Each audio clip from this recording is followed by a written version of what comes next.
Hold On, Book 3 of the 180 Days and Counting series, by B.R. Paulson, a travelogue of disaster and disease, as the world descends into madness and death. Margie's survival is hampered by her husband's health, while Beth's survival depends on her willingness to let go.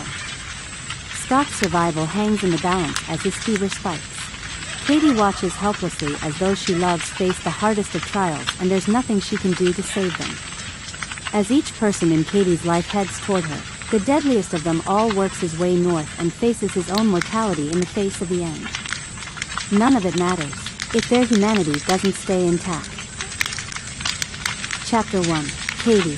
The smell of spring bursting through the signs of winter clinging through the shadows was fresh with pine and wet wood. With the day almost gone, Cady didn't want to be stuck outside working when the temperature dropped again for the night. Riding down the worn-in ATV path along the south end of the property, Cady blinked. Another drop of melted snow slipped from a branch above and chilled a small streak down her cheek. The rumble of the four-wheeler seemed less obtrusive with Bailey riding behind her, more like it was sneaking around. The trailer creaked over the bumps on the trail that ran along the back property lines to Scott's place. They'd set up the trail a while back when construction trucks and delivery trucks choked out the road with dust during the summer. Scott and Cady had shared compost for the gardens. Zach hadn't liked anything involving Scott. He'd veered more towards sharing projects with Kent and Linda. The more Cady realized her feelings for Scott, the more she realized how smart Zach was to be leery about her relationship with him. She demanded so much that he was just a friend, but that couldn't be further from the truth. She wasn't proud of it, but she would own it. Pulling onto Scott's property, Cady parked the ATV alongside the garage and cut the engine. The sudden quiet was almost calming. A bird twittered overhead and Cady yawned. I haven't been this tired in a long time. She pressed her fingers to the back of her neck, surreptitiously feeling for any presence of the rash. Her paranoia might create a symptom where there wasn't one. Mom, you dumped a body this morning. I'm not surprised. Bailey shook her head and climbed off the seat, standing beside the ride. She narrowed her eyes and tilted her head. SH. Did you hear that? Cady paused, breathing, and listened intently. The sound of tinkling glass and muffled cursing drifted on the silent air. Holding her finger to her lips, Cady pointed toward the chicken house. Go inside the coop and wait until I come get you. Had the looting started already? It didn't make sense since they were more than a fair distance from town. Usually people out that far kept to themselves and understood the unspoken rule that if you were on someone's property and you weren't supposed to be, you were asking to get shot. Peeking around the edge of the garage, Cady couldn't see Scott's Bronco. He wasn't home. Ranger hadn't rushed out to greet them yet, either. Whoever was making the noise wasn't Scott. Cady had a feeling the person wasn't there as a friend. Cady nodded and pointed toward the coop with a bit more insistency as Bailey balked at her. She pointed at Bailey's waist. Keep your gun handy. Bailey shook her head, her whisper louder than her mom's. Mom, snapping her fingers. Cady hardened her eyes and tightened her lips as she whispered, this isn't open for discussion. Do what I said. Your vaccine might not have had time to take hold yet. Cady narrowed her eyes and waited for Bailey to comply. Was Bailey kidding? Arguing with her mother when she didn't even know what was going on? There was too much danger right then for Bailey to question Cady about anything.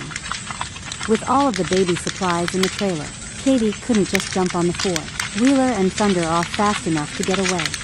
Plus, her friend's home was being ransacked by an intruder.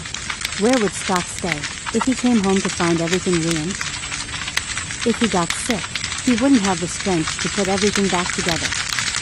Bailey glared but retreated quietly to the coop, ducking inside and closing the door while Cady watched. She turned and peered at Cady with her eyes wide and the rest of her body tucked into the corner. Cady nodded slowly. Okay, now she had to figure out what she was doing. How much excitement could she pack into one day? How many people would she be forced to kill? No, it wasn't an option this time. She couldn't. Well, she wouldn't say couldn't. If Bailey was in danger or she was herself, fine, but heading toward the situation with the goal of killing someone wasn't going to help with her conscience. Stepping cautiously across the concrete drive, Cady reached carefully for her gun and pulled it out to clench the butt with shaking fingers. Cady had already shot and killed someone that morning. Would she be able to do it again? The image of Kent twitching on the ground after she'd killed him flashed in her mind. Her lower lip quivered and she worked on taking one breath at a time. Each step took more effort than it should have. Around the garage and then across the short distance to the front porch. Cady stopped at the sight of the shattered glass spread across the covered deck and the front door left open like a gaping wound. Cady swallowed, her throat tight with nerves. She slowed down, stepping with more intent as she crept closer. Thankfully, Scott's home was fairly open on the lower level, but until she got inside, everything was out of sight. A familiar voice muttered, "Where is it?" "I know he has some." But the words were slightly slurred, like there was more than just alcohol on board. Cady entered the front door, stepping over the largest collection of busted glass before going deeper into the home. With the open layout, Cady scanned his house easier than if there'd been multiple walls and rooms to inspect. His bedrooms were on the second floor. The sounds carried from the kitchen and Cady got closer, finally placing the voice as Rachel's, the neighbor between Scott and Cady's plots. Cady jerked back, lowering her gun a bit as she tried to place just what was going on. Rachel was a friend and very nice. She had a collection of children and usually went to visit her parents in the south somewhere over the winter. She'd been gone a while. Cady lowered her gun to her side and placed her hand on the banister of the hatch, wall between the living room and kitchen. She blinked rapidly as she took in the scene on the floor. Rachel sat on the linoleum in the front of the fridge, her legs splayed in front of her. Her lap was covered in jars and packages. She scooped a fingerful of jelly into her mouth as she reached into a crisper drawer to pull out lettuce which she tossed over her shoulder. Cady leaned forward, narrowing her gaze. "Rachel, what are you doing?" Rachel's normally well, kept hair flowed down her back in a ratty mess. Rachel's reaction was slow but concise. She stopped what she was doing and turned. Her long hair fell across her shoulder and she blinked in the dim interior. The fridge backlit Rachel's form and Cady couldn't see her expression in detail, just the light from the window as it reflected in a flash in her eyes. "Cady, I wasn't expecting you. You shouldn't sneak up on people. It's rude." She ground out the words like Cady was a child to be scolded by a mother. Cady nodded, stepping back a bit. Her gut twisted. Something wasn't right, and as usual she could sense it. What she wouldn't give to go back and find a point in time where things were normal, before all the chaos that Jackson had let out on the world. Clearing her throat, Cady smiled in an attempt to disarm Rachel, make her feel comfortable. "Sorry to startle you. What are you doing in here? Did you break the window?" Cady watched as Rachel rolled to all fours and then stood, her movements jerky and lopsided, similar to Kent's but with a lazy flop at the end, like she wasn't sure if letting her arm rest at her side was actually what she wanted to do. Rachel stood completely and shook her hair back, her hands staying at her side. "I couldn't get in. Scott locked his door." She thrust a hand half-heartedly on her hip. "Can you believe that?" As Rachel advanced, Cady backed up, heading toward the door and the meager light outside which was more than what was inside Scott's house. "This isn't your house. Why did you need to get in?" Cady felt like she was talking to a 3-year-old, trying to pry every necessary detail from the woman. "I'm hungry. The kids are all dead. I fed them everything we had. She stopped talking but continued following Cady outside. The sickly, sweet scent of cannabis mixed with the acidic aroma of whiskey came off Rachel in waves, pushing Cady back further. Grimacing, Cady scanned Rachel for signs of injury, wincing as her neighbor came more into the light. Her face was covered with the pox, some beginning to weep and others looking about to burst. A cluster had almost completely closed her right eye and she licked her rashy lips with a small tongue. The drug and alcohol could explain the numbness in her voice. Cady shook her head, coming to a stop on the grass. "I'm so sorry for your loss, Rachel. That had to be awful. Is there anything I can do?" The trauma that Rachel had to undergo was mind-boggling. How could she survive that? Cady was so worried about Bailey's vaccine working, She'd forgotten to be grateful that she'd even had the opportunity to take a vaccine. Rachel laughed, a tear working its way from her open eye. She stopped advancing when Cady quit moving. She turned back to the protection of the porch, staying under the covering as if the air hurt her skin. Cady wouldn't be surprised if it did. She'd exposed herself to Rachel's germs. She hadn't been thinking. If the virus was airborne, she'd have it. There was no getting around being inside an enclosed environment. The germs would have filled the room. Rachel didn't stop chuckling. She avoided touching her face, shaking her head as she lowered herself to the steps of the porch. Nothing. There is nothing you can do. I tried that cure on the kids. It didn't work. They felt good for a little bit. Oh, Cady, she twisted her lips to the side. You should have seen them. They were smiling for the first time in what felt like forever, but was just a few days. Days. She looked down at her hands. Her one eye had the look of being haunted. She shook her head and her shoulders slumped forward. But then, Cady nodded, choking back her own tears. She could only imagine what had happened next. There was no doubt in her mind that Kent had used the cure and he'd gone insane. Rachel, did you use the cure? Or touch it? Was Rachel in danger of going the way her children had? I used gloves. My symptoms weren't bad enough to waste the cure on me. I used it all on them. I didn't want to live. If they, she sniffed, her tears coming faster, and she moaned. The sound came from deep in her gut, like her soul keened for her loss. What can I do? Cady's whispered pleas seemed to fall on deaf ears until Rachel pushed herself up from the steps. She reached into her pocket and pulled out a gun. Would you kill me? Would you do that for me? She didn't step closer to Cady, as if she knew her actions were very threatening.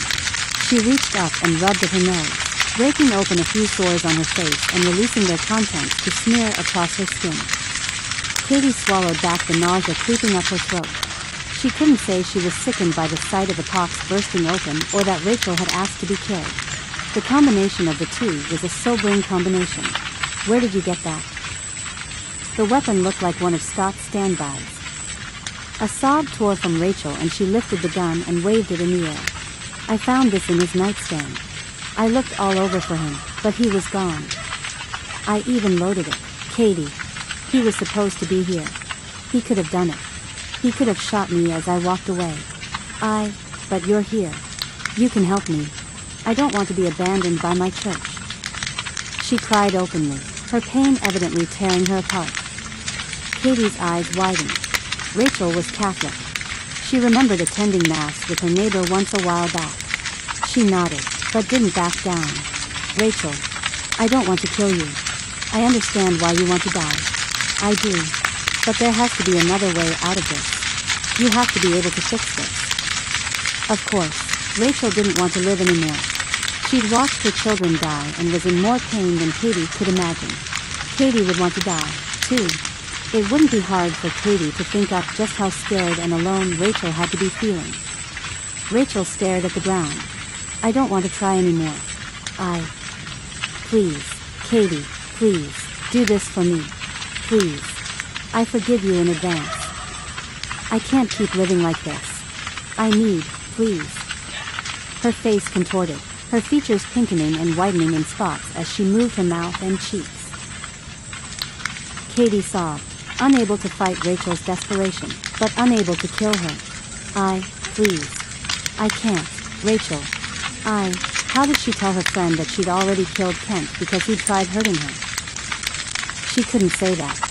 She couldn't give Rachel any ideas. Rachel wouldn't kill herself. If Cady didn't do it, then Rachel would be forced to try to live, to try to keep going. With a shaky voice, Rachel said, "You're right. I'm sorry. You're right." She nodded in a jerky motion, her hair moving.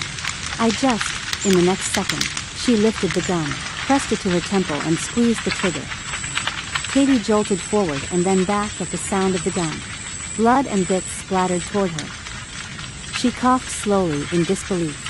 Her sobs and tears came with a slow resignation. Almost as if dragged down by a weight tied to her neck, Cady sank to her knees, her shoulders shaking. Was that how she would have to go out? Was that what she had to look forward to? She stared at Rachel's lifeless body. How had a woman like Rachel earned the ending she'd gotten? She hadn't. That was the sad truth of the matter. That was the future Cady deserved. Nothing less. Chapter 2. Scott. Yards from pulling into the driveway to his place, Scott reached across and patted Jason's arm. He slowed his maniacal speed. Abashed that he'd driven like the van still chased them all the way up US 95 and through the town of Athol. He'd ignored the red flyers fluttering from people's doorknobs. He assumed he didn't want to know. They matched the other flyers they'd seen in Coeur d'Alene, Hayden, and the other towns they'd passed through to get home. Scott just wanted to get to the comfort of his house. The relative safety of it. He knew where everything was. He knew what to expect. The weaknesses and the strengths were all second nature to him. Getting back there before he got too sick was all that mattered. His eyes were itchy and his throat hurt. He couldn't tell if his aches were because he was fighting the emotional torrent he'd been under since he'd found out about the virus, or if he was getting sick. He glanced at Jason, whose skin was clear and rash-free, but whose eyes were red, rimmed. He continually sniffed, like he too was affected by having to abandon Ranger. That's what Scott would hold on to. He wasn't sure he could survive the torrential despair of losing another person to the virus. Jason and Jessica were all he had left, and he couldn't fail his mom by losing them to the disease. A gunshot split through the sound of the Bronco's RPMs. Scott didn't slow down as he turned into his driveway. He barely put it into neutral as he jumped from the rig at the sight of Cady slumping to a kneeling position on his lawn. Cady. He stopped and turned back to Jason, keeping his voice low. Get the baby and go hide in the coop. Don't ask questions. It's the safest place right now. I'll come and get you when I know it's safe. Scott didn't wait for Jason to agree. The boy was smart and didn't seem to question Scott's suggestions. As well he shouldn't, since Scott was charged with making sure his niece and nephew stayed alive. Jason slipped from the cab, carrying the small baby who continued to sleep with a full belly and a clean diaper he'd been careful to take care of as they'd approached Scott's place. Scott watched him disappear around the side of the house, nervous for the next few minutes. Was Cady dead? Scott approached her slowly from the side of the garage. She stayed in a kneeling position, a gun in her hands. Had she killed herself? He'd just talked to her on the phone that morning. She hadn't sounded desperate enough to take her own life. Why would she do that? He searched her for a clue to what had happened. Staring at something in front of her, Cady's chest barely rose and fell as she breathed. She was alive. Scott's relief allowed him to try to take in more of the scene. Specks of blood had landed on Cady's face, shirt, and hands. She hadn't been hit. The blood wasn't hers. Scott strode the final steps to crouch beside her. He reached up, feeling for a pulse, but he really just wanted to touch her and make sure she was alive and real. Over the last few days, Scott hadn't believed he would make it home, let alone see Cady again. There he was, and it was almost more than he could bear. She didn't even look at him, just stared straight ahead at something. When he touched her, she didn't flinch or acknowledge him. Her gaze was resolute. Scott turned, closing his eyes at the sight of their neighbor, Rachel, lying dead on the grass. The virus had disfigured her quiet beauty. Something truly horrific had to have forced her to kill herself. The circumstances most likely surrounded her children. She would do anything for them. To kill herself would never be an option, unless they were gone. The death of more children brought Scott's sins to the forefront of his mind and closed his eyes tightly to push them away. His sanity relied on dwelling on something besides his loss, his actions, the world's disasters. Gathering his control around him like an emotional armor, Scott took a deep breath and let it out. Turning back to Cady, he reached out and brushed her hair from her face. Cady, look at me. Cady. He waited for a moment and she finally looked at him, her eyes hopeless as she worked to focus on him. After a moment, realization crossed her features and she reached out, clutching his shirt in shaking hands. Stop, she shook her head, her eyes flicking to the side as she tried to take in the image again, but she redirected, looking at Scott's face as if she was starving for a sign of life. You're here. You made it. Cady licked her lips, her eyes unable to focus. Rachel, she broke into your house. She's infected. Blinking rapidly, Cady took a deep breath. It's okay. It's alright. She's gone. Did she? Scott didn't know how to ask Cady how close she'd been to having to put down another one of their neighbors. He hadn't really dealt with the fact that she'd killed Kent, just like he hadn't been able to process the fact that he'd killed all those children and that nurse in the hospital. There was a lot of desperate acts being made and Scott wasn't sure just what he could hold himself accountable for anymore. I'm glad you're back. She swallowed, the sincerity in her tone warming him. She waved her hand in the general direction of the garage. I brought your stuff. I did good not getting exposed, until, she jerked her chin over Scott's shoulder but kept her focus on his face. Now that I'm for sure exposed, Scott, how will I keep Bailey safe now? Bailey hasn't been exposed yet? He nodded, the urgency to keep Cady's daughter free from the virus apparent. Okay, we'll steer clear. I don't want her getting sick, if we can help it. I'll let Jason know. He hadn't realized that Bailey had been protected that long. Cady had done well. Cady looked around, craning her neck to see inside his Bronco. Where's your nephew and niece? It'll be hard to keep Bailey away from the baby. She sideways grinned at him, careful not to wipe blood on him as she moved to a kneeling position. I sent them to the coop at the sound of the gunshot. It's the safest place since it has a back door that opens into the forest. He can run out, if he needs to. Scott furrowed his brow at the panicked pallor draining Cady's face of color. What's wrong? He reached out to steady her in case she passed out. No, that's where I sent Bailey. Cady jumped to her feet, clutching her neck and smearing Rachel's blood across her skin. She raised her voice, her eyes wide with dread. What have you done? Scott hadn't thought things could get worse, but every second seemed to bring new pain. Chapter 3. Bailey. After her mom ducked around the corner, Bailey closed her eyes and turned, pressing her back against the insulated soft green wall. Would things ever go back to the way they were? She missed her friends in school and just the freedom to go to the store to help with errands. She was trying so hard not to cry or show she was weak to her mom. Her mom seemed so strong. The last thing Bailey wanted was for her mom to be ashamed of her. Bailey couldn't cry about losing her dad, or that they didn't know where her grandparents were, or even what her friends were doing. None of her friends answered their phones.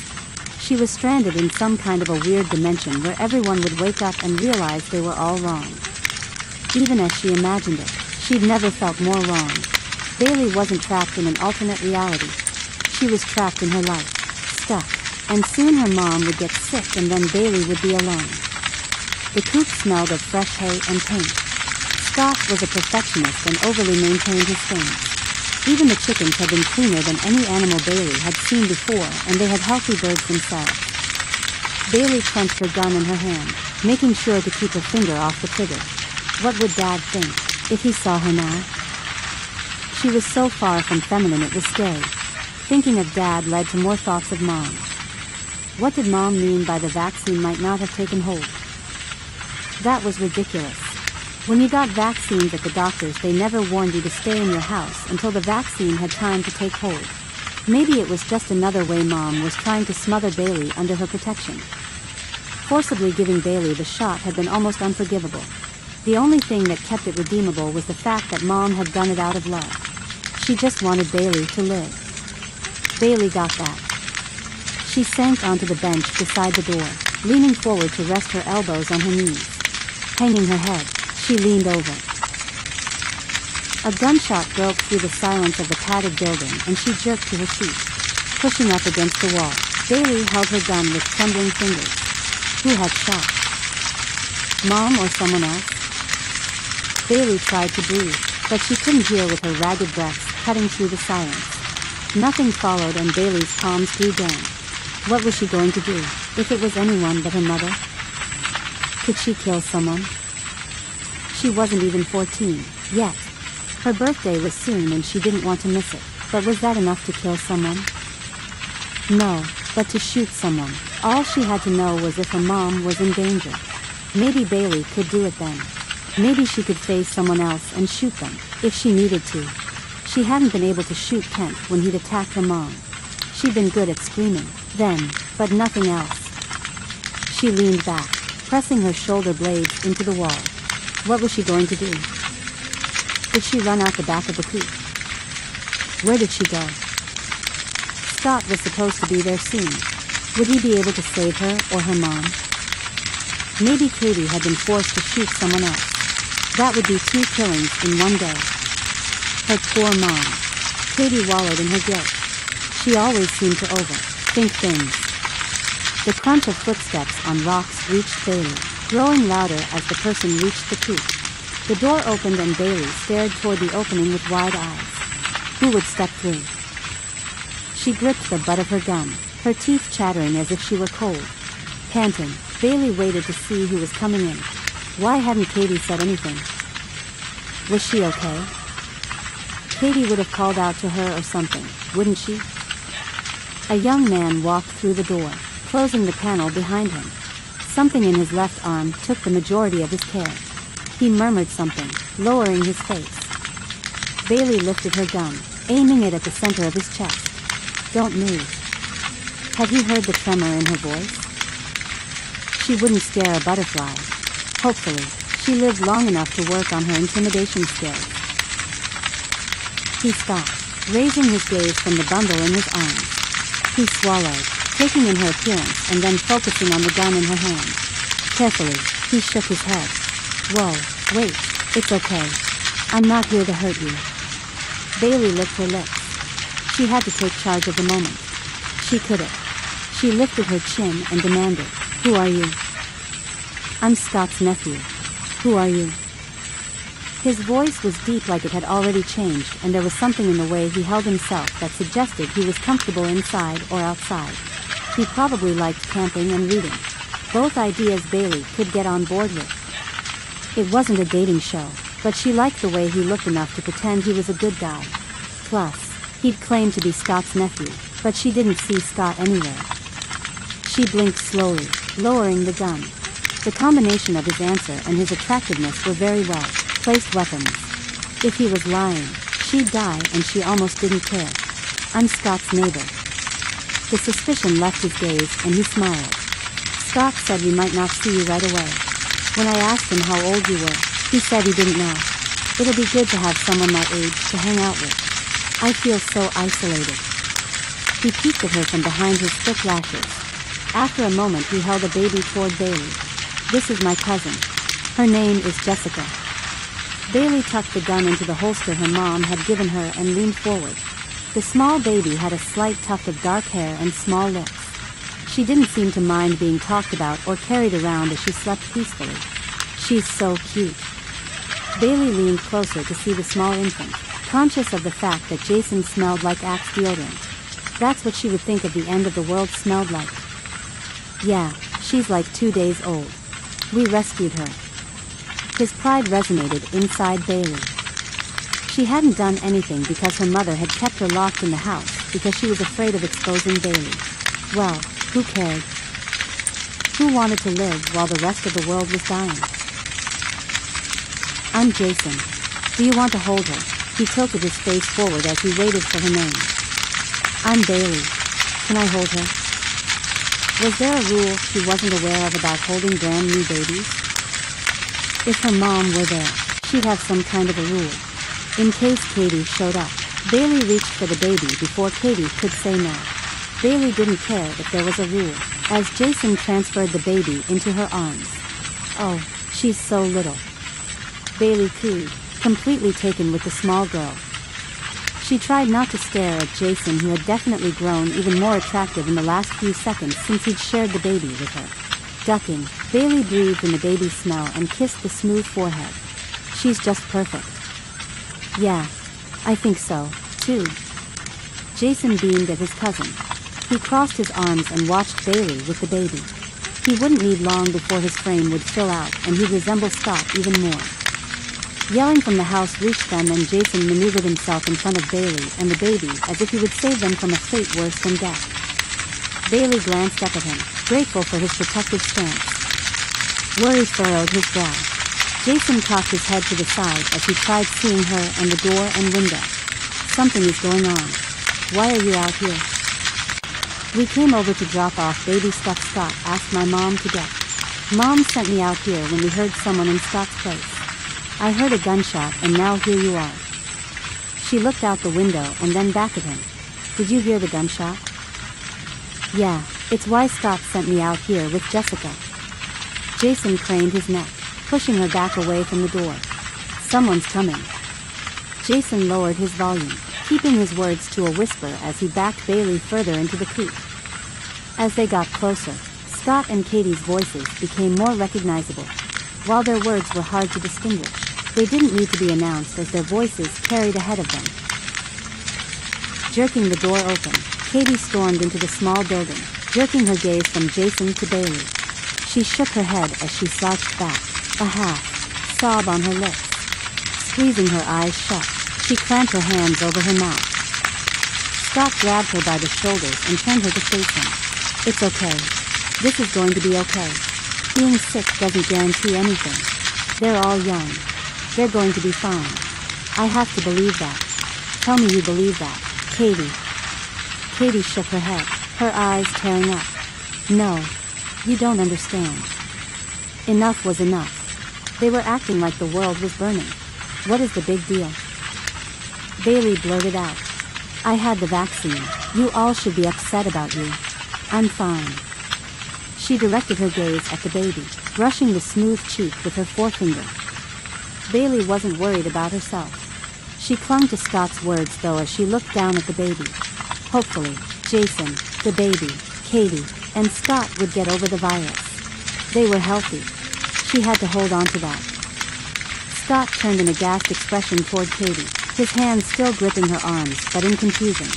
What vaccine?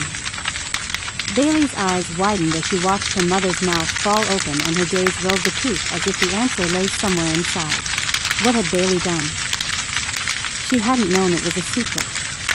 Cady kept her knowledge tightly to her chest. She'd never told Bailey to keep anything to herself. She'd probably assumed Bailey wouldn't get a chance to say anything to anyone since you had to be around people to talk to them. Now the secret was out. Bailey wasn't sure what that meant, but judging by the incrimination on Scott's face, it wasn't a good thing. Just what had Bailey done? Chapter 4. David. David's wife was one of the most stubbornly optimistic women he'd ever met. Margie had an insatiable need to make sure everything was easy for everyone but herself. She was the only person he knew who would push herself to drag a mortally sick man with her to survive the apocalypse. At that point, he was more like an anchor she was dragging through the pavement than anything else. The pain had blurred most of their trip. David couldn't figure out why he'd let Margie talk him into going away from home when he just wanted to sit on the veranda and watch the deer eat from the deer feeder he had set up at the end of the yard. There was one spike David had been watching grow over the last few seasons.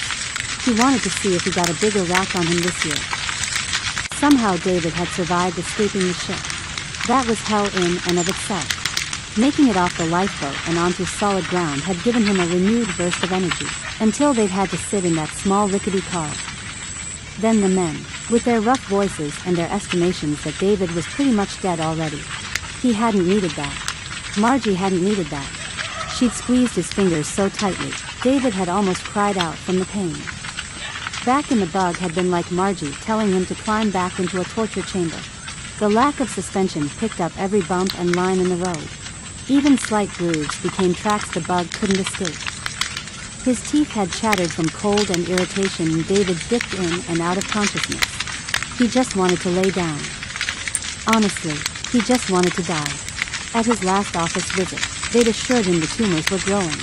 He would be lucky to survive the week. There he was, almost 3 weeks later, and he was plugging along, barely surviving, but still breathing. And in more pain than he'd thought possible. Margie told him to stay there, but where was there? David struggled to work through the pain and aided in fog to open his eyes, but he ended up blinking wearily, just barely opening his eyes in a slit. His wife clutched the handle of a garish orange and yellow duffel bag, walking toward the gas station. She glanced side to side as if checking for danger, but her steps didn't falter. David was slowing her down. He lolled his head to the side to stare out the window. They had stopped at a gas station in the middle of nowhere. He wasn't even sure where they were.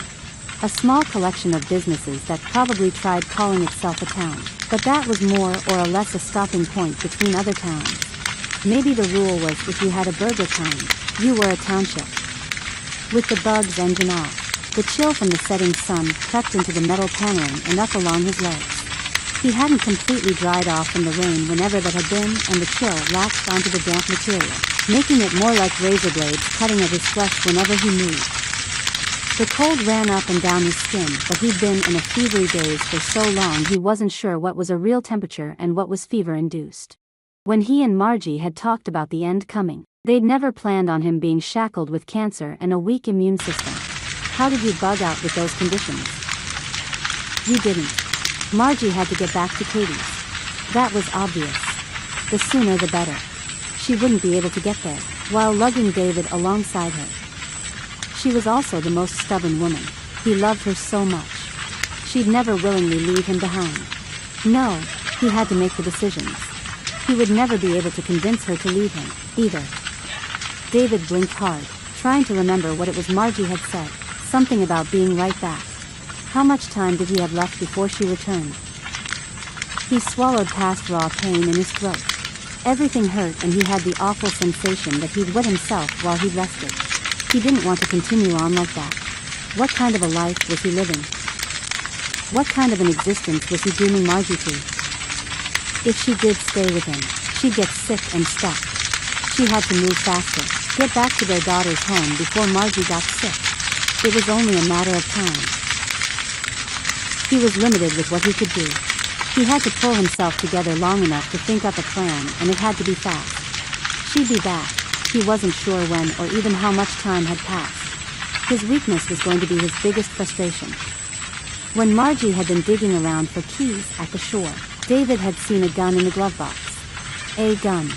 The glove box was only inches from him. That seemed like a year ago. She'd stopped at the storage office, muttering something about getting him into a comfortable motorhome. Maybe if he hadn't been with her, she would have just kept driving and wouldn't have been in danger of getting caught by the men with guns. Maybe she wouldn't be so stressed out and she'd be able to travel faster, get to safety faster. There was no maybe about it. The certainty was, David was holding her back. He would be the reason she died. Him. Not Margie. He glanced at the mirror, like windows of the store, and wished he could see her one last time. David wasn't stupid. He was dying. There was no other outcome for him. The only thing that he had any control over was when. Chapter 5. Margie. Margie had gone against everything her gut had told her, and now a lock had clicked into place on the door behind her. If everything wasn't so time-sensitive and dangerous, she was tempted to sit on the cold linoleum and cry. She spun on her heel, wincing as the orange bag slammed into her hip.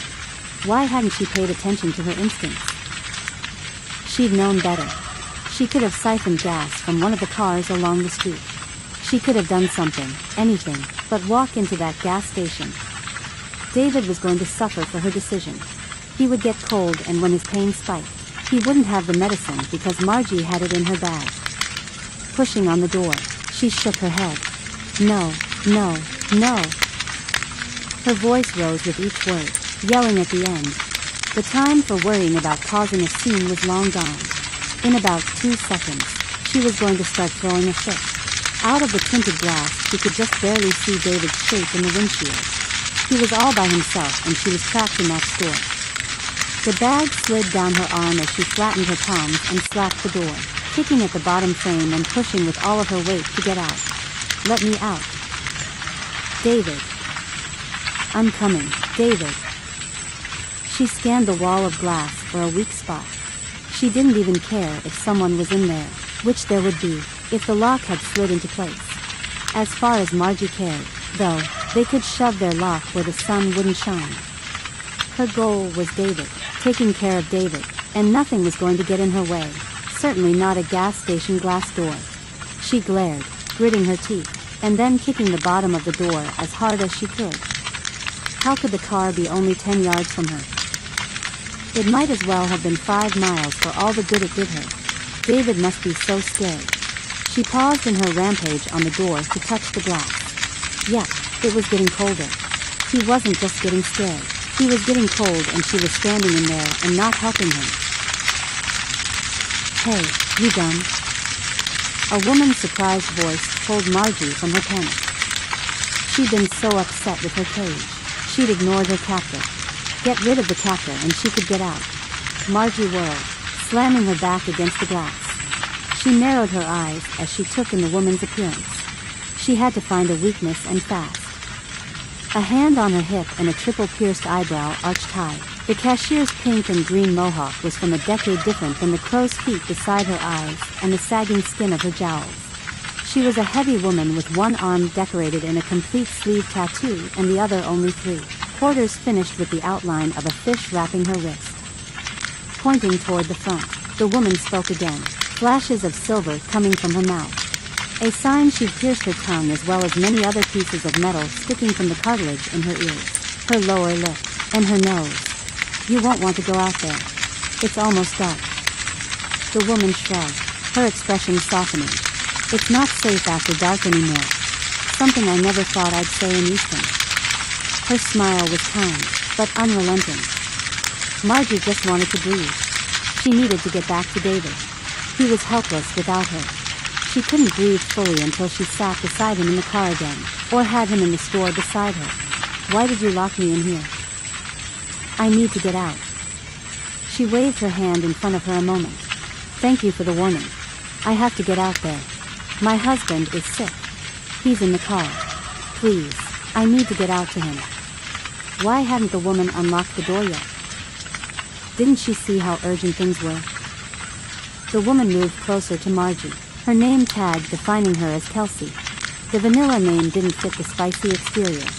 She pointed at the bug sitting at the pump. Your man's as good as dead, if he's sick. She tugged at the blue uniform shirt with the logo of the gas station on the left breast. I pulled you in here to save you. You should have brought him with you. He's too sick. You don't understand. I don't care if he's as good as dead. I need to take care of him until he dies. Margie didn't even try to blink back the tears streaming from her eyes. Maybe appealing to Kelsey's humanity side was the way to get out of the store. Were you sick? Kelsey shook her head, the mohawk wobbling at the top. Nah, I haven't gotten it, yet. But I amp up on immunity boosters. I've been exposed a lot. You wouldn't believe. She pressed her lips into a thin line, diverting her attention back to the lot and the darkening night. What happens after dark? Margie turned, her shoulder absorbing the chill of the glass. The sun dipped below the mountain base, but the light wasn't completely gone. She needed to get to David. He would be cold and probably in pain. He wouldn't understand where she'd gone. Kelsey sighed, stepping closer to Margie. Looters or something. I'm not sure what to call them. A gang of men come over from CLEM about every night, like they're on some kind of schedule or route. They kill the people getting gas off the freeway all up and down I-90. There are more people trying to get home, more than you'd think. She studied Margie, curiosity knitting her eyebrows together. Have you been sick? Not yet. Margie couldn't give up. Can I gas up and get out of here? My husband. Please. She wasn't going to give up, no matter how friendly the woman was or how much information she had. Being locked inside negated any good feelings Margie might have for the woman. Regret dimmed Kelsey's expression. I'm saving you, trust me. They come without warning. Kelsey reached out and patted Margie's shoulder. Margie jerked away. But David, Margie would beg Kelsey to get out there, if she needed to. She would do whatever it took. She wasn't averse to humility. Kelsey tightened her features. I mean it, lady. It's not good. I'm only allowed to stay in here because I'm like bait to them. Plus, they can't get to us in here. If you don't want to watch, you can rest in the back. Kelsey's sympathy reached her eyes and she shook her head. I'm really sorry. No, you don't understand. I need to save my husband. I'm all he has. Margie's shoulders shook as she jerked from Kelsey, slapping her hand on the glass again, the panel shaking with each slam. He can't die alone. He just can't. Margie wouldn't wish that kind of a death on anyone, especially David. Death was exactly what he was facing as the temperature dropped. Kelsey studied Margie as if searching for some kind of a secret. After a moment, she nodded slowly and pushed her lips together. Okay, I'll unlock the door for 10 seconds. But you need to understand that this is all on you. I might not be able to let you back in. I'll turn on the pump, but you won't have long. You understand me, right? Kelsey ducked her head, her brow furrowed. She muttered something to herself as she turned from Margie toward the counter. Thank you, so much. I completely understand. Margie faced the door, pressing her hands against the bar as she waited for Kelsey to reach the locking system. The grate of metal would be her signal to run out. She stared out at the bug, waiting for the click of the lock. Come on, come on. Hold on, David, I'm coming. Instead of the lock sounds, the crack of a gunshot came from the direction of the bug. David's silhouette slumped to the side. Pressing her hands to the window, Margie screamed, inspecting the scene to figure out what exactly had happened. Her screams didn't stop as she dropped slowly to her knees, but they faded as her throat strained against her disbelief. After a moment, she closed her mouth, realizing that the sound was only in her head. Her chest shook as she sobbed silently. Her husband had killed himself. He'd left her there to do everything alone. At least when he'd been alive, even though he was a lot of work. He'd been with her. She hadn't been alone. David had broken her heart. She was supposed to have more time with him. What about getting back to Cady? What about? He hadn't even said goodbye. Chapter 6. Jackson. As if he didn't have a care in the world, Jackson finished 2 more laps, then pulled himself from the pool using the rungs of the ladder on the far side of the water. He roosted his chest, throwing back his shoulders and shaking water droplets from his hair.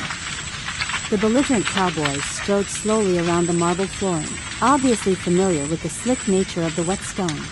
Their boots clicked and slapped as they walked, the sounds closing in as Jackson rubbed the nearest towel over his hair and shoulders. He purposely kept his back to them as they approached, refusing to give in and check where they were. Judging by the sudden quiet, they were as close as they wanted to be, which was too close for him.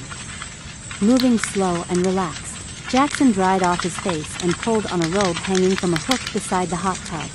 Looping the tie, he tucked his hands into the large terry cloth pockets and grinned as he turned around. He refused to be intimidated. What had they done that was as horrible and great as him? Roped a few cows? Yeah, that's what he thought. The first man, whose eyes seemed frozen in a narrowed glare, jerked his chin toward Jackson. You're sure relaxed for a man in your position. Ain't you at least a little scared of what we're going to do to you? His anger relented enough to allow a cruel grin to split his features. The prickly stubble on his jaw shadowed and enhanced the angles of his face. Jackson's shoulders pulled forward as he laughed. Of what? I just see a bunch of dead men walking. His drawl came out exactly like he'd always wanted. The moment was how he'd dreamed, but at the back of his mind, he'd never imagined what would happen afterward. Probably because, as he watched the men around him, his subconscious recognized the fact that he might not survive. Who would live in any situation where they called a group of angry men dead men?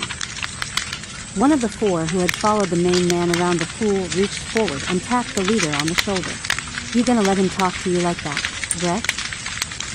He smirked and elbowed one of the other men beside him, like he'd told the funniest joke. Glancing back at the man, Brett cracked his knuckles. He slowly returned his gaze to Jackson. Inclining his head, he didn't drop his hands after popping them.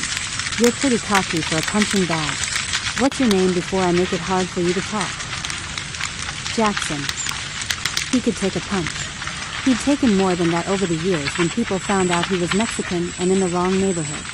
He was last man standing, though, as all the people who had ever beat on him were dying or sick or, better yet, dead. Jackson lifted his hands and arched an eyebrow. Take your best shots. He was prepared to die, if he had to. His pride wouldn't let him cower. He had never cowered. These cowpokes certainly weren't going to make him whine like a weakling. Something in Jackson's expression angered the men more. Brett pulled back his fist and popped Jackson in the left cheek, turning his face to the side with the force. Jackson ignored the splitting pain and looked back at Brett, his chin up. He hoped his features screamed, "Give me your best." Subsequent blows fell upon his head, shoulders, and stomach. Jackson refused to make a sound. After he reached his physical limit, he slumped to the ground, laying on his side as the blows came slower and eventually stopped. Not a sound left him. Jackson focused on the barely moving water feet from his face. The surface laughed at the edges, begging him to return to the peaceful depths. The group made their way to the side of the pool, whispering and murmuring. Their voices echoed off the tile, reaching Jackson as he struggled to breathe without moving his ribs too much. Maybe they'd bruised his bones, maybe not. He had a feeling things could have been a lot worse. They seemed to tire fast, which could be a sign they were infected. "Let's just kill him." Brett's voice was easiest to pick out as his syllables rang with unrelieved anger. Even after all of that, vengeance wasn't satisfied. "Of course, kill him. That's your answer for everything. I'm not sure that's the way we want to go. Let's hold off on anything permanent. We don't know what he knows or even why he's here." The man's voice came calmly, and Jackson realized his voice had been decidedly absent during the beating. Maybe the man hadn't been involved in the beating and had only watched. Brett's voice became shriller. "I don't care why he's here or what he knows. He killed our father. What else do you need? You want him to kill one of us next?" Jackson blinked slow, suddenly more tired than he could explain. Well, of course, bleeding from multiple blows would cause fatigue. He had to look at it from a physiological standpoint. There were things he couldn't control. The things he could would have to be enough for the control freak inside of him. If Jackson could get into the chlorinated water, his wounds would be cleaned. Jackson had no doubt that the cowboys were infected. He just wasn't sure what would happen to open wounds when exposed to the virus. Jackson edged closer to the water. He didn't care if they returned and continued beating him. He could withstand whatever they gave him. If they killed him, so be it. But he didn't really think that way. He hadn't destroyed the entire world just to die in that backwoods ranch home. The marble was cool beneath his skin, and he stopped twice before reaching the water. Carefully, he reached down to splash his face and rinse his hands. The warm water revived him, and he rolled to all fours, then into a crouched position. He continued cleaning himself off, staring with irritation at the blood spots on the white robe. Even the nice things he stole couldn't stay nice. He stood, wiping his hands on the robe as the group started back toward him. Their decision obvious as they closed off their expressions, and Brett's mouth twisted to the side in victory. As they got closer to Jackson, they slowed and glanced at each other, turning and pivoting as if to make sure everyone was on board with killing someone. Unanimous decision with no doubt allowed. It was one of the reasons Jackson had refused to work with anyone. He had made all of the decisions, and no one had been able to veto him. He laughed at the concept, crossing his arms. Brett jerked his head back. "What's so funny? We drew your blood and you're laughing?" He looked around at his partners in shock. "Can you believe this guy?" Jackson sighed, shaking his head as if talking to a child. "You decided to kill me and tried to convince the rest of them to do it. Good effort and all that, but they're not all on board with you, and that's going to come back and bite you." He glanced at one of the men, and his eyes widened as he nodded, then looked closer at Brett and his hairline. "Oh, I get it. You think beating me up will make your sickness go away, or at least divert their attention from seeing it." Jackson motioned toward the men behind him. Brett's face tightened with disbelief, his anger fading as the rest of the group broke into murmurs and worry. "You're sick. You said you were fine. Brett, what's going on? Why would you lie?" Jackson focused his attention on the man who spoke last and laughed. He pointed at the faint pink of his cheeks. "And you're not lying? Look at you, flushed and pale at the same time. Your eyes are red, rimmed. If you don't have a rash yet, you will in the next few days." Jackson looked at each man in turn as Brett turned to face them as well. Jackson continued. "I bet you all said you were okay, am I right? Wait, let me guess. Body aches, fevers, itchy spots but no rashes to pinpoint, and extreme tiredness. That's only to name a few symptoms." He lifted his hand's palm up, inspecting each man in turn. Am I right? They glanced at each other, trying to see just who was right and who wasn't. Why aren't you sick? Brett whirled, desperate to reclaim his leadership role. The other men turned their accusing gazes toward Jackson, unsure just what was going on or what they should focus on. Jackson's chance had been dropped into his lap, and he wasn't stupid. He'd snatch it up and laugh around the graves of his tormentors. He changed his expression from cocky to earnest, wiping at his bloody nose. I took the cure. I'm better. It works almost immediately. But you have to use it before the pox start reaping. Brett's anger turned to doubt and fear. How do you know? To survive the sickness was more important than holding on to vengeance. I'm a doctor. I don't blame you for being mad. I put your dad out of his misery. There's no humane way to do it. Especially at the advanced stage of his disease. His wounds were weeping extensively. I came up for a house call. Jackson forced tears to his eyes.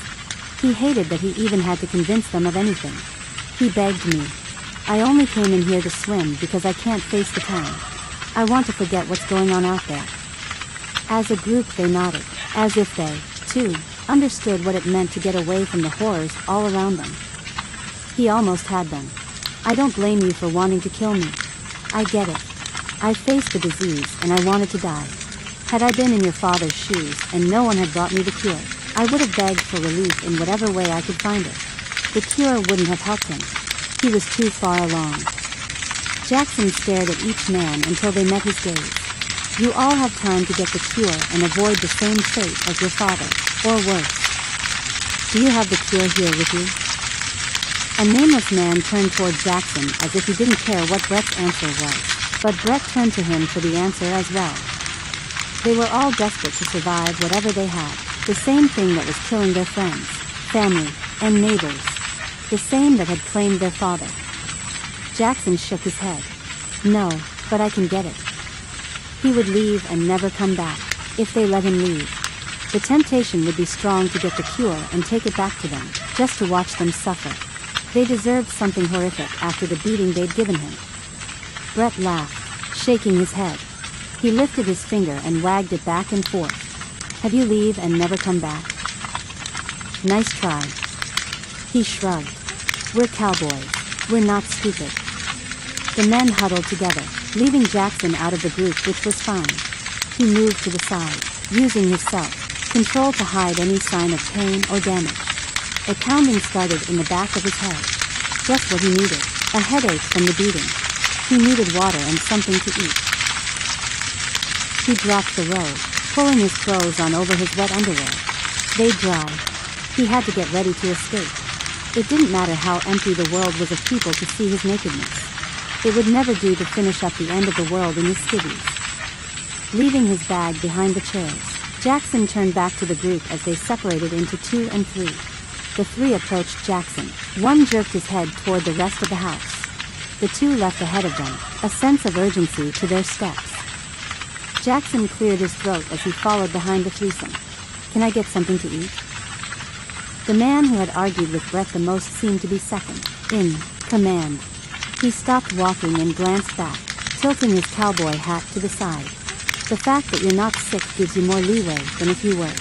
I'm going to ask you a bunch of questions. The more you answer while Brett and Stan are gone, the more food you'll get. Does that sound fair? His eyelids were swollen.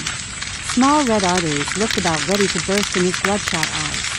The rash was close, judging by the red splotchy area along his forearms. He didn't wait for an answer from Jackson, but turned and continued walking. Jackson would get to watch another one of his masterpieces. His apocalypse was turning into utopia for him. He smiled at their backs, wincing at the sudden pain in his split lip. He wasn't worried. He wouldn't get sick. Those men were going to get theirs, and Jackson was going to watch while eating a sandwich. Or whatever they had that was good. What he wouldn't give for a pan of brownies right about then. Chapter 7. Cady. The quiet of the coop was only interrupted by the breathing of the 4 people and the soft sounds coming from the baby. Cady clenched her jaw as she realized she'd never told Bailey that the vaccine was a secret. She hadn't covered that part of her bases. She'd never considered her daughter would even say anything about it. And why wouldn't she? The vaccine was different, special, and it had to give Bailey a sense of invincibility where her health was concerned. For a girl who always wanted to prove she was tougher than anyone thought she was, this was the perfect scenario for her to be in. Cady hadn't considered she'd tell anyone because Cady hadn't been able to tell anyone. Scott narrowed his eyes, watching Cady closely.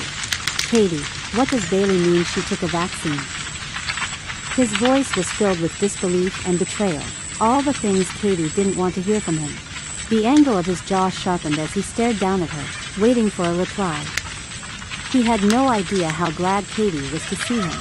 She finally wasn't facing this alone. But with his presence was the introduction of the virus to their lives. Bailey was holding the baby, standing close to Jason. There was no going back. Forget about the vaccine. Forget about the suicide of their neighbor. Nothing mattered now that their exposure had been confirmed. There was no going back, and Cady didn't want to face that. She shifted her jaw off center, anxious to break away from Scott's hold, but also desperate for him to never let go. She'd let him down, and she hadn't had a choice. Bailey was her daughter. Cady's only option was to keep her child alive. She met his gaze, staring into his eyes with a challenge as she spoke haltingly. There was a vaccine. Jackson. He sent me one. She shook her head at the injustice of what he'd done on top of destroying the world. One. Her voice cracked as the weight of everything she'd been running from and managing to hold at bay crashed around her. That jerk sent me one dose. I had to choose between me or Bailey. There was no other choice. I chose my daughter. She lifted her chin, taking a deep breath. You're upset because I didn't choose you, aren't you? That I didn't offer it to you or at least tell you about it, right? Well, it wasn't an option. For me, the vaccine would always have gone to Bailey. She sought for understanding on his features, her eyes flicking back and forth as she tried to read him. He shook his head, anger tightening his mouth. I would never have taken it from you, even if you offered it. What about you? He accused her with his eyes as he stared down at her from his height. What about me? No. Never me over Bailey. Ever. She shook her head at the absurdity of it. Hadn't Rachel proven just how awful the loss of a child would be? There was no way Cady could face that, not without a rending of heart and soul. She'd had her problems with her daughter, but he didn't. Cady could still see Bailey the way she'd been as a small child. She could imagine her as a new adult. The teen years were a stepping stone to the greatness Bailey could be as whatever she chose in life. Cady refused to let the virus get in the way. Scott grabbed her shoulders, clenching her flesh with the tight grip of his fingers. He softly shook her, incredulity echoing off the walls of the coop. Dang it, Cady. You need to think. Who will take care of Bailey? Who will take care of you? If you die, you should have taken that vaccine. You could have helped Bailey through it. I know you could have. He searched her face, reaching up to brush her hair off her face. Who is going to take care of you? You will. But as Cady studied Scott's face with tenderness, the red rim of his eyes dissolved the hope in her chest. She chewed on her lower lip as she studied him. Are you having hot flashes, Scott? Are you feeling okay? He'd left about 3 days ago, maybe more, maybe less. Time was running together and he knew how long the virus needed anymore. Cady could count that day as a definitive starting point for herself. How long did the symptoms last? How long would Scott have? How long would Cady? Inevitability screamed through her. She'd been so blind, so dumb. Why had she thought she could avoid it? The end was coming and there was nothing she could do to stop it. Scott pulled on the cloak of evasion, shifting his gaze from her face. I'm fine. He dropped his hands from her biceps and ran his fingers through his hair. Glancing back at the house, his shoulders slumped in defeat. The house is messed up. I can't stay in there with the window broken and the kids. He rubbed his eyes. I need to think about this. Just a second, guys. Nothing to think about. You'll stay with us. We're both already exposed. You know I have plenty of room.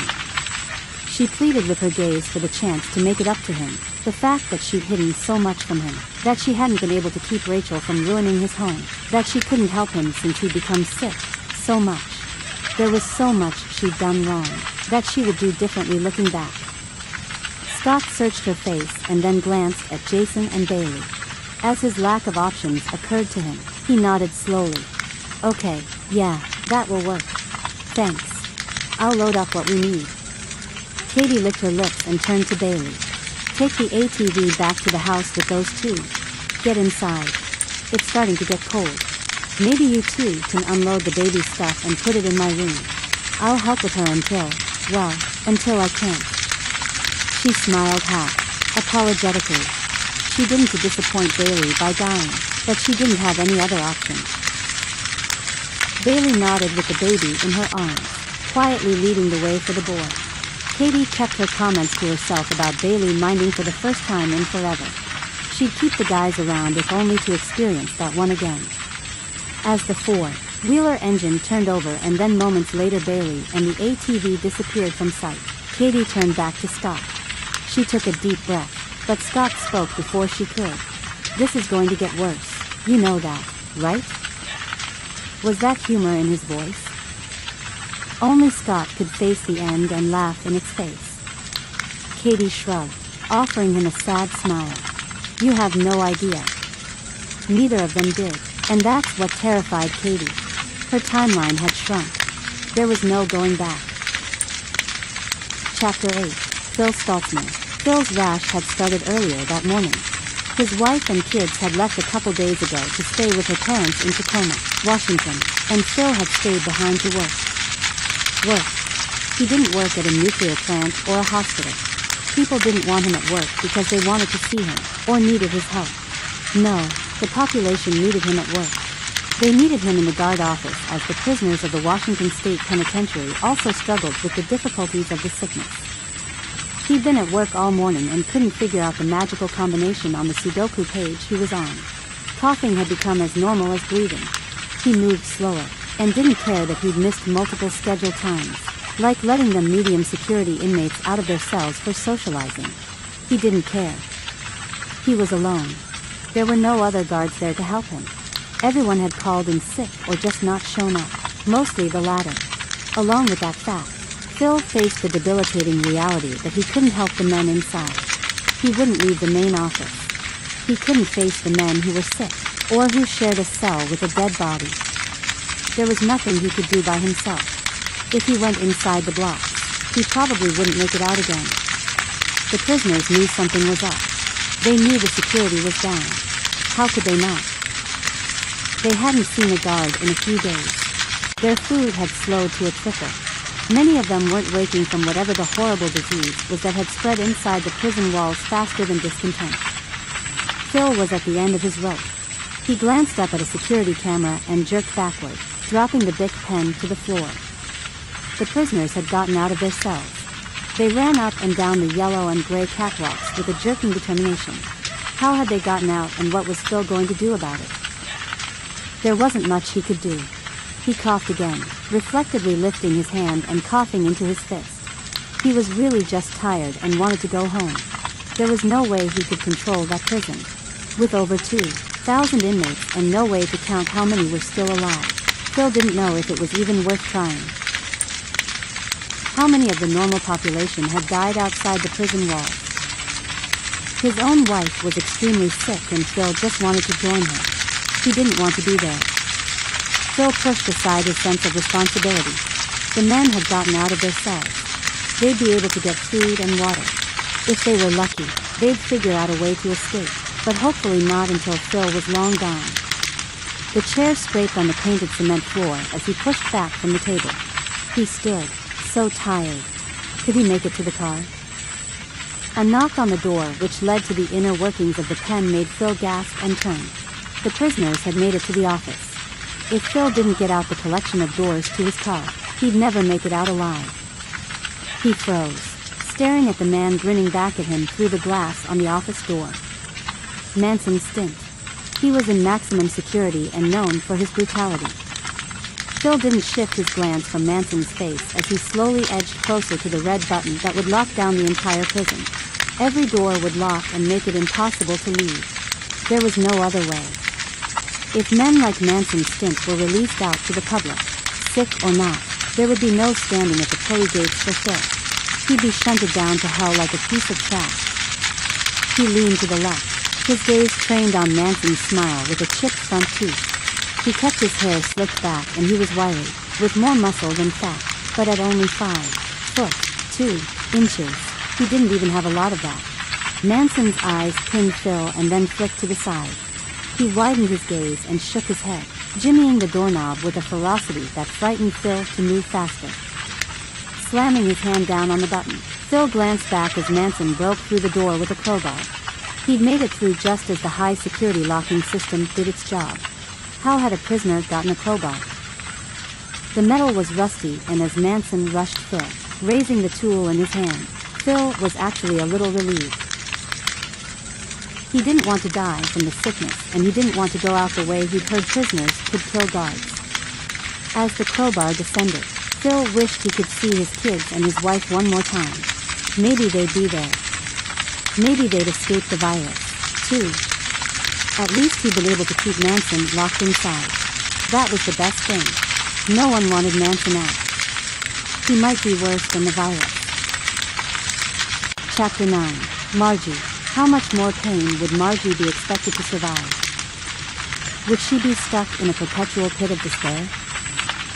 Since they'd found out about David's prognosis, Margie had steeled herself to the day he would die. But no amount of preparation had prepared her for his death. Nothing could prepare her for him shooting his brains all over the bug. She raised her hand and pressed it against the lower half of the window, the glass cool on her flesh, soaking up her warmth. She couldn't breathe normally, her breath hitching just at the end of each inhale and double, catching as she exhaled. Margie had been prepared for his death, but she hadn't thought he'd die with a self-inflicted bullet.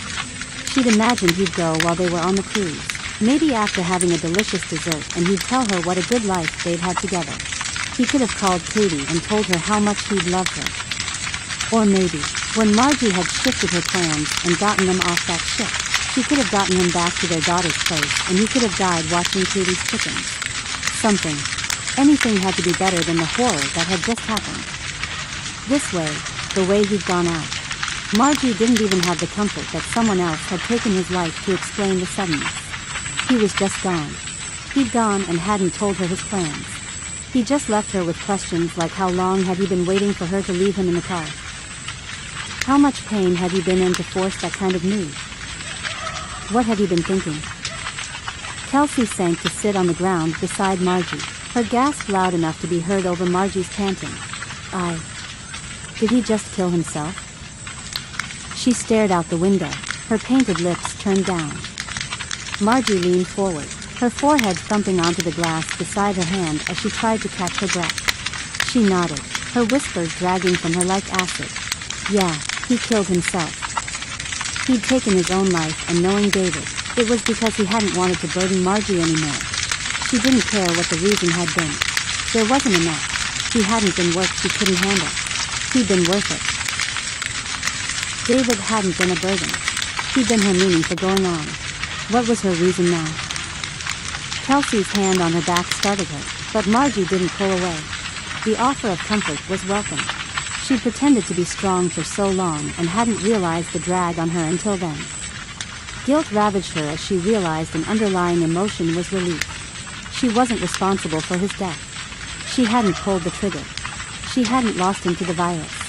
She hadn't fallen behind and left him in someone else's hands. He'd made the decision which hurt, but at least he'd gone out his way. Margie reached out and gripped her bag with a desperation she hadn't known she could feel. Knowing all of that it was his decision, didn't help Margie find her center.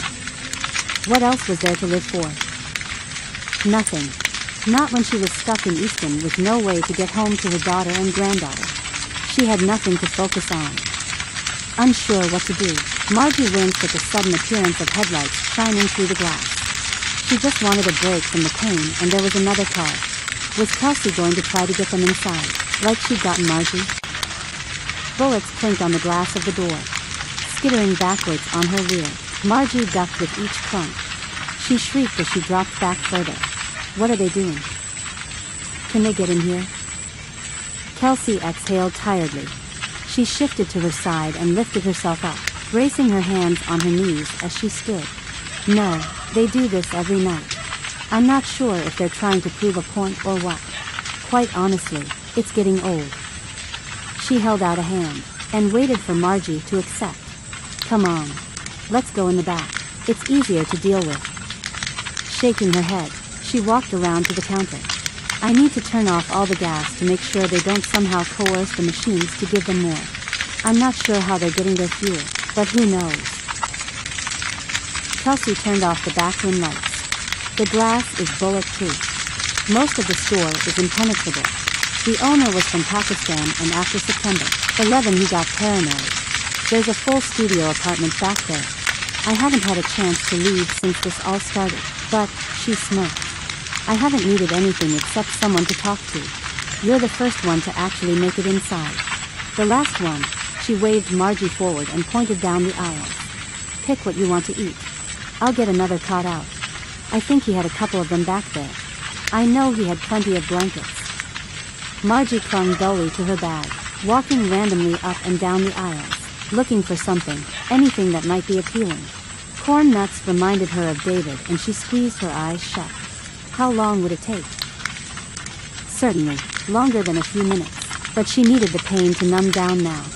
She picked the chocolate milk from the back cooler, noticing absently that half the alcohol coolers were empty. Kelsey grabbed a 12-pack of Keystone and led the way to the rear rooms. They walked through a small hallway with men's and women's restrooms as well as a storage and custodial closet. Limply holding the milk, Margie wasn't really interested in eating anything. She wanted to just start walking down the freeway and see how far she got. Walking was her only option. She wouldn't be able to take the bus, even if David's dead body wasn't in there. It was out of gas and she had no way to force Kelsey to give her more. What did she do?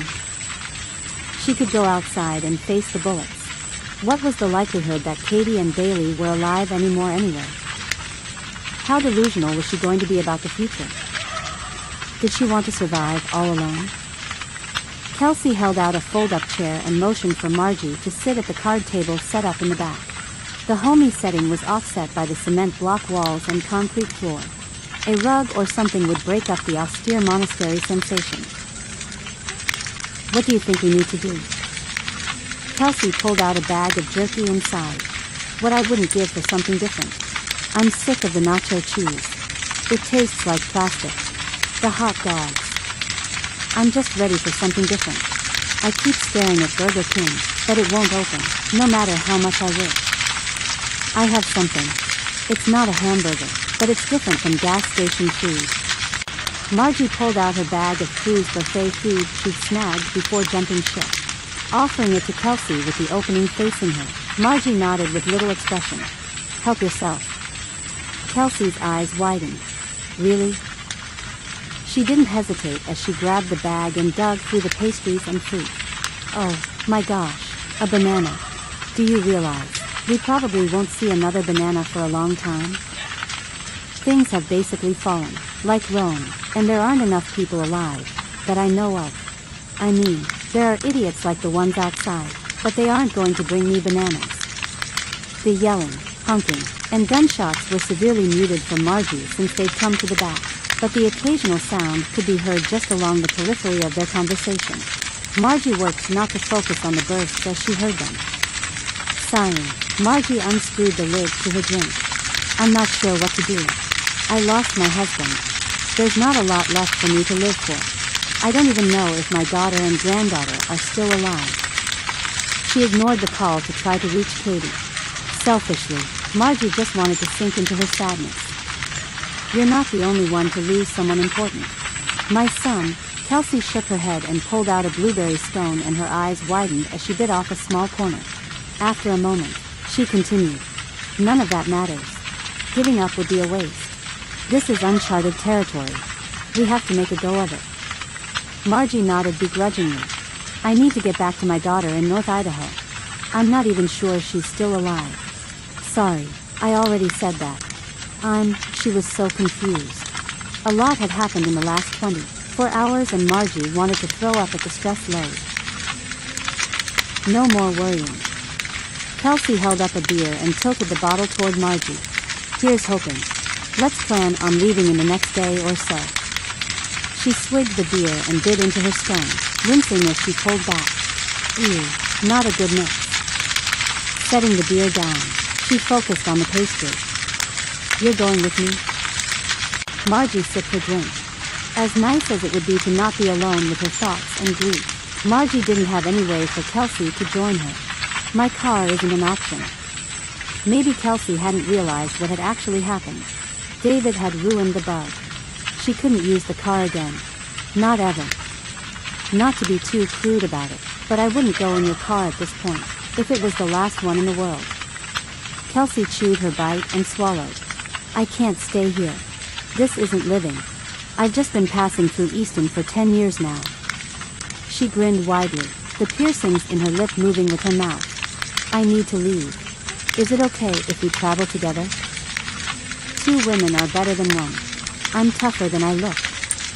She winked, obviously aware that she had a very tough-looking exterior. Are you okay with walking? Margie agreed with Kelsey. 2 women had to be better than one. Kelsey shook her head, chuckling. No, we won't walk. I have a rabbit. It's out back with a tarp over it. I have it camouflaged like it's more garbage alongside the dumpster. We can't leave at night. We'll try midday. If we can get through CLELM, Kelsey shrugged. I would imagine we'd be home free. I haven't heard of anything past that horror. The more Kelsey drank, the twitchier she became, but she was level, headed and close to normal. Margie could do with a little bit of normal for a while. She ignored the shifting nature of the definition of normal. She didn't care. Kelsey didn't seem like she was going to start cannibalizing or stealing from Margie. If she wanted the rolls, she could have them. Plus, if Kelsey had a vehicle, that made her even more appealing in the whole scheme of things. Trying not to stare, Margie looked cautiously through the bag of food as well. She hadn't considered how much Kelsey had been through. She'd said she'd watched people die. How many had she witnessed? With the way Kelsey watched Margie, it almost seemed as if Kelsey thought Margie was a hallucination or as if she expected Margie to die any minute or disappear. How long had Kelsey been stuck in that station? And why, of all the cars out there, did Kelsey have to drive a rabbit? No matter what Margie did, she was destined to go into the apocalypse in a Volkswagen. Chapter 10. Scott. Cady loaded the last box of ammunition. The red brake lights glinted off her dark hair and Scott longed to reach up and feel the softness between his fingers. After a moment of staring, he had to question his reality. Had he touched her? She didn't look at him like he had, so he shook his head and blinked rapidly. Things were getting more unclear and he didn't like the way he was feeling. Taking in a deep breath, he ignored the pain of expanding his chest and the stretch across his skin. Focusing on the environment, Scott rolled his head back and forth. He'd missed the sweet freshness of the air of North Idaho, how the scent of pine and tamarack added a warm flavor to the air. He and Cady had worked on loading the Bronco and Scott's trailer over the last couple hours, well into the evening. The dark abounded around them and Scott had glanced at him more than once at the intimacy of the moment. He hadn't acted on it, since he could very well be delusional. Not for the first time, Cady stopped and faced Scott, studying him with an intensity he wished had a different meaning. Her voice low, Cady asked, Scott, are you okay? How are feeling? She reached out to press the back of her hand to his forehead. Did she know how her touch affected him? His heart wanted to pound at his chest. Instead of doing anything remotely assertive, he nodded, forcing a smile. I'm fine. Just a little tired. I haven't slept well in a while. Scott turned away, hiding the fever creeping along his skin, the itchy red eyes, the deep fatigue in his downturned lips, and the horror working its way from his heart as it ate at his sanity level. He could never admit to anyone what he'd done in that hospital. How would he be able to stand before his maker and own what he'd done? It didn't matter that those babies had been in pain. What if their parents or another uncle had been minutes behind him? What if they came upon the dead babies and they lost it? Scott chewed on the inner side of his cheek. He couldn't help feeling that a huge part of him had changed into someone his mother wouldn't want to know. She'd made him rescue his niece, but she'd never asked him to kill those babies. What if his nephew found out what he'd done? No, he had to make sure no one ever knew. Not Jason, not Cady, not Bailey. What would they think? Cady would never understand. He didn't know how to explain what he'd done. He glanced at Cady again. Would she understand? She had killed Kent, but that had been out of self-defense. What had those babies done to Scott? Nothing. They'd wanted to live just like everyone else. They'd wanted to be taken care of. And Scott had killed them. Scott's vision blurred and he blinked hard. He stopped by the driver's side door and wiped at his eyes. Babies. His parents. Get it together, Scott. Hey, where's Ranger? I didn't see him when you got back. Cady closed the back door on the Bronco and wiped her hands on her pants as she approached Scott. She offered a half smile, looking around. Scott's stomach sank. Ranger was always with Scott. Cady's affection for the dog had been part of her attraction. She was friendly to his best friend, and Ranger was always excited to see her.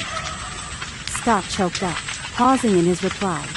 He didn't want to give away his weakness, but with his lack of sleep, guilt, and other worries, Scott didn't know how long he could avoid the effects of the virus. He cleared his throat, but couldn't find the words. Cady reached out and touched Scott's elbow. Scott. Are you okay? What happened to Ranger? She waited patiently, the sincere concern soft in her eyes. She always tried to come across as uncaring, but she was a caring woman, and Scott would someday tell her that she wasn't fooling anyone. He ran off. There was a white van coming after us. I had to leave him. Just down by Cedars. But, there he was, and suddenly he was gone. Scott lifted his hand as if he could see Ranger running away in front of him. He's just gone. Oh, Scott, I'm so sorry. Genuine sadness pulled the corners of Cady's eyes down. Will he know how to get home? That's not far. Hope lightened her eyes for a moment as she tried to consider other ways to resolve the situation. I'm not sure. He followed a raccoon, for crying out loud.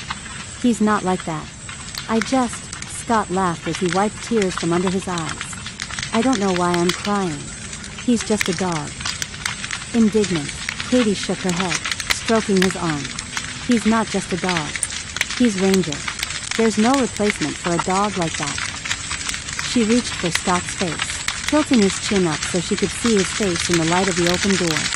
Scott, I think the reason you're easily upset is that I think you're getting sick. I'm so sorry. I wish I had. She wiped moisture from her own eyes, sniffing as she looked down. She dropped her hand to her side. The absence of her touch was decidedly apparent. I probably am getting sick. It's about that time. Incubation is supposed to be roughly 3 days. It's an ugly disease. Cady. You don't know what I've done, what I've seen. He'd said too much and he clamped his mouth shut. Too fresh of memories ate at his mind like acid. His soul wouldn't be far behind. Shaking her head, Cady lifted her head. I don't care what you've done. Let it go. I'm serious. You can't hold yourself accountable. I know you, Scott. You're a good man. You would never do anything without justification. She rubbed his arm, causing a shiver up the back of his neck. Look, let's get back to my place. We'll get you settled and then worry about what we've done or what we need to do. Worry darkened her gaze. Yeah, okay. Scott didn't move other than to look up at the clear sky and the moon shining down on them. We don't deserve this, do we? Did we do something to earn this type of devastation? He glanced back at Rachel's body lying on the front lawn, understanding just what it had taken for her to come to his place. She'd probably hoped he would shoot her. Everyone in the community knew he was serious about trespassing and keeping weapons. Had she gone to his house in the hopes he would take care of her pain? Cady sighed. It's not about deserve, Scott. I'm not sure why this would happen. Let's just take it a day at a time, okay? But she did know. She'd been around at the inception of the whole thing, and when she'd admitted it to Scott, he couldn't believe it. Scott nodded. What else was he going to say? He had no doubt he was getting sick. He could feel his body fighting something, and his sanity relied on holding it together and believing he could survive it. He had to survive it. Scott had to ignore the odds that weren't in his favor that he was going to survive, let alone Cady, too. He wasn't sure on statistics, but data could be skewed. There were too many variables and not enough facts. The one thing Scott did know, people were dying and it could be attributed to the sickness. He wasn't sure on anything else but that. He coughed before pulling open the door. Climbing in, he glanced back at his house. He could come back, but things weren't going to be the same. Even just a few hundred yards from his drive, he could never really return home. How long did he have to live? Chapter 11. Jackson.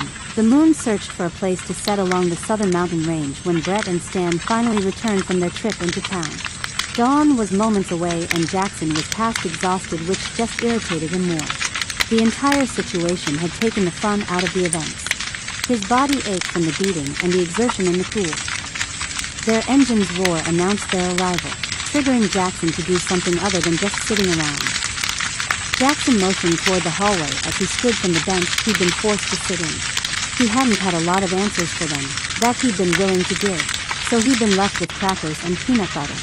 I need to use the restroom, do you mind? The three men he'd been left with had stopped treating him like a prisoner as they'd grown more and more restless. They stood at the windows, pacing back and forth as they waited for the other men to return. Without waiting for approval, Jackson ducked down the hallway, retrieving his backpack and tucking it discreetly behind the coat rack by the front door. He made his way back to the kitchen, careful to retrace his steps to come from the bathroom direction. He adjusted his jeans buttons like he'd used it as well. The men didn't even notice his absence or his return. All that effort for nothing. Laughing and loud slurred talking came from the front doors as Brett and Stan stumbled through the foyer and into the kitchen. Brett clapped Stan on the shoulder. His face was flushed, but not from fever. His glassy eyes gave away more than just his sick state. Alcohol was going to help Jackson a lot more than he could have planned. The man that had stayed with Jackson stepped forward and thrust his finger into Brett's bleeding chest. Where's the cure? His hand shook and a rash had erupted along the back of his neck and along his cheeks. When the pox showed up on him, it was going to be painful. Brett held the bag aloft in the man's direction. He smirked and guffawed as he tried to figure out the words to say. Here it is. We feel better already. He snorted, then sang loudly in the general direction of Stan, who was grinning stupidly. I can't believe how good I feel. Yeah, you, too, Stan. Like that time I spoke. No, smoked pot out back by Pa's barn. He sobered a bit. Rest his soul. Brett lifted his gaze and searched the room for Jackson, his eyes narrowing as he spied him. You killed my father. They'd already applied the ointment. Jackson searched Brett's countenance for the shiny medicine. How long ago had he applied it? Had it had sufficient time to soak into his skin, or was Jackson in danger of rubbing it onto his own skin, if he tried escaping? Either way, he needed to get out of there. Fear finally kicked in and his eyes widened. Brett stepped toward him, stopping as his friend or brother reached for his arm and jerked him back. He narrowed his eyes. Give me the cure. With Brett distracted, Jackson edged from his position in the kitchen toward the front hallway. He wanted nothing to do with that cure. He kept his back to the wall as he sighed, stepped from the room. Get out, Jackson, just get out. You're taking too much of it. The man pushed against Brett, shoving his shirtless brother away from the group circled around the ointment jar on the table in the living room. I need more of it than that. You guys already got some. Brett stumbled back, catching himself but drunk enough to fall the other direction. He slid, bumping against Jackson's direction as Jackson tried scrambling back. The slick ointment on the back of his hand connected with Jackson's knuckles. Jackson jerked backward, staring in horror at the shiny toxin on his skin. He kicked Brett off him, bending down to wipe his hand on the carpet. It was too late. Of course, but maybe he could limit how much was absorbed. His face felt tight immediately and he stared at Brett with the ferocity of hungry grizzly. You idiot. His scream wrenched from his chest. How stupid could you be? He'd created the cure. There was no escaping the consequences. One way or the other, his creations were coming back to haunt him. Hey, get back here. I just want to talk to you, man. You saved us. Brett called out, but he didn't follow Jackson as he returned to the cooling relief of the initial Urtica Ferox ointment. He waved Jackson off as he turned back. Give me some more. The euphoria of the initial application would be addicting. Jackson couldn't enjoy it as the dread of what was going to come drenched him in sweat. Those cowboys had no idea that Jackson grabbed his bag and darted from the house, climbing into his rig. He had to get down from the mountain. He needed to find a safe spot to hole up for however long he needed. He'd never tried the ointment on a healthy specimen. He'd never seen its effects. What was he going to do? What would he be able to do to stave off the hemorrhaging? That would be the worst thing. He could fight hallucinations. He could fight delusions and sweating and even unbearable pain. There was nothing he could do against hemorrhaging. He didn't have time to get to Cady's house before the cure started to work on him. He didn't have more than a handful of hours left. What had just happened? How had he gotten so lazy and dropped his guard? Jackson had no doubt that he'd done that to himself. He could own his mistakes. His hands shook as he turned the steering wheel to get down off the mountain. He glanced at the digital green numbers on the clock on the dashboard. How long did he have until he lost his mind? Chapter 12. Cady. The aroma of spaghetti with its garlic seasoning and home. Dried basil carried upstairs to Cady's bathroom through her master bedroom. With the power still on, lights weren't an issue, yet. Bailey heated up the spaghetti with the stove before calling everyone to dinner. Escaping to her room to gather her composure had become essential. Any questions or doubts Cady might have had about the disease's high infection rate were gone. Her hands shook as she paced back and forth on the tiled floor. Every emotion was laid bare after seeing Scott getting sick. The very real possibility had actually become something she could see. Kent didn't count. She hadn't seen him progress through the disease. Watching Scott as he got worse over hours instead of days was taking its toll on her. How could she escape something that was so prevalent and seemed to have no problem infecting everything on two legs? She braced her arms on the edge of the counter and leaned close to the mirror. Her hair was up in a sloppy bun and strands of silver stood out as they intertwined with the mass of brunette ones pulled tightly from her temple. Tired. She looked so tired. At least her eyes weren't red, rimmed, not like Scott's. Not yet. She didn't really have a cough and she didn't have a fever. All of that didn't keep her from checking herself for the rash. Twisting and turning, she searched her neck and upper shoulders, lifting her shirt to see her lower back as well as under her clavicles on her upper chest. A fever she could treat. The rash she could probably even treat. That was fine, doable even. But she wasn't sure what the disease did to a person mentality. Breaking it down, she was scared of the disease, but she wasn't sure why. Kent had been sick when he'd come the first time, but he'd spoken of going for the cure, despite her pleadings that he not touch it or even go to town.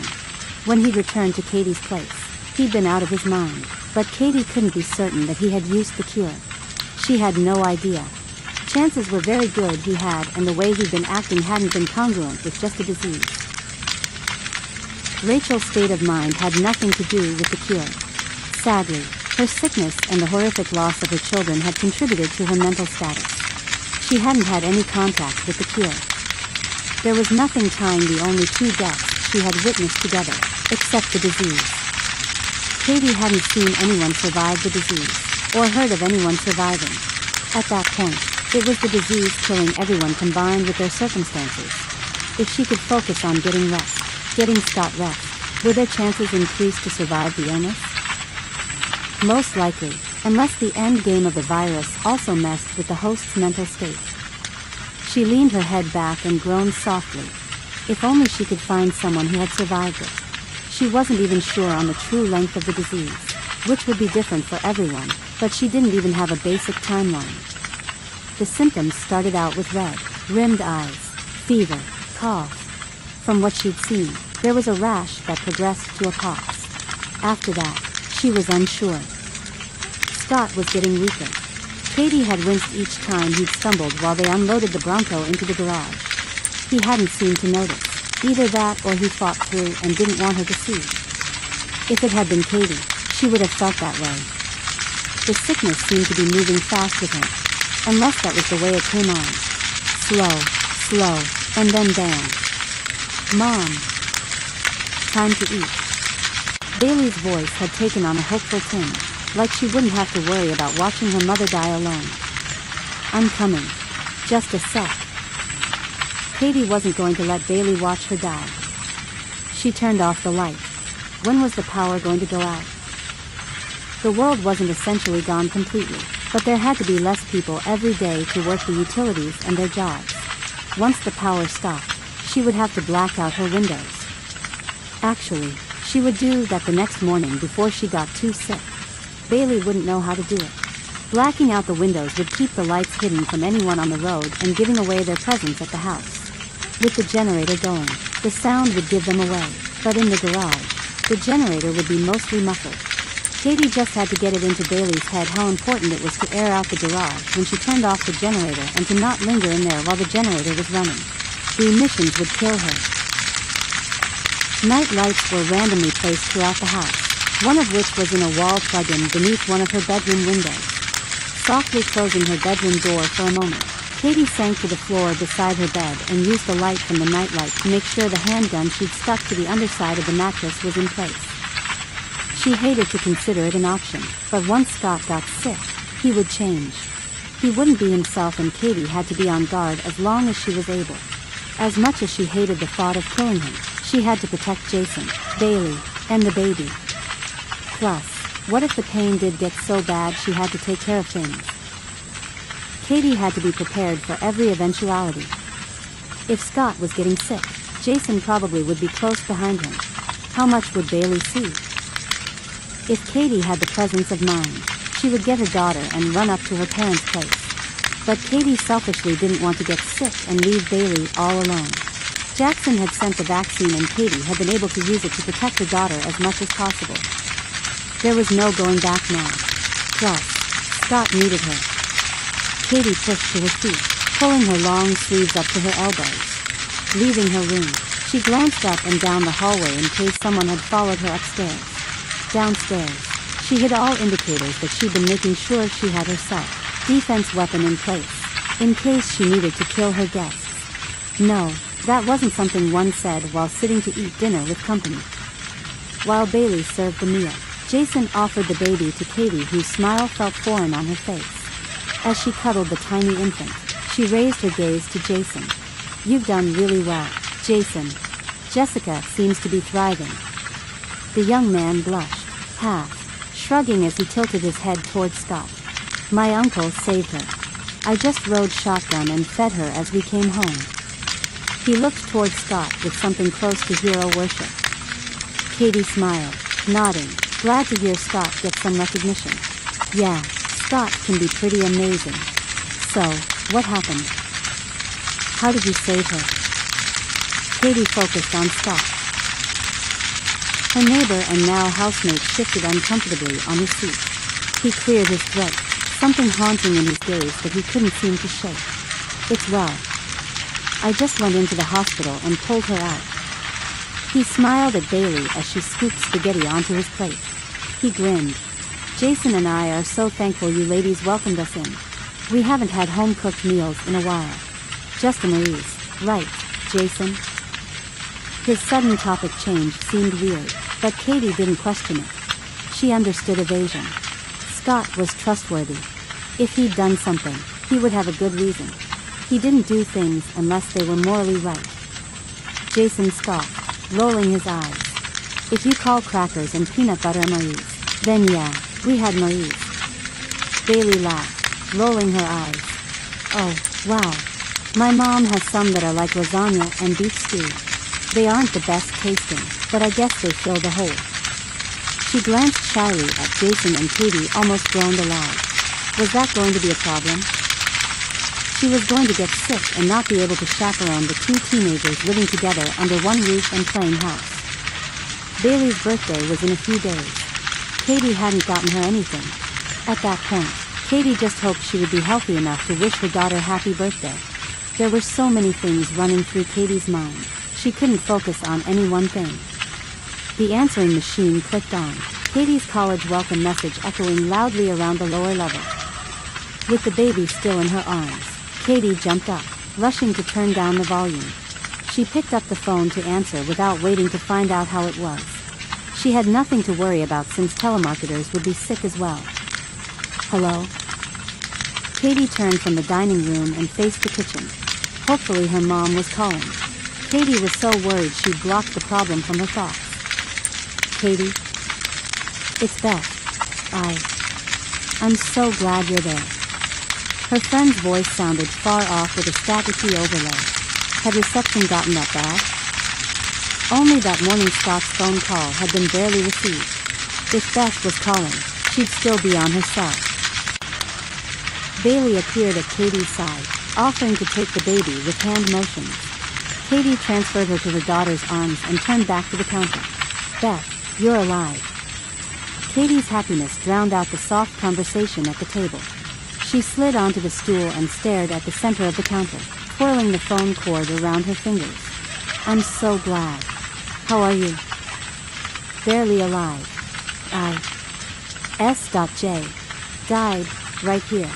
I'm staring at his body. Cady. Livy, she wants the cure, but I'm too scared to go get it. Her voice broke on a sob. You have no idea, it's horrible. Cady's back stiffened. Beth, listen very carefully to me. Do not use the cure. It's bad news. I think it makes you crazy or something. It might even make you kill yourself. Just stay away from it. She ignored the announcement that Beth's son was dead. If Beth didn't listen to Cady, she would watch her other two children die as well. Cady didn't need to point out that things were only going to get worse. That makes sense. My neighbors, it's getting bad out there.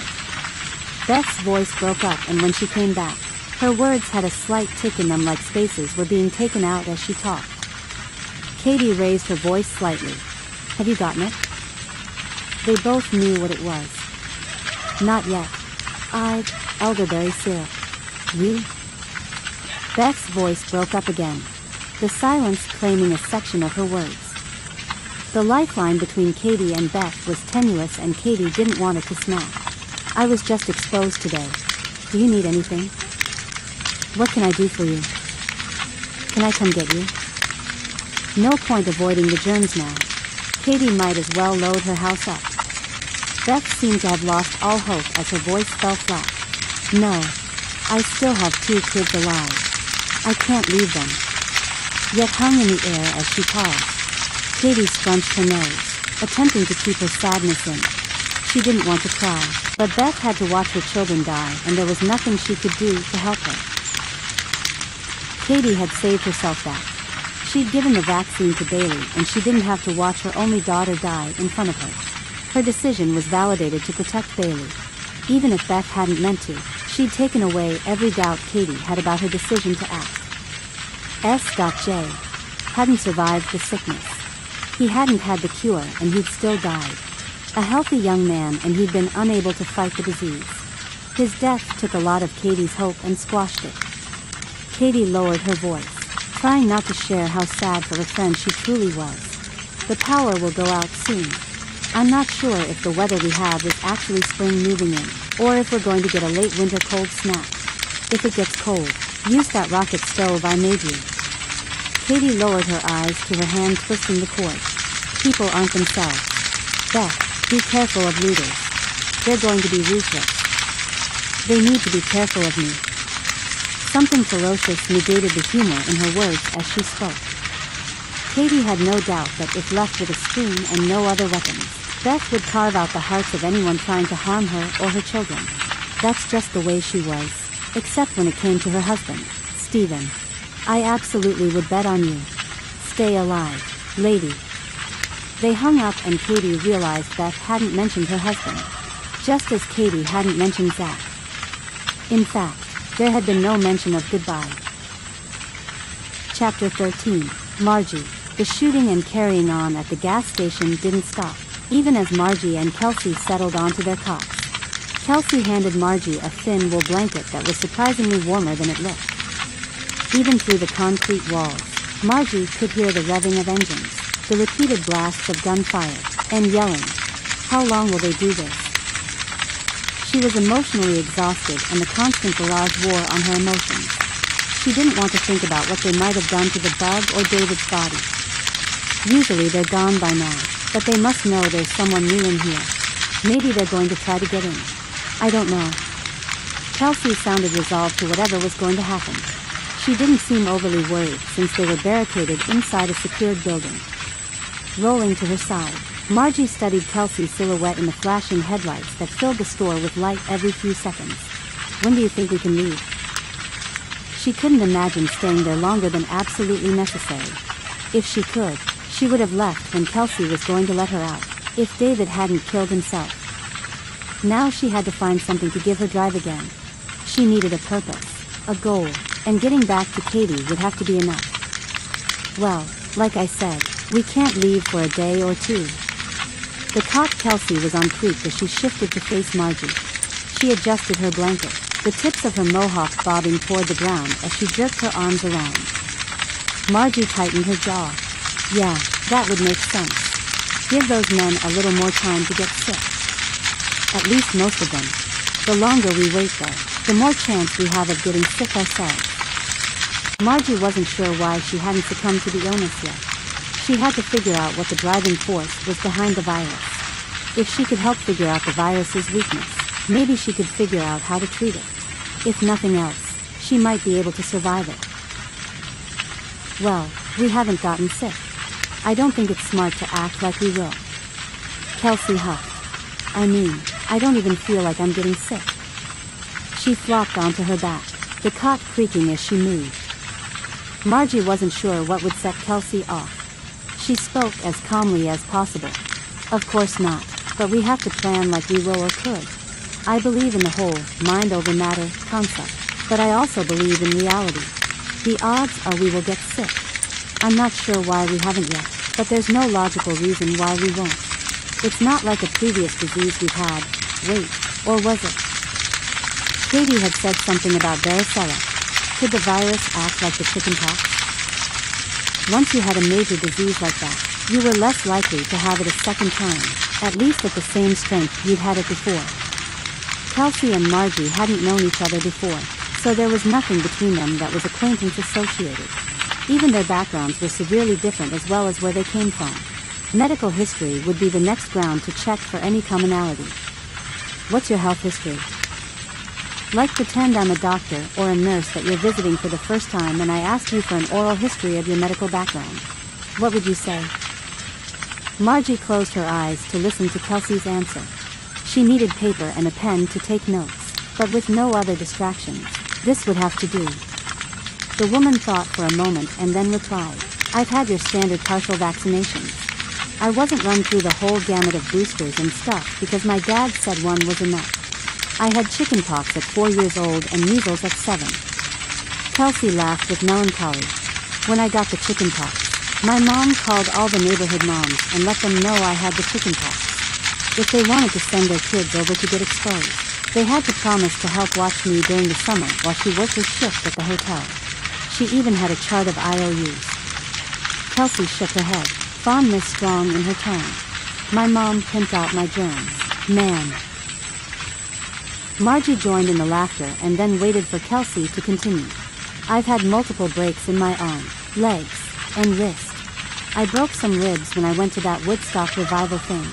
It sucked, by the way. She cleared her throat and paused, thinking, then started up again. Oh, I got my first bout of shingles when I was 41. Believe it or not. It's impossible, I know, since I've turned 29 for the last 15 birthdays or so. Chuckling, Margie quirked her eyebrow at the mention of the last disease. Shingles? Yeah, horrible buggers. I'm just getting over an attack now. That's why I've been flooding my system with vitamin C and immunity boosters. She waved her arm in the air above her side, the movement odd-looking in the dark. A whole section on my side. At least it wasn't on my face this time. The last one hurt so bad. I get them, too. I finished my most recent bout a few weeks ago. The stress from my husband's cancer prognosis wore on me a long time. Margie thought hard about what Kelsey and Margie had in common. Cady had mentioned varicella and shingles could be exactly what it was based off of. Or, if not directly correlated, then shingles could be related.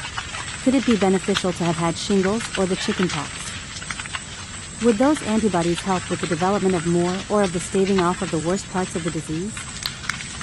Margie needed time to process the information, but she also needed to talk to someone who would be able to break down the scientific aspects of the virus and the antibody production process. Why hadn't she thought of reaching out sooner? The medical mystery pulled her mind off David's death, and she finally grabbed onto the goal with psychotic intention. She sat up and glanced at Kelsey. You wouldn't happen to have a working landline here, would you? Chapter 14, D.C. The phone rang as Tom Schilling rolled toward his wife. Her breathing had been labored the night before, and he was glad to hear the rattling had stopped. The virus that was taking over the world had invaded their home as well, despite every precaution, and Tom was sick of the reports. It would be nice to get back to normal. Except, her breathing had stopped altogether. Tom had no idea when in his own chest heaved as he rolled back from her still form. Swallowing, he sat up, clamoring for the ringing phone with aching hands and creaking elbows. He licked his lips, his eyes dry. Yes. He forced himself to be who he had to be instead of the grieving husband he wanted to be. Mr. Vice Precy. I'm sorry, I mean, Mr. President. I spoke with the head of the CDC facilities and their vaults are reportedly intact. Sir, all diseases have been reported in. Tank. None got out. There was a breach in the smallpox sector of the facility in Atlanta 12 years ago, but they thought they caught the suspect. They reported the incident to the last administration, who decided to continue working with Ebola development and ignore any mention of smallpox to avoid a panic. The information on the location of that missing tube is classified and I can't get in. They were decidedly closed-mouthed about it. Those who were there. It could be possible, sir, that the people who know aren't even available anymore. The chief of staff was pragmatic and goal-oriented, even in the face of such disaster.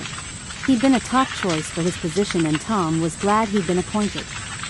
Tom sighed, careful to pull the collar of his T-shirt softly over his neck. The rash had started 3 days before and the pox were getting heads. His wife's pox had developed and burst in less than a day. Tom dragged his legs to the edge of the bed and dropped his feet to the plush carpeted floor. What about this cure? Was there any hope?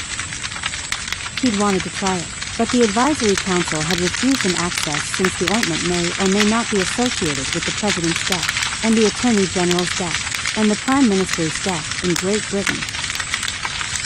The chief of staff was the last man standing as most of the American cabinet had gone MIA with the illness. He cleared his throat. I would advise you not to take it, sir. There are concentrated toxins from Urtica ferox with some genetic modification in the ointment. Mortality is stated at 98% so far. Those statistics are obviously skewed. We can't get any reliable sources of information. There is also no way to warn people from using it, since there are so many who have reported its initial relief from the pain. He paused, then asked softly, "How is your wife, sir?" She's not in pain anymore. Thank you. Her loss would haunt Tom, but he had other things to worry about. The constant pain could be mind-altering.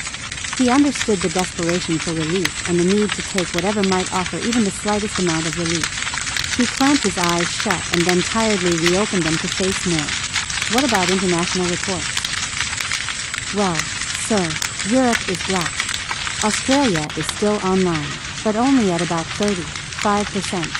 They tested the ointment before it got through customs and refused it because of the Urtica ferox toxin present. Papers rustled in the background as he checked his notes. Tom couldn't even imagine touching paper right then. His nerves felt swollen and overly engaged. He licked his lips. What is this Urtica? What is it? New Zealand pine needle. Sir, I'm not going to lie. It's pretty horrible. The stories I've been able to look up on the internet aren't good. He seemed to relish the research and the job of deducing how to minimize the loss and get the world back on its feet. Tom lifted his gaze and stared at a fleur-de-lis pattern in the curtain to his bedroom window. His wife's call since she decorated. Is this Australia's way of attacking us? Have they conducted World War III without ever dropping a bomb or shooting a bullet? Did they send this out to devastate the world? Tom swallowed, an act that was becoming increasingly harder to complete. He was too tired to even be truly upset at the Australian government. He sat beside his dead wife. The pox was taking over his body. He didn't have much that he really cared about, but he was still enough of himself to try. I don't believe so, sir. The cure has a name of CJ180D Part B. The virus might be Part A. China has gone black. Well, almost all of Asia has. The sound of a more frantic rustling of papers in the background was accompanied by the scratching of a pen on the paper as he wrote. Southern Africa, South America, and Mexico are partially out. So far, sir, about down to 20% alive. But that number is dropping. I haven't been able to get a hold of the Prime Minister or anyone in his cabinet from Canada. I'll report as soon as I'm able. The man was a good one, but even he sounded tired. Is there any way to survive it? What scientists are on this? Tom didn't even want to survive it. There wasn't going to be much of a government to lead when all the population was dead or rogue. He wasn't even on the history books as the last president of the United States because the people who made records of that kind of thing were dead or dying when he'd taken office. Only 3 people had sworn him in, and it had been in the bathroom with his bathrobe on. Sir, there are no more scientists. They're all dead. The chief of staff had nothing left to report, and his deadpan delivery of the worst punchline in the history of the United States lingered on the line. Understood. Tom hung up without fanfare. What was the point in wasting their breath on things they already knew? The chief of staff would call if he had time, energy, and information. Tom would answer, if he was still alive. They were just passing information along at that point. There was no one left to do anything with the information they did get. Tom couldn't send the military anywhere. His legs were pulled out from under him and he had no power to stand on. He leaned back, laying his head on his pillow. Reaching across the short distance of their sheets, Tom touched his wife's cold back with the knuckles of his hand. He closed his eyes. I should be dead with you. The world had been begging for a reset. Someone had created the button and pushed it. Now the world had to deal with the consequences of what they'd wished for. Chapter 15, Jackson. The town of Clinton loomed before Jackson as he barreled down the hill and onto the main street. Through the smallest downtown he'd ever seen, which consisted of 10 buildings and a motel on the end. Jackson couldn't think about where he was running to, just what he was running from. The size of the town had been a positive trait that had pulled Jackson off the freeway, but had since turned into a negative aspect. He wasn't sure he'd survive. The size of the town would limit his options. He only had the small motel to lock himself into. Would he be able to get in a room? What exactly was he up against? How many people were already sick or dying? The office could very well be closed and Jackson needed a door he could lock. If he broke down the door, he'd never be able to relock it. Sunlight's sun worked its way down through the early morning. Heat wouldn't be welcome since it would spread the ointment across his skin. Even the smallest particles would leach into the fine lines and give the toxins more surface area to soak into. Jackson controlled his breathing, but he wanted to run and gasp and jump into the river that ran parallel to the town's oblong shape. Quiet as if abandoned, the streets running away from the main street looked like alleyways with a random car left here or there. The lights were off in the buildings and even the business at the end, across from the motel, with its sign declaring it a saloon, was completely dark. The windows had been smashed out and glass littered the walkway. A glimpse of a hand resting limply on the edge of the windowsill startled Jackson. That wasn't what he'd expected. His memory was triggered from the evening before when he'd arrived at the ranch. He should have left before going in.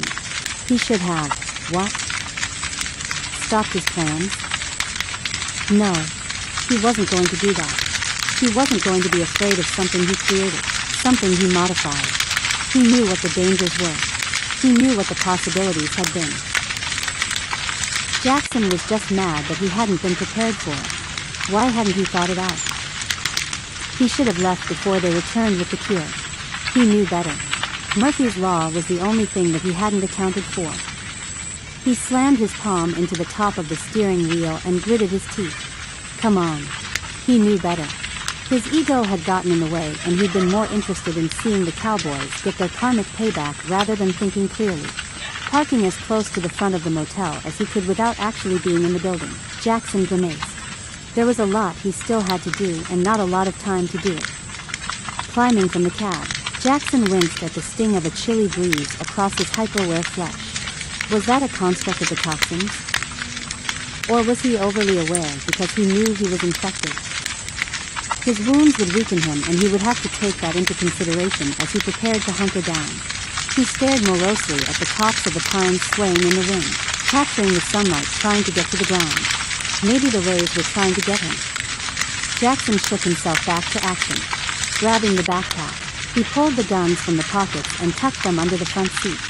He didn't leave the option of guns nearby when he locked himself in whatever room he could get into. When he went crazy, he didn't want to actually kill himself, even if he did at the time. The Urtica ferox worked by hemorrhaging the sick or weak. Jackson wasn't sick or weak. Okay, he might be weak since he hadn't slept or eaten properly since his beating, which had taken more out of him than he wanted to admit. He had to have faith he could pull out of it, or everything he'd been able to do would have been in vain. The amount of toxin he'd absorbed wouldn't be much relative to the amount other people were exposing themselves to, but he had enough he would feel it. And maybe not survive it. Swinging the pack to his shoulder, he crossed the few feet from his truck to the front doors. He glanced around as if someone might try to approach him, but who would? There weren't many left alive to terrorize others. Not to mention, he wasn't in the mood. He didn't need a gun to snap a neck. Pushing through the double doors to the motel, Jackson searched the ratty interior with its dark vending machine and worn carpet. Was there anything he could use? He didn't expect anyone to be there, and he wasn't wrong. He lowered his bag and moved to stand in front of the vending machine. For once, there were offerings of drink and snacks. Not just candy either. He could get on board with that. Looking around, he sighed.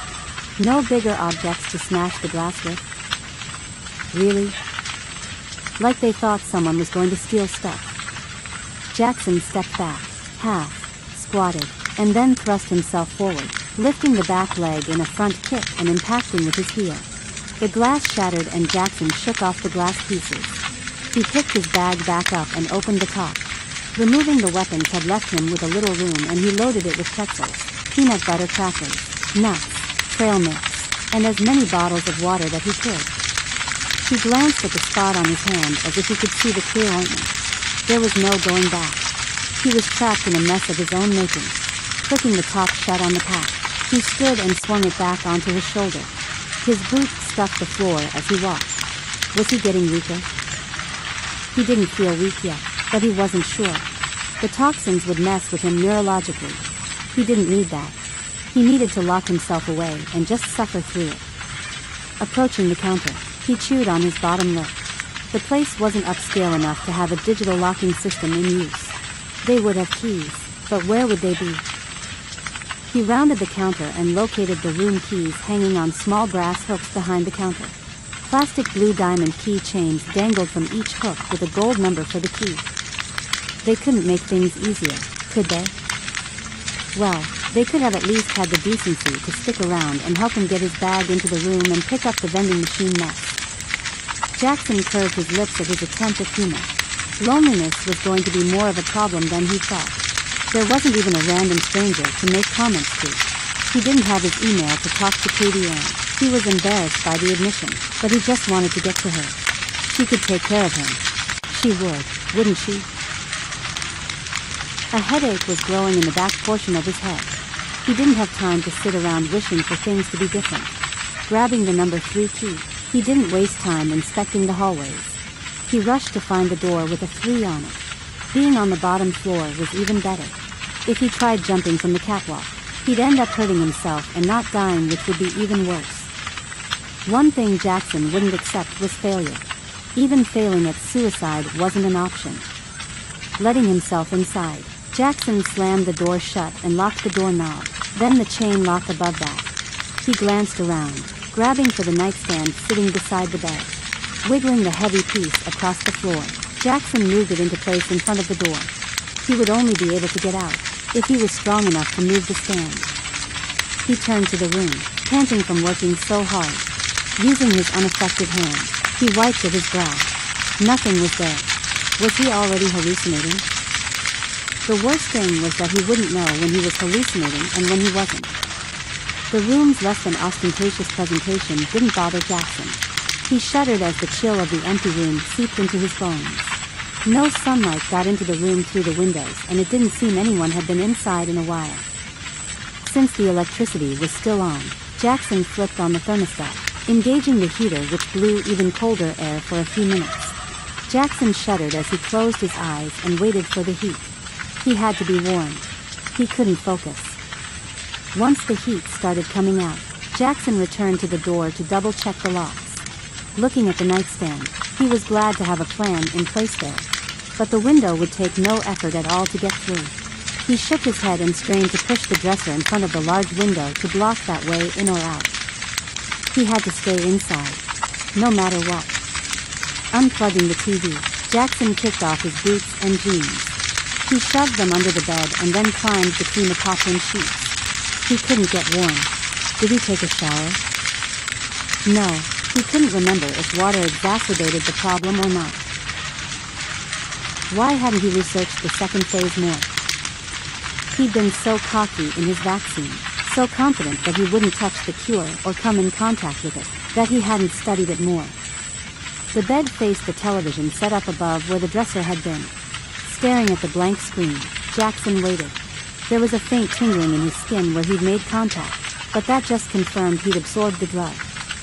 If he survived the attack of CJ-180B Part B on his system, he'd be stronger for the next time. If he had to change his outlook, there wouldn't be a next time. He would survive the ointment. So, when he survived Part B, he would be stronger, but there wouldn't be a next time. He wouldn't be that stupid again. Lifting his gaze from the empty space where the dresser had been, Jackson blinked at the sudden image of Dr. Phil speaking directly to him on the screen. It isn't a strong way to head into the future. You need to believe, make the decision. It isn't hard to do something when you use strong active language. He tilted his large Texan bald head toward Jackson. He did the high arch with his eyebrows as if Jackson was looking for a father figure. Jackson shook his head. You're not real. I unplugged the television. I know you're not real. He scoffed as he shifted on the mattress. A fine sweat broke out on his skin as the tingling spread out from his hand to his shoulders. Was he hungry? Should he eat?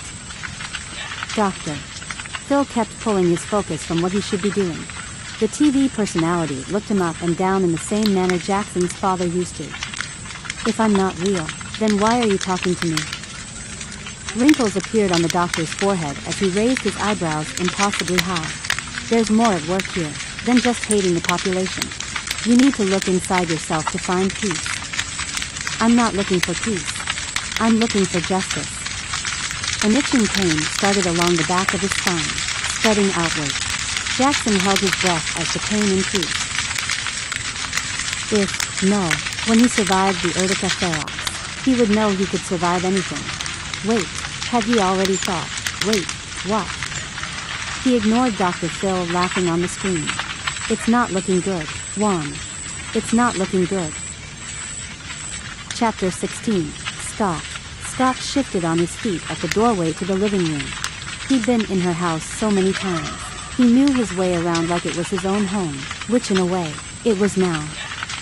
He didn't want to go into the living room and interrupt the tender moment. Cady, Jason, and Bailey were huddled around baby Jessica and talking about Stephanie, Jessica's mother, like she was still alive. Jason told stories about what they would do at family gatherings like 4th of July. Jason reached up and rubbed the top of the baby's head. Aunt Stephanie one time told Grandma that since chocolate came from France, it should be considered salad. Grandpa overheard and decided to give Stephanie a chocolate meal every mealtime the next day. He got Grandma to agree to it. They did chocolate gravy, white chocolate potatoes, chocolate cake, chocolate pudding. They did so much chocolate. He grinned wistfully. Aunt Stephanie ate it, but then refused chocolate the next month. I wish I could have seen it. Grandpa told me that story a lot. I'm sorry about your grandparents, Jason. They sound like amazing people. What about your dad? Cady's soft voice reached Scott and he felt as if she was talking to him. He hadn't mentioned Jason's parents to him. Scott wasn't sure what had happened to his brother and he didn't want to guess. He'd avoided the topic like he was avoiding that room. Jason reached up and pushed at his hair. I'm not sure. I can't figure out how to check on them. There are so many places they could be. He ducked his head. My mom would love her new niece. Sadness set in with unbeatable determination. Scott most likely wouldn't be alive to see his niece and his nephew get any older. He wouldn't be able to tell them even more crazy stories of their parents and all the great things their grandparents had done and been. The chocolate story was only the tip of the iceberg. The more he thought about it, the more he wanted to tell them. Cady glanced up, catching Scott in the corner of her eye. Scott, come join us. She patted the couch beside her and furrowed her brow. Did she suspect how he was feeling? Was that concern in her eyes because she saw how weak he was getting? Scott couldn't have her thinking he was less of a man. He shook his head, wishing he could tell her everything rushing through him. He cared more than he could ever tell her, more than he would have a chance to tell her. I think I'm going to get some rest. Thank you, for everything. Would she understand the emotion he was trying to push through his gaze? He waved limply at them. She nodded slowly as if worried to let him leave.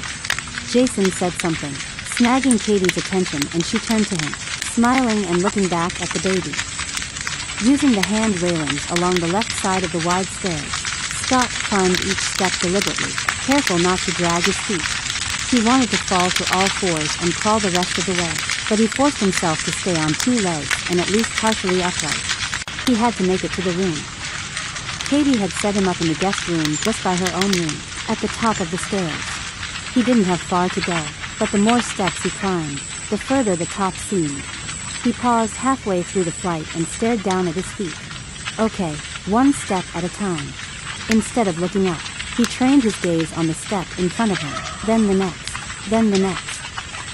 Once he got to the top, he jerked himself forward, grabbing onto the door jamb to use it as a support. Scott was almost there.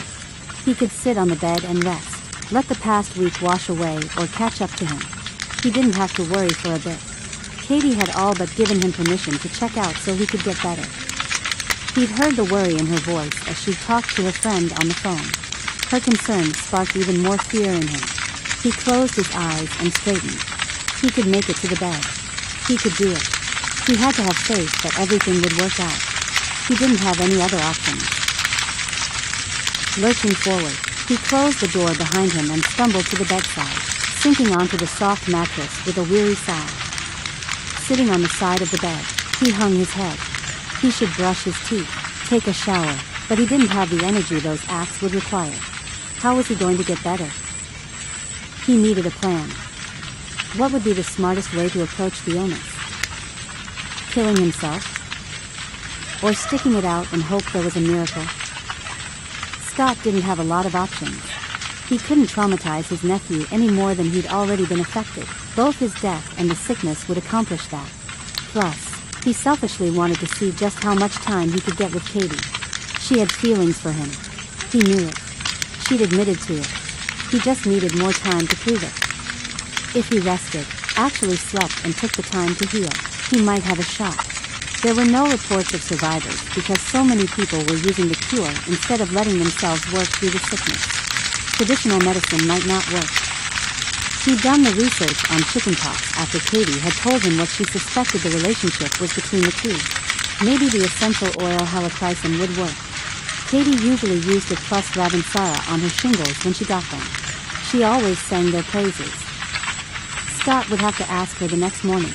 Really, anything else besides falling onto the pillow was more than he had the energy for. If there was an attack on the house right then, he would be worthless. He unbuttoned his pants and lay back on the bed, wiggling out of the denim with small bursts of energy.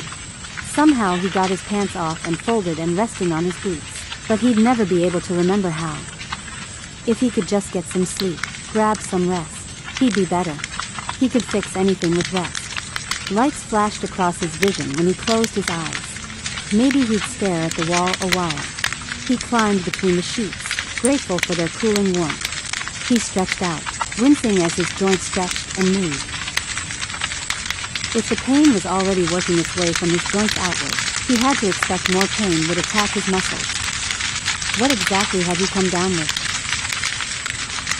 Chapter 17. Cady.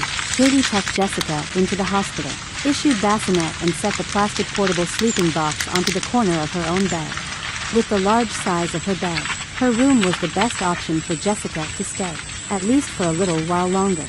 Cady would take the baby while she was able to, and hopefully she could help Jason and Bailey learn what they needed to in all aspects of running the homestead and not just in how to take care of a baby.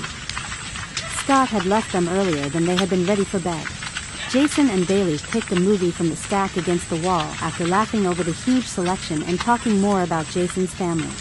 Jason's family was Scott's family, and Cady found herself interested in knowing more about how he was raised and grew up. The red to his eyes had spread, creating a shadowed look to his features. Cady was worried about him. He was deteriorating fast. Cady hoped it wasn't evidence that the virus would eat its way through her just as fast. She couldn't help Scott, or Jason, or Bailey, if she was incapacitated with the virus. Washing her hands and face in the bathroom, Cady glared distractedly at the soap sitting in the small glass soap dish. The physiology behind the virus was confusing. If it really was varicella, then there shouldn't be such a high mortality rate. Thanks to Jackson's second phase of the plan, there was no real way to see who had survived the illness, because most of the people had died from the ointment. Or they had died from the virus. Chickenpox was known to be harder on adults than children. In fact, children could contract chickenpox multiple times over their growing up years and be just fine. Adults, however, had a higher chance of sterility and death if they contracted it in their post-adolescent years. If she'd known Rachel was back at her house, Cady would have called her at the very least. She could have warned her to stay away from the cure. If nothing else, Cady could have gotten information from Rachel on the state of the children, seen if they would survive it. Looking at Beth's children, though, S.J. was dead and she hadn't given him the cure. He was an older teen, but he wasn't an adult yet. She knelt by the side of the bathtub, confused by everything that was going on. Keeping everything straight was getting hard. What did she need to help her figure out exactly what was going on and how to beat it? Paper. And a pencil. That's it. She could figure it out, if she could make her lists. Back downstairs, Cady peeked in the living room, smiling at the sight of Jason sleeping on one of the couch while Bailey watched the movie they'd chosen on the other. They were good kids. They wouldn't do anything they weren't supposed to. Cady had to learn to trust others. In her office, she grabbed some notebooks and pencils, checking the phone for any other calls. Nothing. She would have to go another night not knowing where her parents were or if they were okay. Back up in her room, she sat on the side of the bed and took notes on everything she could. Everything was fuzzy. She had no idea what was killing who, but Rachel had been in so much pain she'd opted to die. Well, that wasn't completely true. She'd killed herself because of more than just the pain of the sickness. Cady had no idea just what the possibilities were that someone could survive the virus. She had no idea what the end symptoms were. But as she mapped what she knew, things became clearer, even if the treatment wasn't. The only definitive answer she could come up with was that the pain became so severe, the victims were desperate to escape it, desperate to do anything to stop it. Would she need her gun for her? Was that the way she would take it? What about Scott? Was his pain debilitating yet? It was only a matter of time with the disease. Cady knew that. Scott knew that. She had to check on him. She had to see for herself that he was okay, at least for the night. Opening her bedroom door, she crossed the few feet to his door and pushed the panel open, knocking softly as she entered. Scott. The blinds had been closed. Scott had burrowed deep under the blankets she kept on the queen-size bed. He sprawled across the center of the mattress. Thankfully, Cady had put the room in for when her parents visited. Scott's jeans had been folded carefully and set on the wing, backed chair beside the bed as if he wasn't sure where to put it. The edge of the pants hung off the seat with a lopsided look. Cady shifted the pants further back on the chair and dragged it closer to the bed. She sat, folding her hands as she stared at him. The strong features of his face were pale, and she longed to have the right to reach up and push his hair off his forehead. She'd protected Bailey, but she'd failed to protect her mom and dad, her close friend, her sister, like friend, her neighbors, and so many other people. Scott was there, in her home, because she'd failed to warn anyone. He was sick. He'd lost his parents, his brothers, his sister, so many people. Cady leaned forward, resting her forehead on her clasped hands. Her tears were silent and hot as they streaked down her cheeks. Did she deserve the chance to pray for forgiveness for things that in hindsight she should have done differently? She'd never looked closely at the probability of a god or other being out there, but as the world crashed down around her, she couldn't deny that she longed for the comfort of something out there, something to put more faith into than the science that had turned its back on her. After a moment, warm fingers wrapped around one of her hands. Cady, his voice rasped like gravel scraping together. She looked up, wrapping her hand around his. Her tears didn't stop flowing, even as she sniffed. Guilt weighed her down, and she couldn't control the sob that broke free. Scott, He seemed to summon some kind of strength from a preserve he hid deep inside. Let me talk. I've been wanting to tell you for a while now, but this apocalypse drama keeps getting in the way. His grin was wry and tired, like he was just trying to force humor into his eyes, but he was failing. I'm falling. No. I mean, I've fallen for you a long time ago. I've just always waited for the right time to tell you. Plus, your husband, and now, just when the chance actually arrives, I'm going to die through the right time. This is going to have to be the right time. I think I'm babbling. He shifted his gaze to a spot above her head and licked his lips. You are babbling, but it's sweet. Cady's eyes hurt from crying so much over the last few days and weeks. There had to be a limit for how much crying was survivable. She could see losing herself to dehydration than anything else. No. We don't want to end up sick and dying and confessing our feelings. That's so cliché. We're not cliché, okay?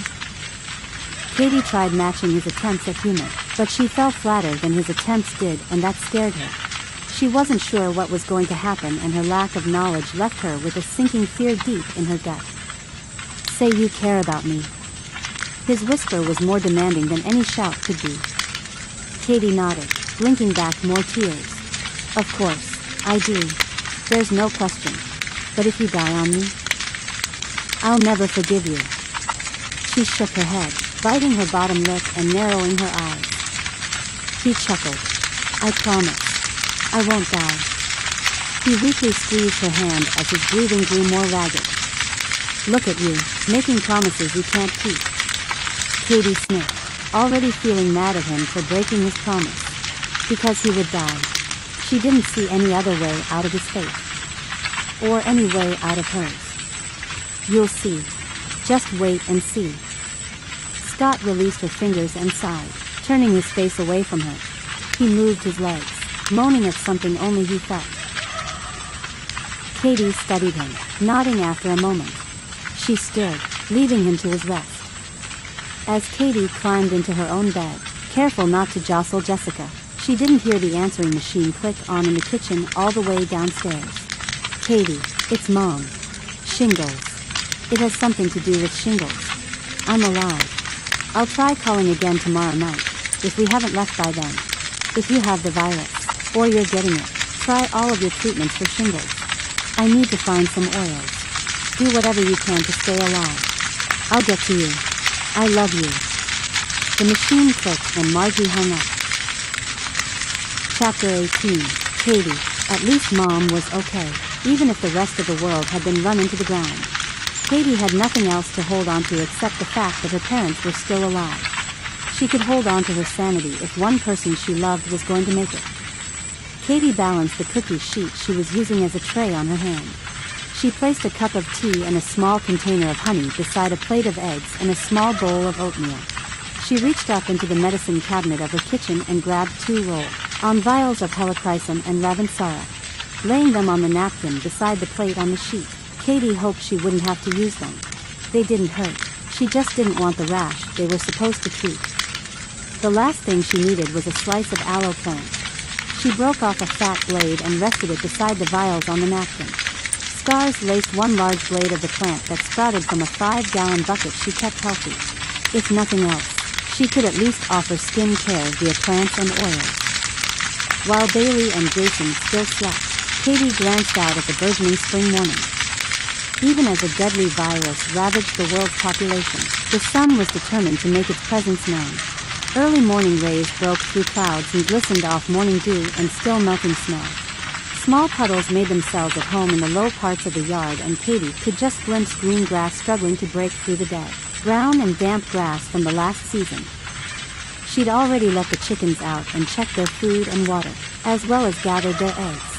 Almost 50 chickens allowed for a hefty collection of eggs both morning and night. She would clean the eggs and then dip them in wax for safekeeping. There was no way they would eat 15 to 20 eggs a day, even if they tried. Well, maybe Jason could. The teenage boy seemed to have a hollow leg with how much he ate.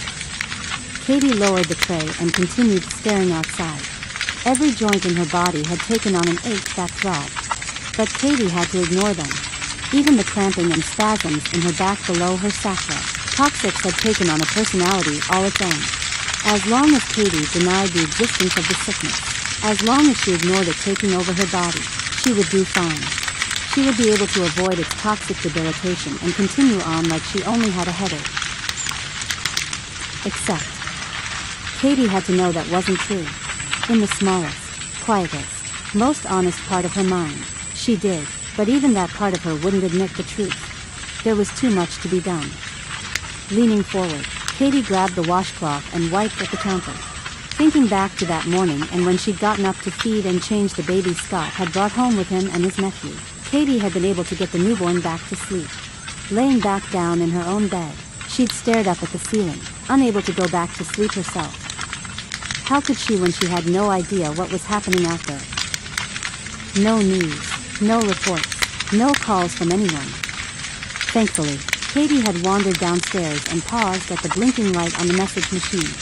Thinking about it now, Cady was glad she'd pressed play. She needed to hear that message. Her mother's voice had worked its way through Cady's foggy mind. 2 things that she focused on from the message. 1, they were okay. Margie and David, Cady's parents. And 2, Margie had somehow tied the virus to shingles. Of course, that hadn't been a stretch when Cady had left her numerous messages about the virus coming and that it was related to varicella viruses. Somehow though, Margie had pinpointed it to shingles.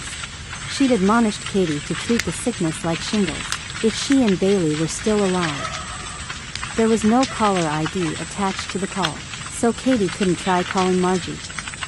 Treating the sickness like the shingles was easy to do. Cady could do that, but she wasn't sure if those steps would be enough.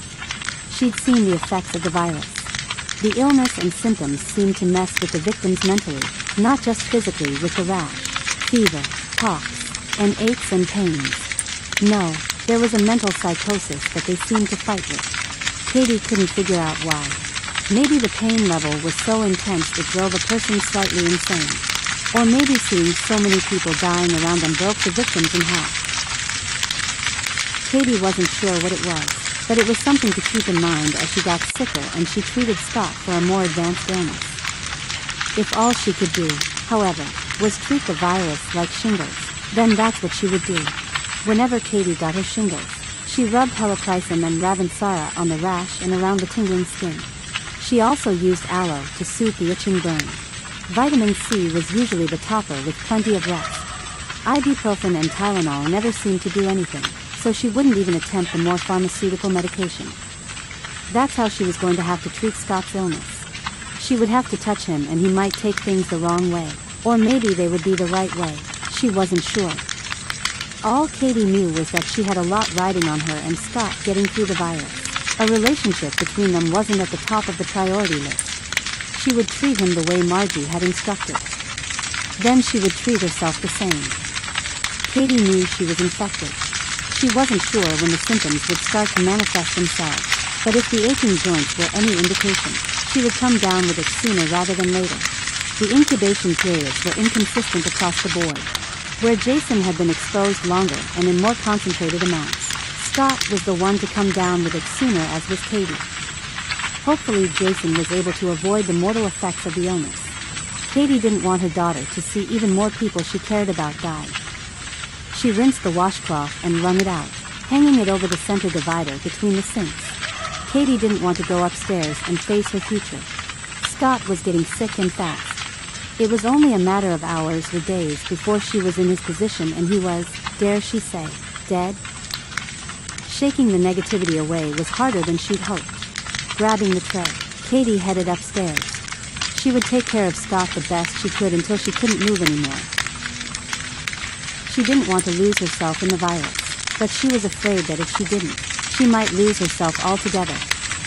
Cady allowed herself to fall into a routine over the next 2 days. She lulled herself into believing it was okay to feel achy and tired. She was helping with a newborn and a sick friend and apparently watching her teenage daughter flirt with a slightly older teenage boy. Rather than focus on Bailey's adolescent flirtation, Cady focused on Scott. He hadn't left the bed in a while, except to go to the bathroom, and even then, he needed help. He wouldn't have left the bed otherwise. His pallor had worsened over the last 48 hours and his words slurred in random times. Cady couldn't find a pattern or cause for it. Bringing up Scott's next treatment, Cady knocked on his door and pushed inside. As Cady entered, she stopped, smiling at Scott sitting up on the bed. A light sensation of relief flooded her chest, opening her up and making it easier for her to breathe. She had hope. He was looking better. She swallowed past the scratching in her throat and forced a cheerful tone. "You're feeling better?" "That's great. That says a lot about essential oils." Cady's hope was revived as she rested the constantly refilled tray on the nightstand beside the bed and turned to face him. She paused, studying the dim look in his eyes. Worry twisted in her chest and focused on the scent of peppermint oil she'd swiped under her jawline before coming up.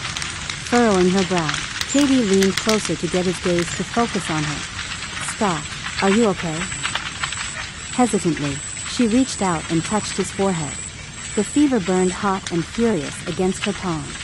"Scott." His gaze was glassy as he slowly turned his eyes toward her. Shaking her head, Cady clamped a hand over her mouth. Despair won the war with hope and her spirits sank. The rash she'd been fighting on him with oils repeatedly applied every 3 hours for the last 2 days stood out starkly against his pale skin like a crimson stain, creeping up the bend between his neck and shoulder and spreading down under his shirt collar. The angry red of the rash left little to the imagination. It was out to conquer his flesh and leave nothing but destruction in its path. She stood there, staring at the evidence that the sickness had come on with a pounding persistence. What she was seeing was her future. She couldn't give up. Sometimes the oil didn't prevent the illness. It just helped the immune system fight it off. That didn't mean the symptoms wouldn't be there. All it meant was that Cady was helping Scott find relief from the pain of the rashes and the rest of the illness footprints. Cady tucked her chin and picked up the Ravensara. "Well, at least we know where to apply the oils exactly." Hopefully, she had done some kind of good previously by applying the oils before the appearance of the rash in full force. She grimaced when she meant to smile. Scott blinked, scrunching his eyes and reaching up to rub his face and his eyes. A thick stubble shadowed his jaw and his fingers scratched over the hair with a raspy hoarseness his voice seemed to match. "I can't focus, you know." Cady glanced at his face, anxious to hold on to some lucidity, some sign that he was still in there and hadn't been damaged mentally, yet. She would have to add the yet, until she had evidence that it wasn't guaranteed. She licked her lips. "But you can hear me?" Cady wasn't sure what he was feeling at that point and just how much he understood. She picked up the Ravensara tube and approached him slowly. "Can I put this on?" She held up the vial so he could see, or at least try to see. He stared blankly at her, watching as she got closer. After a moment, he nodded slowly. His confusion twisted and became consternation, horror and terror wrapped into a twisted mask of disbelief. He reached out and grabbed Cady's free wrist, his fingers clammy and cold. His eyes rolled her face wildly. I did awful things, Cady. You should send me home. You shouldn't take care of me. Tears leaked from his eyes and rolled down his cheeks to the weak old stubble along his jawline. You don't. I don't.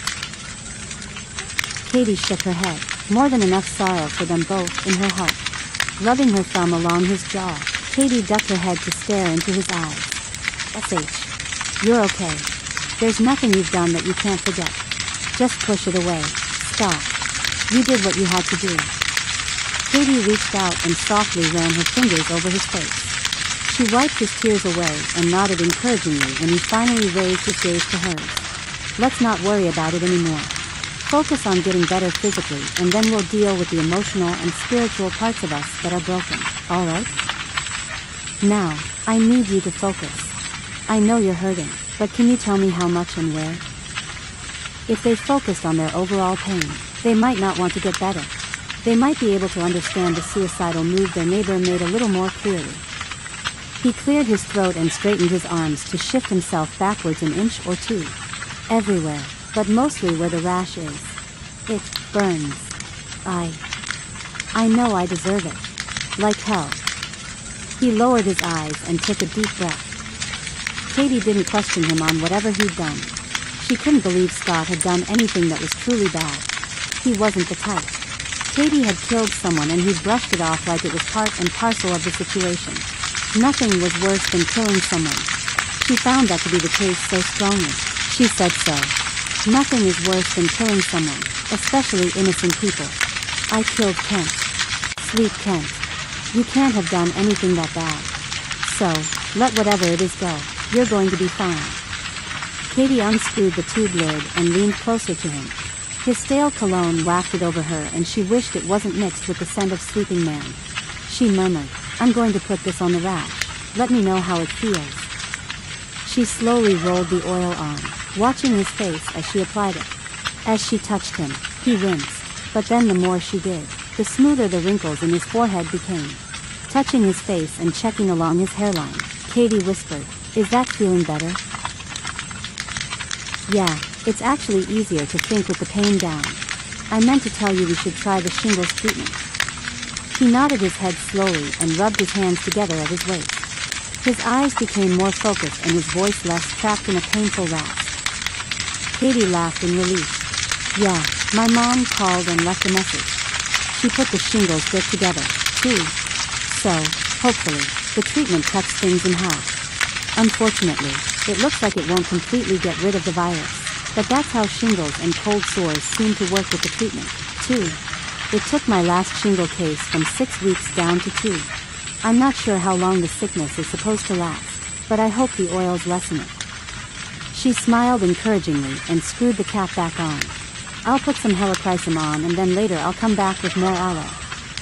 He nodded, sighing as she applied the other oil. Thankfully, she'd loaded up on the most expensive of the oils. Beth was her supplier and she'd always made sure to get Cady the oils at cost. If nothing else, Cady had learned that investing in her health, even long-term, was more important than investing in anything else. Prepper mentality had made her think of investing in her and her family's health for a long time. Scott sighed again as the oil sank into his skin and into the shiny sections of the rash. Thank you. It feels a lot better. He leaned toward his pillow, lying down and closing his eyes. He didn't even bother to move much as Cady maneuvered around him, cleaning up the things she'd used and moving his blanket back into place. After Cady took care of the medicine on the tray, she carefully tapped on Scott's leg where she hadn't seen any evidence of the rash. I have some food here, Scott. Do you want to try eating it while I'm here? Could he still eat? He worked his eyes open and watched her for a minute. I'm too much of a burden. You should let me go back home. His tone was solid and full, not the sound of a man who was insane with pain, but more like that of a man who had found relief and could think clearly. Cady laughed, shaking her head at the thought. You're funny. You can barely sit up for very long. How do you think you'll be able to make it to your house, even if I help you? Not to mention, how would you take care of yourself? Just let me do this. You helped me so much after Zach died. The least I can do is make sure you survive this virus. She didn't point out that she could have warned him sooner about the virus, or let him know about the vaccine, or so many other things. Plus, I'm being selfish by hoping you make it, you know? She winked at him, careful to keep the intention light. I mean, if you die, what will happen to me? She laughed at his joking, but weak scowl he flashed her in return. Are Jessica and Jason all right? He licked his lips, letting his eyelids droop. Even weak, he still looked strong and masculine. Cady focused on the subject. They're fine. I'm taking care of Jessica, and Bailey is not put out by taking care of Jason. She chuckled, arching her eyebrows. It's cute, actually. I'm glad she has a friend. There is a special emphasis on friend.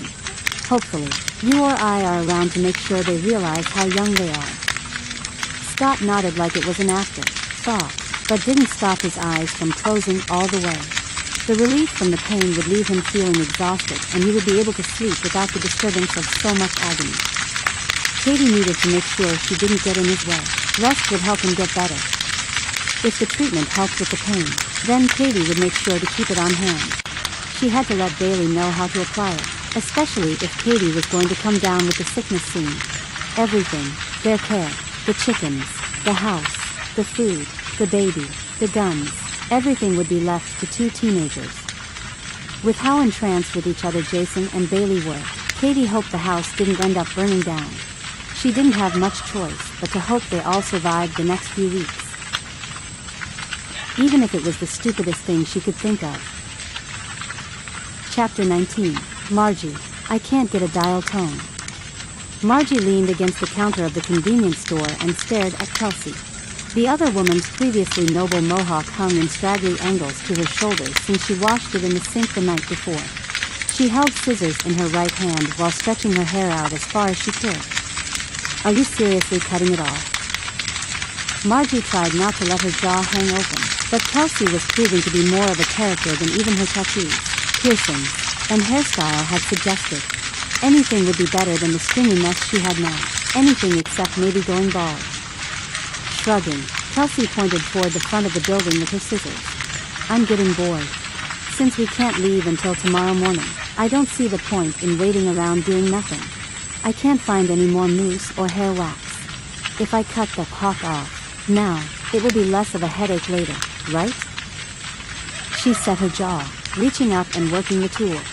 The shearing sound of the scissors cutting through her hair filled the entire store with its finality. In a penny and a pound and all that. Kelsey powered through, cutting off as much as she could reach. She angled her arms, taking it all. The spiky tufts clung to the lingering colors in the very tips of the remaining hair. She ran her fingers over her scalp and widened her eyes. Wow, I'm really pushing the edge, don't you think? You know what? I think you look more feminine. It actually looks pretty good. Margie wasn't lying.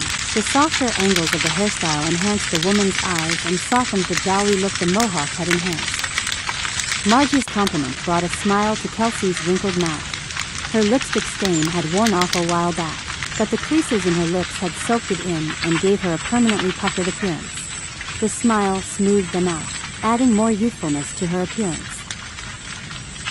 Nodding at the phone, Kelsey drew her eyebrows together, the eyebrow ring moving as she did. You can't get through to Cady? I hope everything is okay. Kelsey set the scissors down and rounded the counter to stand beside Margie. She lifted the handset, pressing the earpiece to her ear. Pushing the hang up button repeatedly while listening, she twisted her lips. I wonder if they finally got smart and cut our line last night. I'm not sure. She looked at Margie, reality dawning. You might be right, Marge. We really need to get out of here. Margie wasn't a fan of that from anyone but David. The nickname reminded her of the blue-towered hair woman off of a cartoon from years before. She brushed it off and nodded. I know. I'm still ready to leave right now. We can do it. We can set up a distraction and slip out the back. We could even push the car out of the parking lot and not use any lights or anything. Margie chewed on her inner lip. She hadn't wanted to leave. Kelsey hung on to the semblance of safety that the store gave her. We need a few more gas tanks, though. We don't want to be forced to stop anywhere else. What if they're going through something like this in Spokane? Or Coeur d'Alene? Kelsey shook her head, glancing around outside. No, we can't take any chances. Margie sighed. She didn't want to wait. The longer they waited, the more certain she was they weren't going to make it. But she needed a car. Or did she? She'd been willing to walk before. Not for the first time. She considered walking. She had great hiking boots and she was dressed appropriately. The duffel bag would be a hassle, but she could deal with it. Something in Kelsey's eyes though begged her to stay, as if she sensed that Margie continually considered leaving on her own. Okay, then we'll get over to Safeway in the morning. I just hope it isn't too late. She glanced at the trucks that continued to show up outside the convenience store. The bullets would start to click against the glass, but they were half-hearted shots since the first night Margie had arrived. The bug had been moved with David's body and Margie didn't look for it. She didn't want to know where they'd taken it or what they'd done with it. There was nothing in there but a gun, but there was no way Margie would have taken it. She couldn't return to that car, not for anything. The next morning was supposed to be Margie and Kelsey's run for freedom, except they weren't sure what was keeping the men from coming back during the day. They didn't have enough data and it was driving Margie insane. She'd suggested repeatedly that they leave at night, but Kelsey was mentally attached to the store. Margie recognized it. She understood. But if Kelsey couldn't leave over the last 2 days, what was going to make her leave in the morning? Do you have your bags ready? Kelsey headed back to the storage room which had been set up as a bunker-style apartment in the back. I'm almost ready. I just need to pack my pillow and my blanket. I'll do that in the morning when we're ready to go. Listening to her gut had saved her so far. If Margie stopped, she might not see her daughter and granddaughter again. Margie grabbed more matches and a bottle of lighter fluid. Would Kelsey be ready for big moves, if the time came to make them? Creating a distraction was going to be the only way to get out of there, most especially during the day. An escape at night would be better since they would have the potential cover of darkness. Daytime was just leaving themselves open. If they didn't do something soon, Kelsey might get her wish and die in that store. What if Kelsey refused to go with Margie the next morning? Could Margie deal with the consequences if she didn't? Could she leave Kelsey behind if she didn't want to go? What was keeping Margie there? The plinking on the glass began. There was something those men wanted and some reason they continually shot at the store. What was Kelsey hiding? Chapter 20. Jackson. 1. Are you going to take your shoes off? You know it isn't polite to wear your shoes into your mother's home. More voices surrounded Jackson, indistinguishable as they merged together. You must never act like you're better than the gringos. 1. You will get far, if you stick to your place in life. Another voice, weasel, like in its initial whine and then ending like a bark. Wait, what do you mean you peed your pants? Look at this baby, boys. He likes to pee his pants. Oh, Juan, you're such an embarrassment. Juan, wait. Everyone who called him Juan was supposed to be dead. Every last one of them. Jackson shook his head on the sweat, dampened pillow. He cried out, tears streaking from his eyes like he sobbed for his own life. He clutched at the sheets, digging his hands deep into the material, ripping his fingertips through small holes and tearing them down long lines. The rending sound seemed to drown him. He stretched his legs as far as he could, but his joints hurt like a blazing branding iron thrust between his bones. Rolling over to his stomach and pushing his pillow to the side, Jackson burrowed his face into the mattress that smelled of mothballs and dried sweat. Was that his sweat? What was his and what wasn't? Was he sweating or had he wet his pants? He couldn't figure out what sensations were real. Was that hunger? Even if he had the wherewithal to eat something, he would soil himself because he wasn't sure how to get to the restroom. Juan, my son. I'm here. What can I do to help you? Let your papa help you. His father's voice caressed him, calming him. Dad, is that you? His eyes snapped open and he stared at the white sheet beneath his face. He blinked slowly, pushing himself until he could flop over. He searched the small room for evidence of his dad. Maybe for just a moment, he could give into his delusions and see his father. For the first time in his memory, he craved the simplicity of his father, of his mindset that faith was enough. Blinking against the bright light of the setting sun, Jackson jerked back and then jerked forward as if to escape a binding he hadn't agreed to. Was that guilt riding him? No, because he had nothing to feel guilty about. The shame would come from his father and the rest of the family.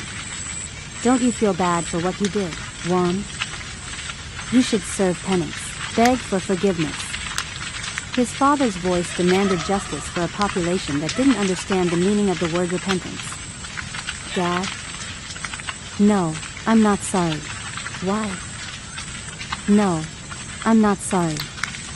He shook his head. Jackson couldn't remember why he would even want to be sorry. He hadn't done anything wrong. He'd saved the world. The whole world. Was his dad there? No, his dad had to die. There was no other option.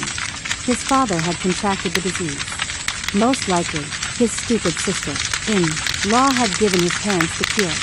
There would be no living after that. He was so glad his parents had died. They would never have understood. They'd had the same cure Jackson had been exposed to. He needed to snap out of it. How long had he been dealing with the ointment? He couldn't breathe normally, but was that because he was in pain or because the toxin was affecting him neurologically? He tried to remember the side effects of the ointment, the research he'd done, but he couldn't focus. Everything was a blurry haze. Maybe blue, maybe brown. He couldn't figure it out. He blinked, his eyes tired, dry, and itchy. His hands shook as he reached up to scratch his neck. The itch intensified and he dug his fingernails deep into skin, sighing at the relief. Pulling his fingers back, Jackson narrowed his eyes at the warmth on his fingers. Blinking rapidly, he tried to focus on the color, but only blues were getting through his haziness, and he had the distinct feeling, if the colors were coming through well, his fingers would be red. Just how far was the ointment going to push him? Chapter 20. Bailey. Leaving Jason on the porch swing, Bailey joined her mother in the kitchen. The sun had gone down, taking its warm rays with it and leaving behind the rapidly cooling effects of shadows. They welcomed another evening of trying to figure out how to help Scott and what to do with the baby. No one had told Bailey that taking care of a baby was more work than it was just holding one. She'd known about the abstract idea of dirty diapers and feeding, but she had never realized that not doing those things would lead to ear-splitting screaming and heart-breaking cries. But when Cady rocked Jessica, the baby soothed quickly, as if Cady had the magic touch. When Bailey had asked her about the trick, Cady had laughed and said, "It's simple. Keep her wrapped nice and tight. Swing her. Make sure she has a full belly and then a pluggy, and a shitch in her ear." She'd made it sound so simple, like anyone could do it, but Bailey knew her mom had a special touch. Moving to stand beside Cady, Bailey smiled softly as she waited for her mom to look at her. But Cady didn't turn to face Bailey. Instead, she stared out the window, washing her hands in the warm water with steam wafting up to gather on the cooler glass above the faucet. "Mom?" Bailey wanted to make things easier for Cady. She did, but she didn't understand what was going on. Cady wasn't sick yet. Jason wasn't, and neither was Jessica. Everyone was okay so far. Scott was sick, but Cady was treating him. Wasn't that the best case scenario? Scott would get better. Bailey couldn't imagine anything else happening. Not that she couldn't, but more like she wouldn't. Yeah? Cady shook her head and turned, shutting off the water to face Bailey. Hiding her gasp with a cough behind her hand, Bailey tried to keep her fear from swelling so much it broke through her control. "Mom, are you okay? Can I help with dinner?" Bailey didn't mention Cady's red-rimmed eyelids or the glassy look to her bloodshot eyes. She had a slight pinkening to her cheeks like she had a fever. If she reached out, would Bailey feel her mother's forehead burning up? The sickness was scarier than Bailey wanted to admit, especially as it crept its way up to try to kill her mother. What would Bailey have left, if her mother succumbed to the illness? Distracted, Cady nodded slowly. "Thanks. I was thinking we should do something with the rest of that sausage. Once the power goes off, we won't have a way to save it. I mean, we won't have the time. I've already started turning the elk meat into jerky in the smoker outside, but that's not what I want to do with the sausage. It will be too greasy. Bailey studied her mom before answering. That's a good idea. I'll go get Jason. He can help us. Maybe he can check on Jessica while we make dinner. Bailey wasn't sure what to do. If Cady got sick, Bailey would have to take care of her and Scott. She would be alone. What if Cady didn't make it? She had to teach Jason what to do, what steps to take so he could help her. He wasn't sick yet. He could help with the chickens and cleaning, just as well as she could. In fact, his help would be greatly appreciated. As Bailey turned back to the slider, she clutched her hands together to steady the shaking. She had to control her emotions. It didn't matter what she was feeling. Her mom had to be freaking out, but she was hiding it. Her mom was staying strong. Outside, she claimed a seat beside Jason on the porch swing and blinked back tears. They swung back and forth. The air had cooled significantly and Bailey rubbed her upper arms. What's wrong, Bailey? Jason reached over and touched her forearm with a gentle caress. He searched her face as if her answer was the only one that mattered. Bailey couldn't believe Scott had brought such a great guy up to her. She was so excited to meet him and have a friend close to her age without any expectations. He seemed to have an old-fashioned frame of mind. She wiped at her eyes. My mom is getting sick. Pretty soon, it's just going to be you and me. She shrugged as if in apology. That's okay. As long as we stick together, we can do this. I'm trying to learn stuff. He smiled, jerking his chin upward. Should we go in and help? Bailey nodded and stood with him, glancing back at the yip of the coyotes in the distance. They were back. Amazing that it had been a month since the pack had been on that part of their route.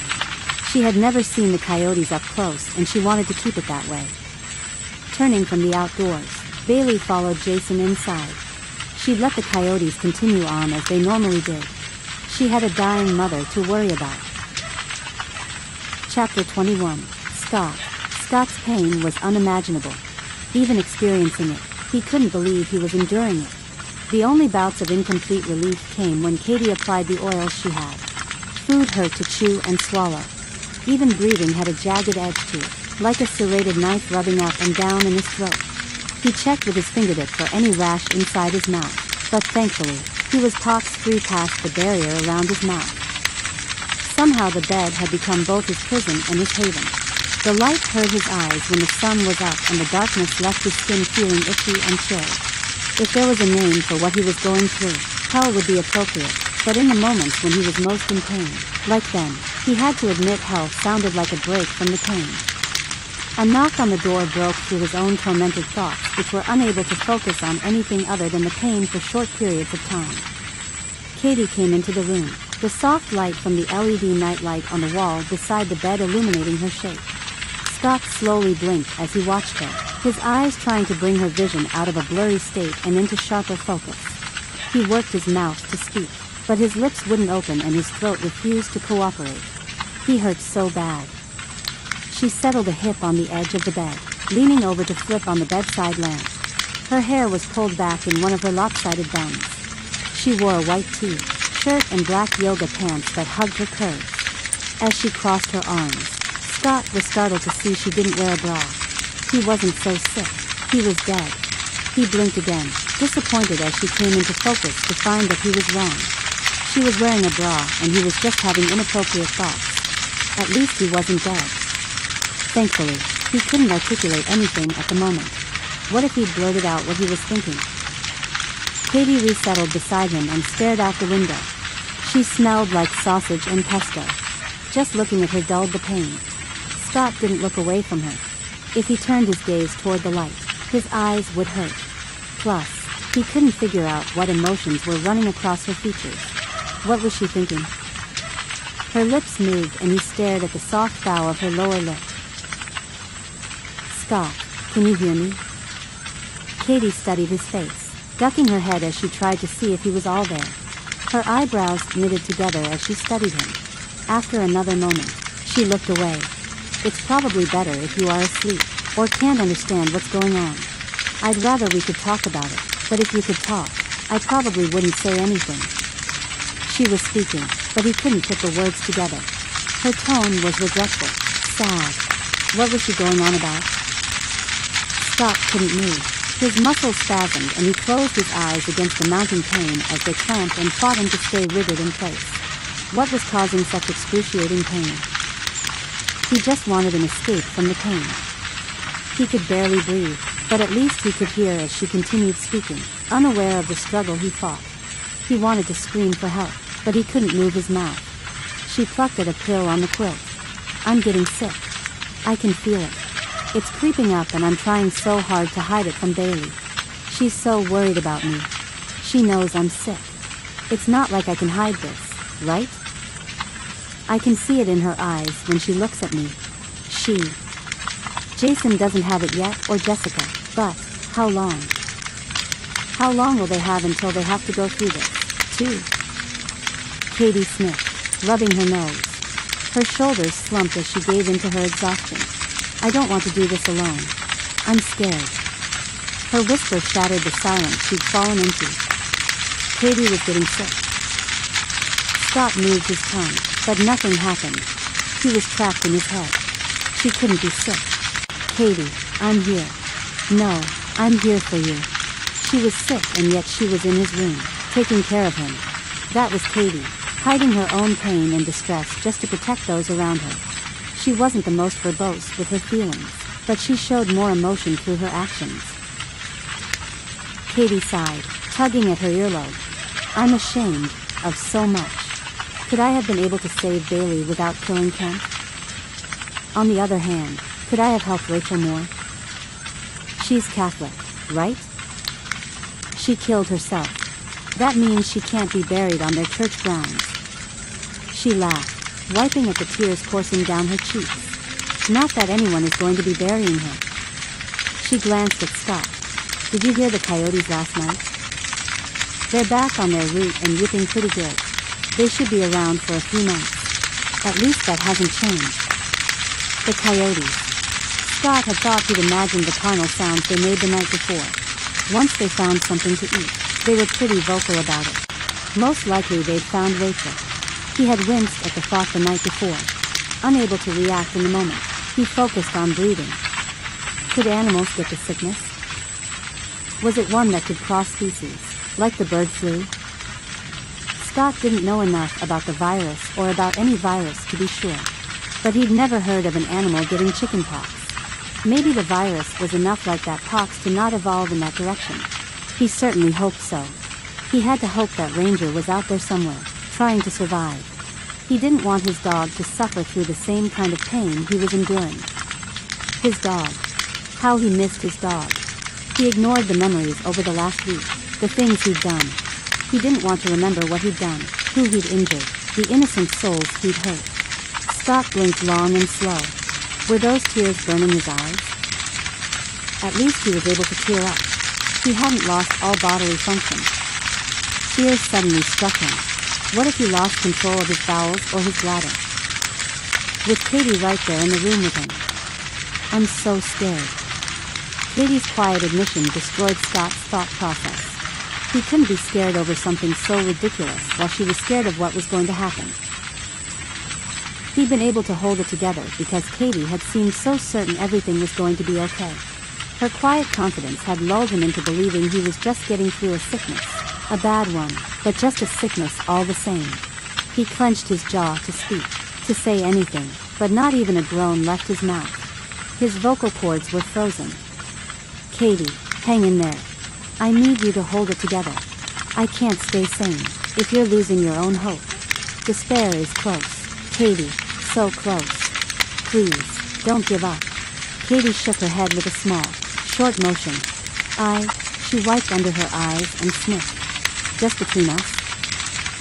She glanced around with a small chuckle. Who are you going to tell, right?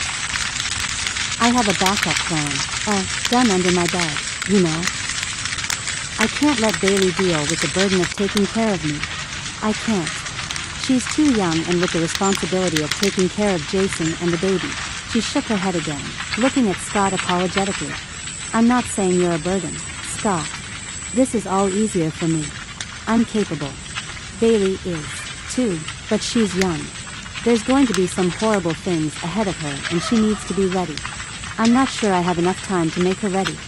Plus, how can I expect her to do the things she's going to need to do with her dad and her mom dead?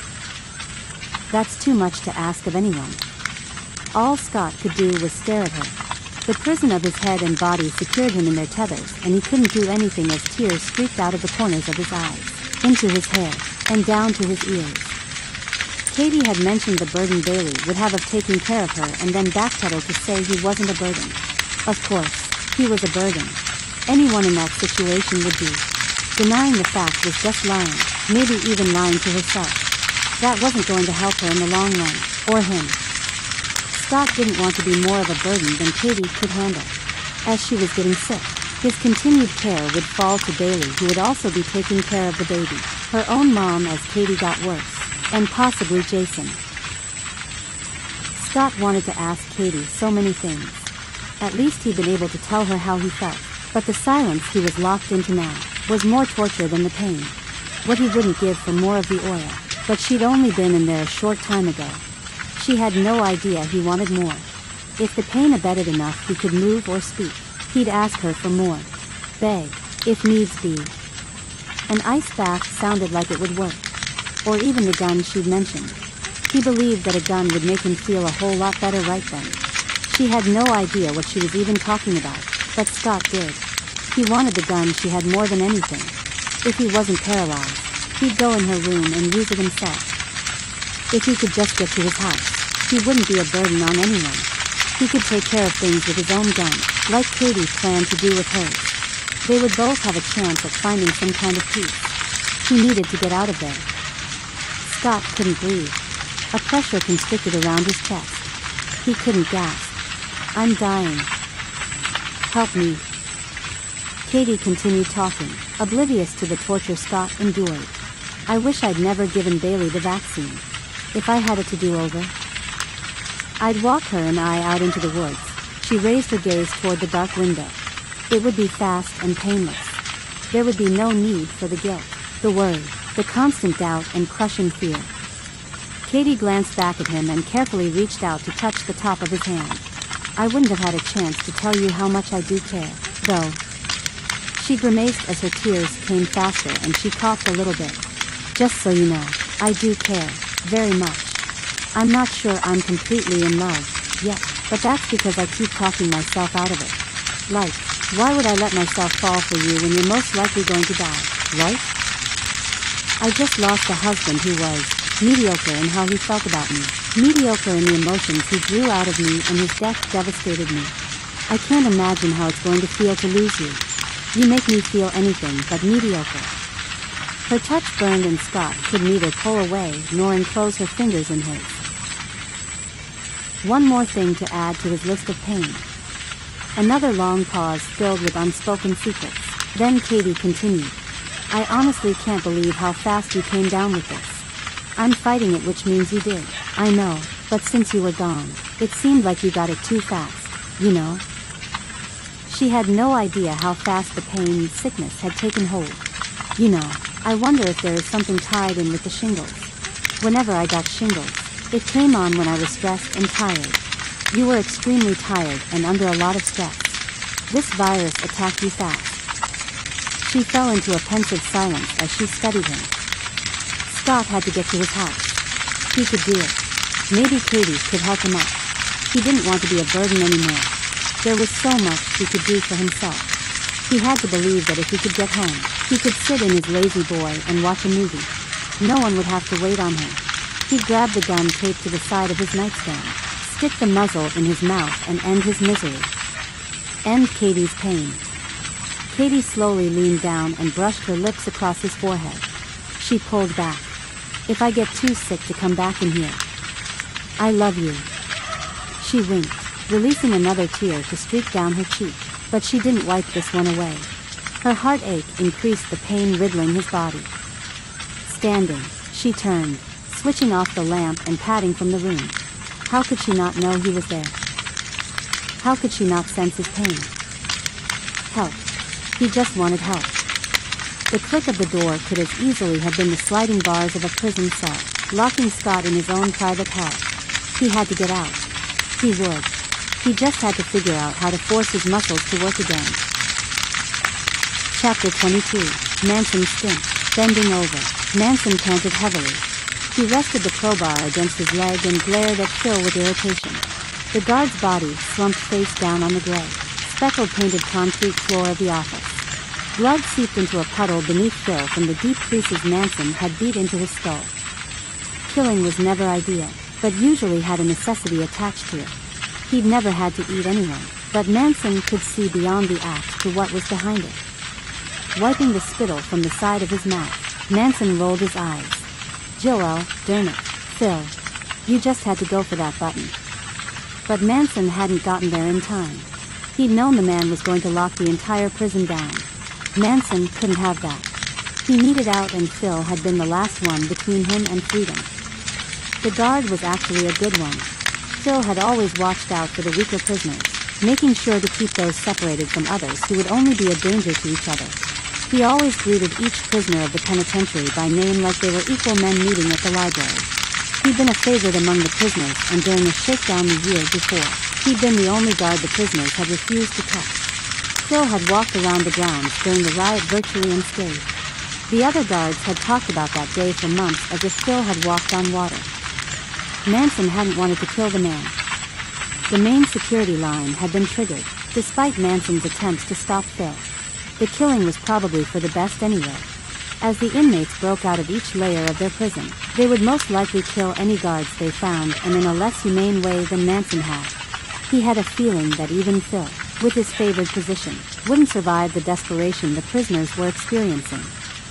That red light from the button irritated him. He'd have to fight harder than ever to get out of that hellhole. Now, everything was locked down. There was no way out of it unless the power went down. Who knew when that would happen? Of course, it would happen, but again, it was a matter of when. Phil had mentioned to one of Manson's cohorts that the virus that had been mentioned on the news before everything had gone black was wiping the world out. He'd even passed along that Phil was the only guard coming in, and that since he was alone, he couldn't get out to make his rounds. Now, there Manson sat, inches from the man's dead body, feet from freedom, but even more locked into place. He couldn't shoot himself out, or beat a window or a door down. There was no food. Not that they could access. Another irony, feet from the main hall was the kitchen, again locked up by the same power holding them all in place. Some of the prisoners had died in their cells, most of them from self-inflicted wounds. Starvation did that to you. Manson refused to go out like that. He was going to get free, and he was going to go back to his home in Bonner County. He wanted to see if Mary Sue Winstrop had survived the virus, and if she still thought of him like she'd written in her letters. Pounding on the metal, lined glass from down the hall grabbed Manson's attention.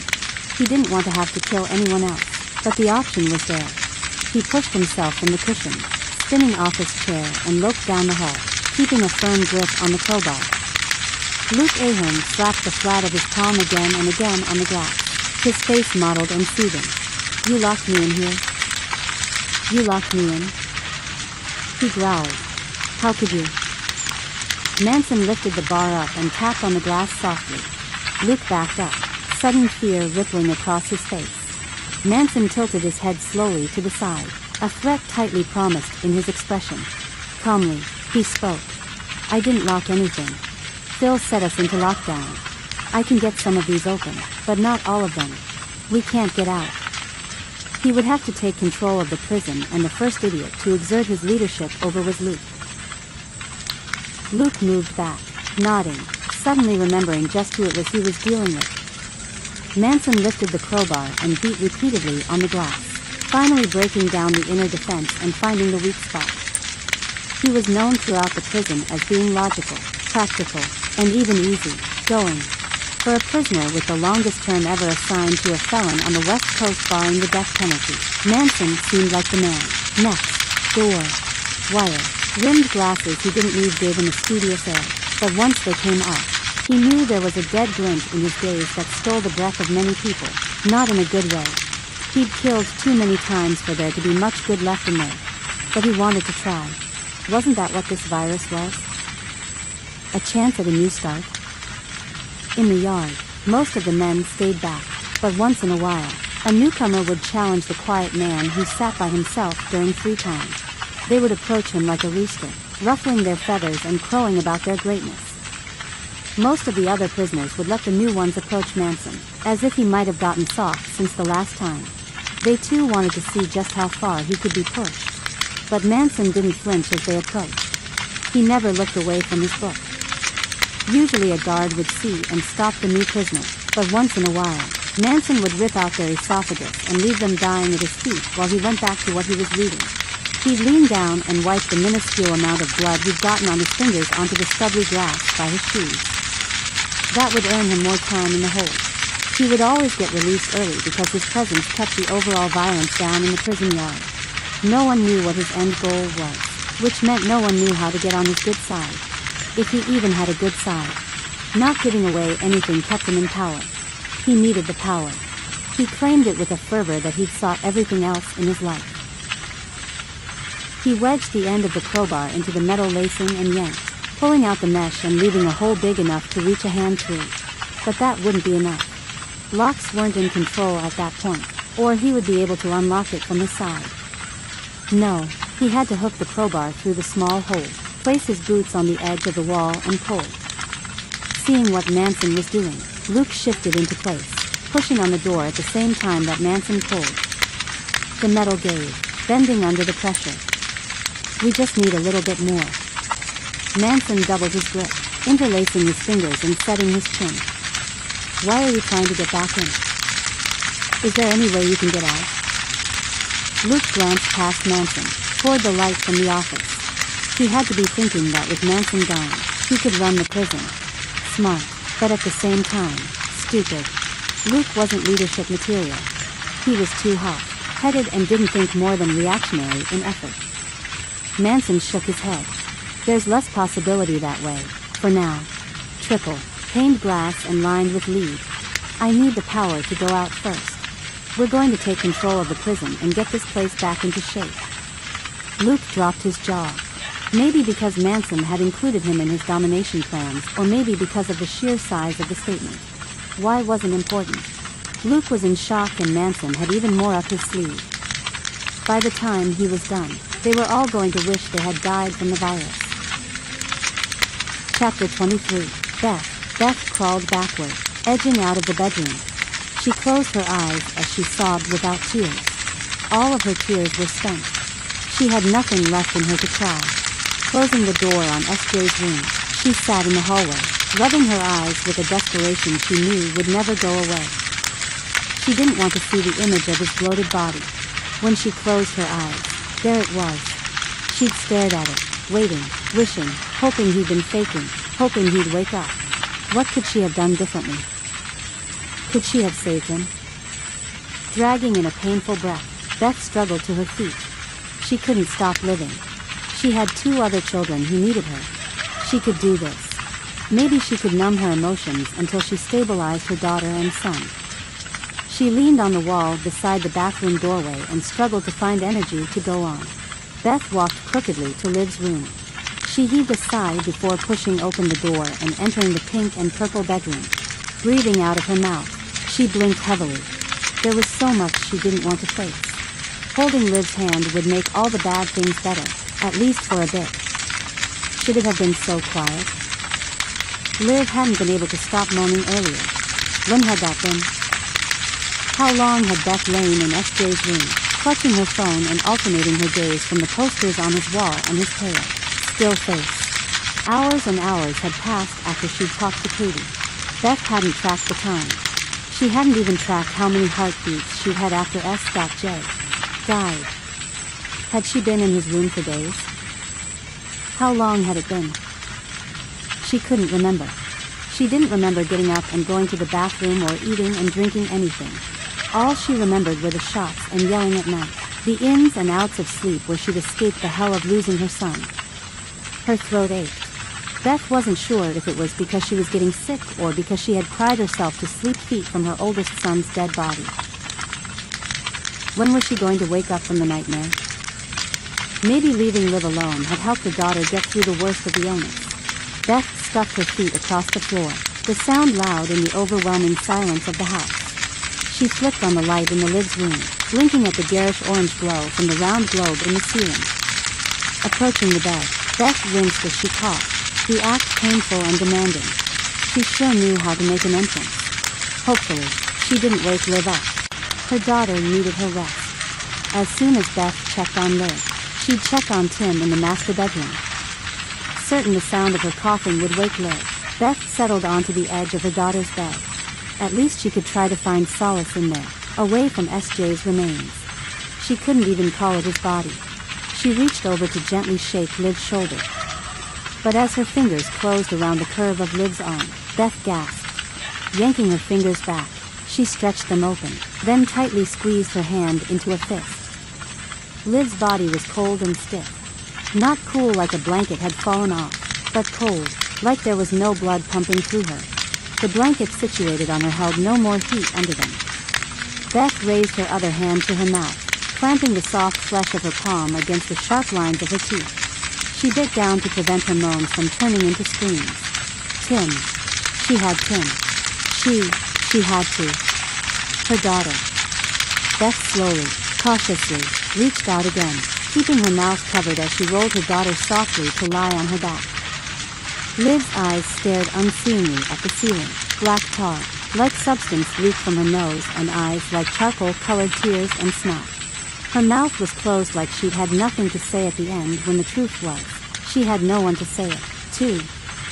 Beth rocked back and forth at the sight of her daughter not breathing, not being. Liv was no longer there, but that didn't stop Beth from shaking Liv like she was close to waking up and just needed a nudge. Livy. Beth's sob seemed to encapsulate only a small portion of her pain. Nothing could hold together what her grief ripped apart.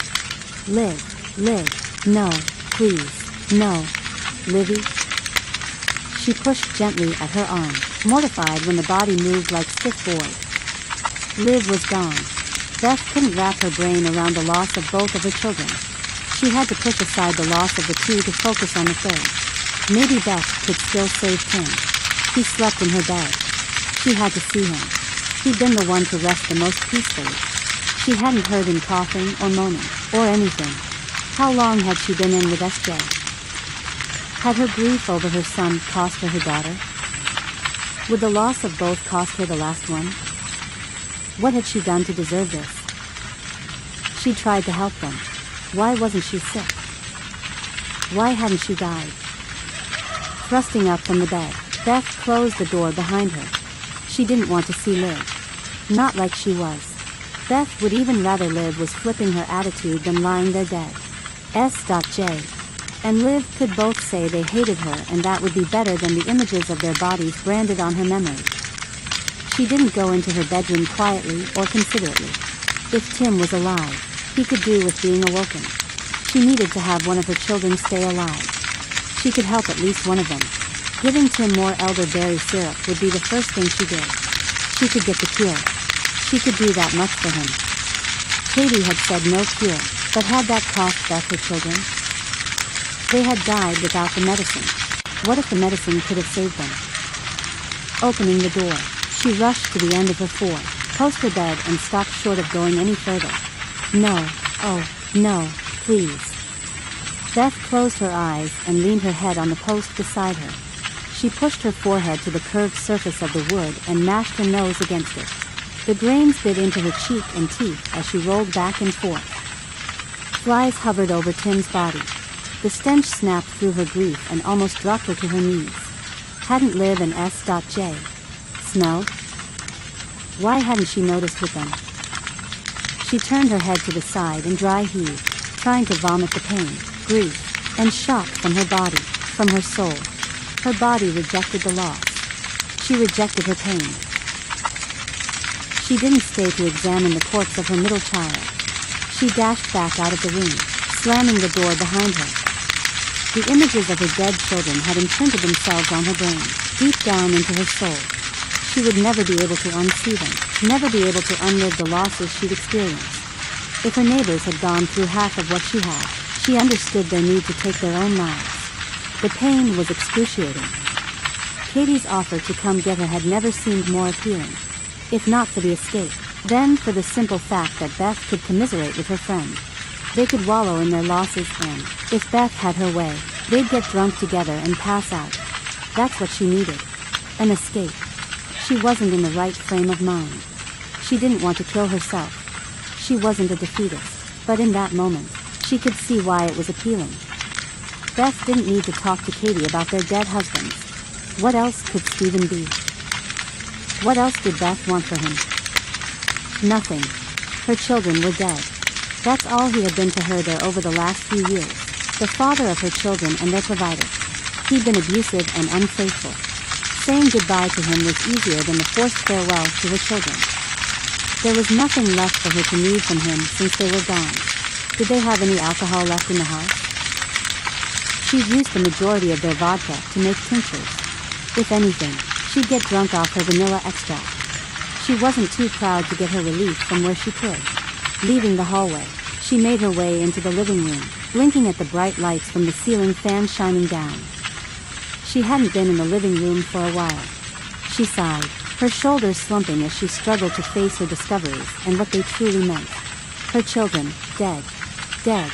Was that even possible? Claiming a seat on the couch, Beth drew her knees up to her chest and curled her bare toes into the soft suede of her couch cushion. Her cell phone creaked under the intense pressure of her grip. She hadn't let go, using it as an anchor as she'd passed from room to room. Did she even have any battery left?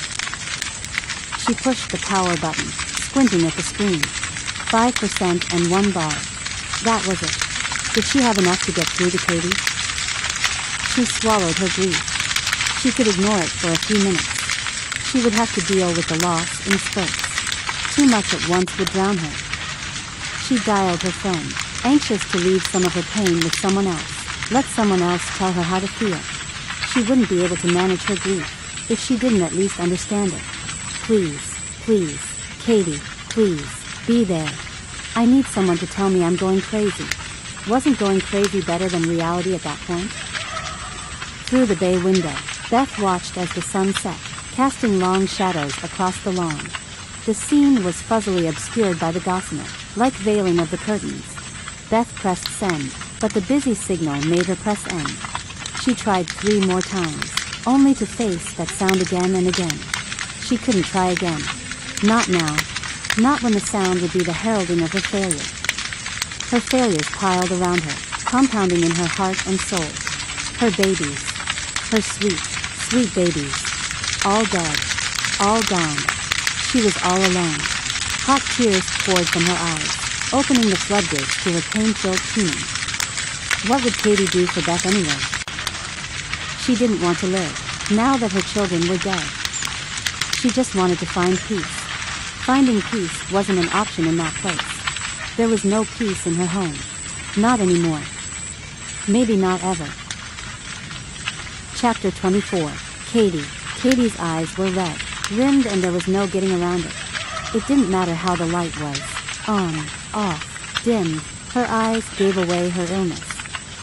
Her calculations had to be off.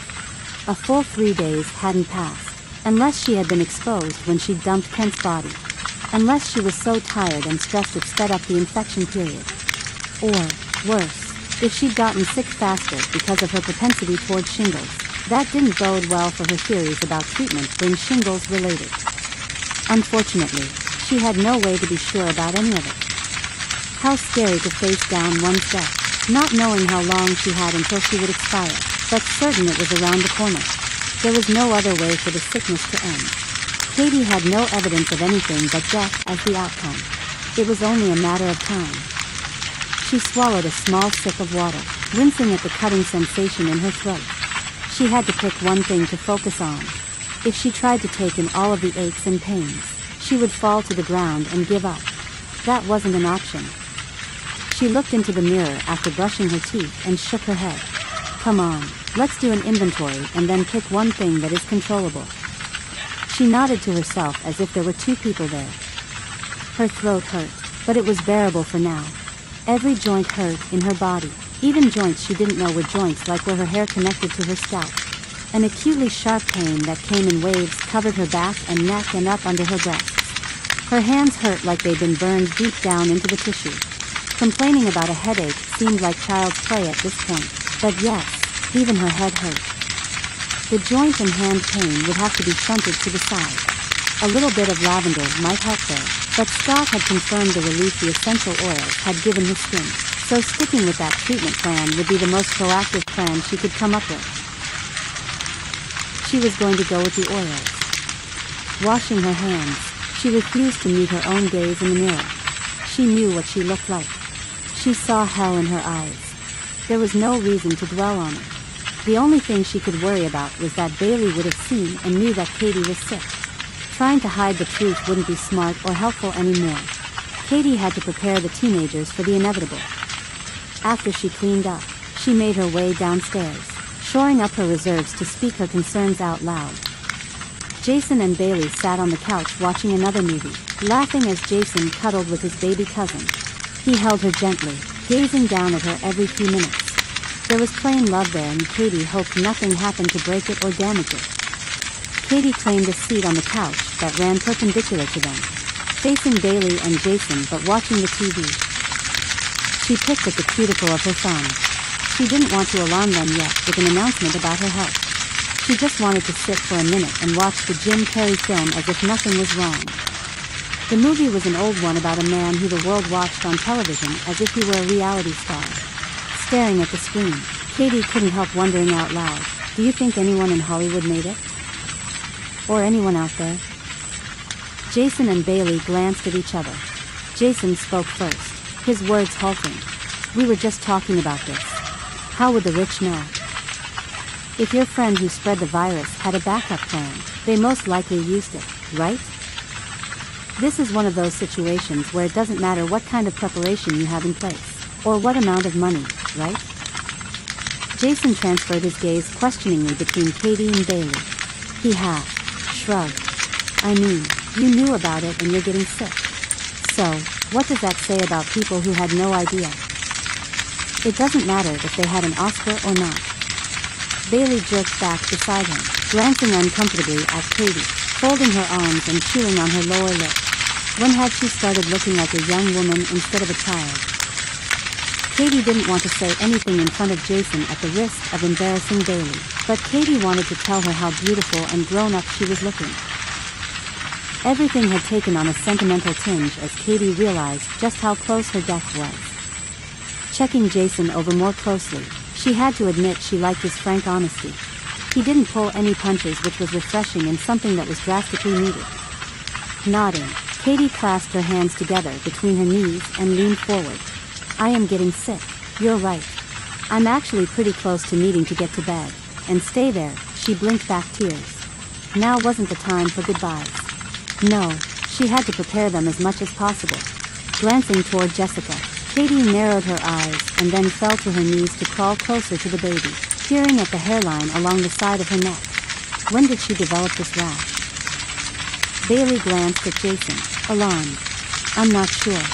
I didn't even notice anything. Did you, Jason? Tilting his cousin up to see her skin better, Jason's eyes widened. No, I didn't see that. She's been fussier than usual, but nothing a solid rocking or feeding didn't fix. He lifted worried eyes to focus on Cady. How can we fix this, Cady?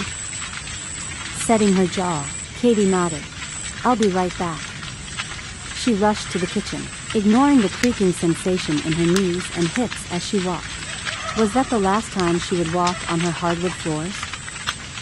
Grabbing the small kit of oils she stored in the cabinet, she returned to the living room.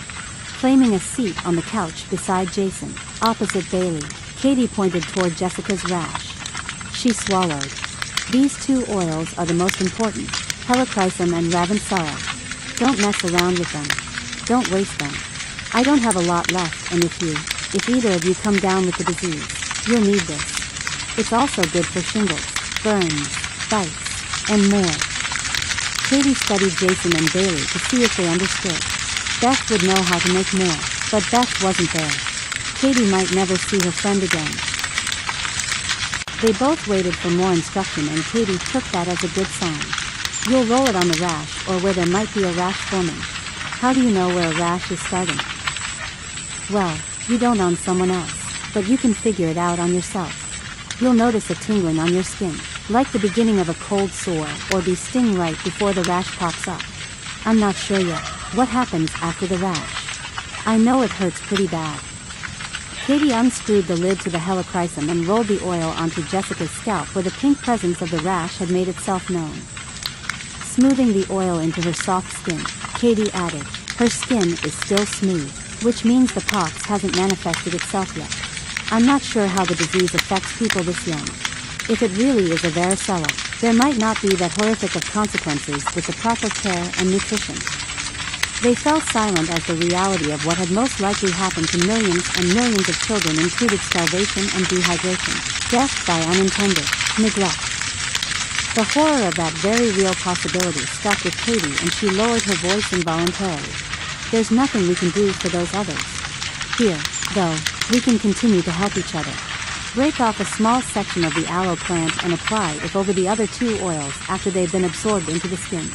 I'm not sure how long the relief lasts, but Scott assured me it works.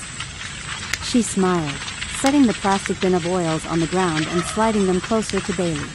After taking a steadying breath, Cady lifted her chin. I don't need to tell you both this is going to get scary over the next few days or longer. Bailey moved to speak and Cady held up her hand. No.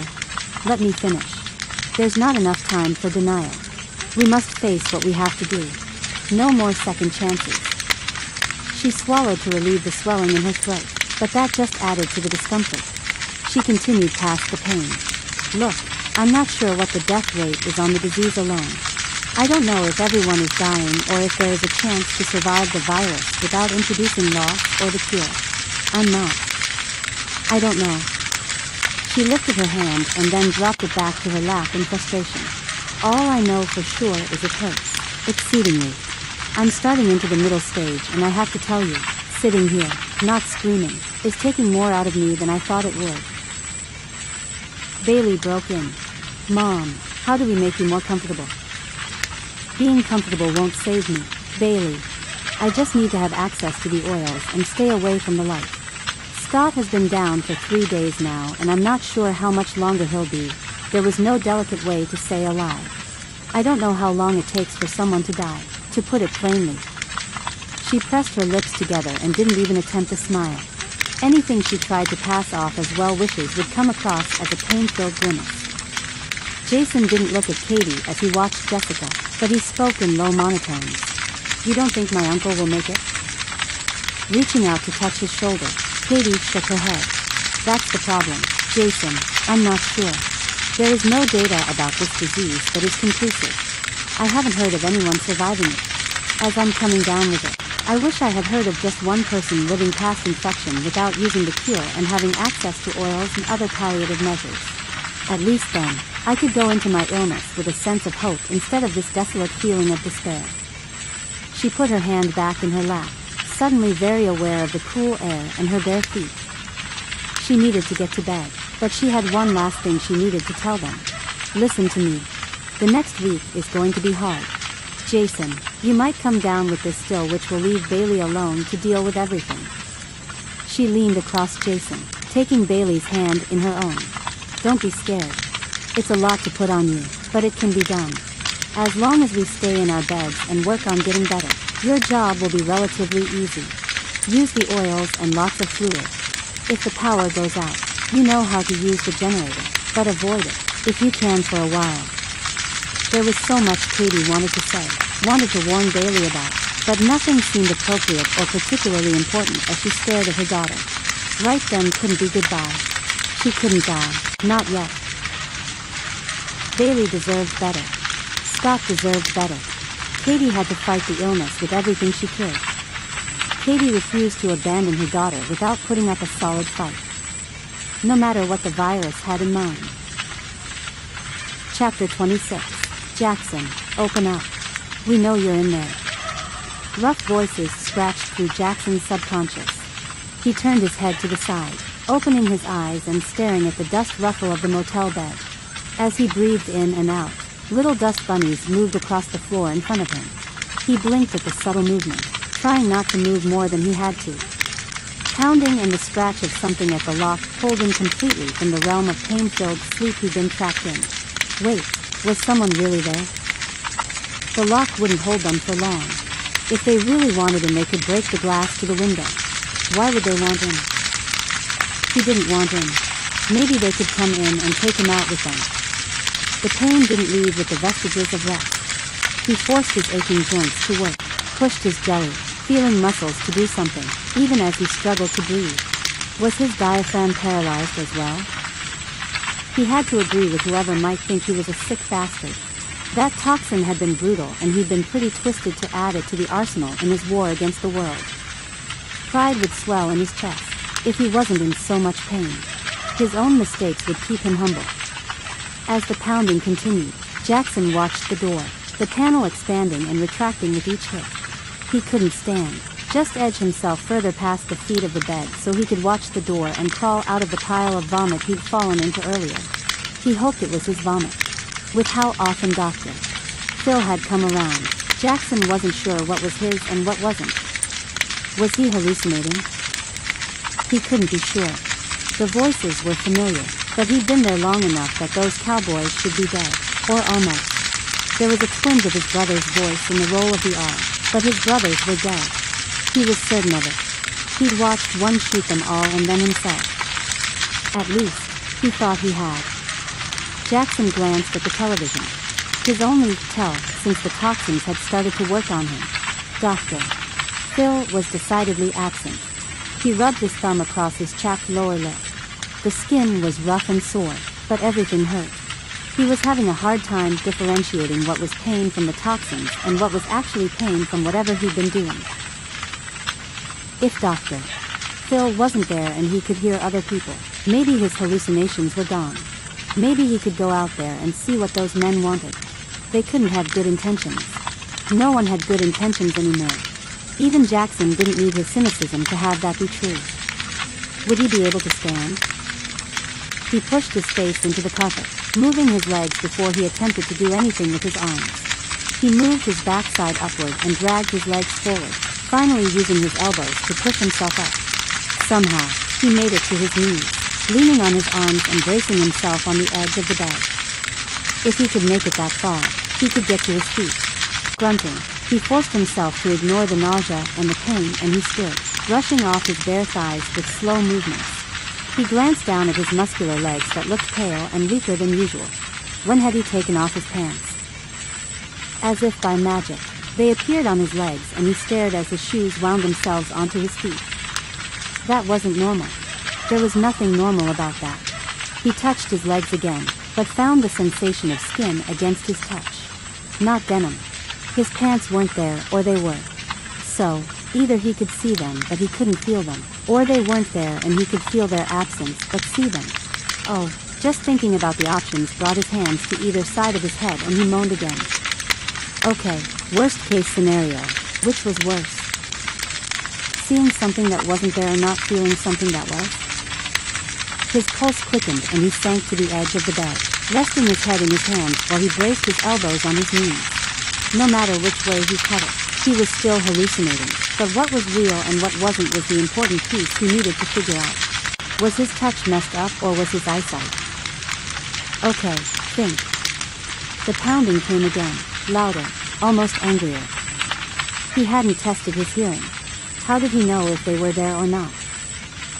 There was something fundamentally wrong with his neural function, but he couldn't figure out what. Could shoes slide onto his feet if he weren't moving and no one was around to put them on? He wasn't sure, but that was less likely than the fact that he might have taken his pants off before. A crash against the door, like someone had thrown their body against the flimsy paneling. Jackson snapped his head up. He wasn't normally timid or scared, but when he couldn't figure out what was going on, his comfort zone was stretched, and in this instance, it was broken. The banging moved to the glass, shaking the window out of view behind the tall dresser. He found the energy to stand and search the small room. After a moment, he grabbed the sitting chair and dragged it into the bathroom, or maybe it dragged him. He couldn't be sure. Taking a deep breath, he kicked off one of the wooden legs. He grabbed either side of the stick and thrust outward with his foot. The stake broke into 2 pieces, jagged tips on either side. Jackson hadn't brought his guns with him, but he could use the stake to protect himself if the men broke in. The hammering and yelling grew louder, like they'd moved into the vents above him. They might get into the shower or the tub. He lowered himself to the cool tiled floor and leaned against the cabinet housing the sink. He gripped the stake so tightly, his hands shook. Glancing down, he inhaled sharply at the presence of the bright red blood dripping down to his lap. He'd cut himself. Or had he? He blinked. Was it his vision messing with him? He didn't feel any pain. Maybe he had his pants on and his touch was messed up. The sound of a low chuckle coming from the T.D. captured his attention. Still holding the stakes in his hand, he pushed himself to his feet. Where was all this energy coming from? Glancing down, he stared for a moment at the suddenly absent pants and shoes, wincing at the blood under his feet. He'd cut his bare feet as well. He dragged in shaky breaths, unsure just what he was supposed to do. Had the men gotten into the room? More laughter, louder and more confident, called to him, and he followed the sound mutely. Standing in the center of the room, he stared at Dr. Phil laughing on the screen and pointing at the stakes. You've been looking for a way to end your pain, boy. You have 2 options right there. Now, quit your whining and get done. Jackson stared at the stakes in his hands. It would be so easy. He dropped the shorter one and then positioned the jagged tip of the other against his chest.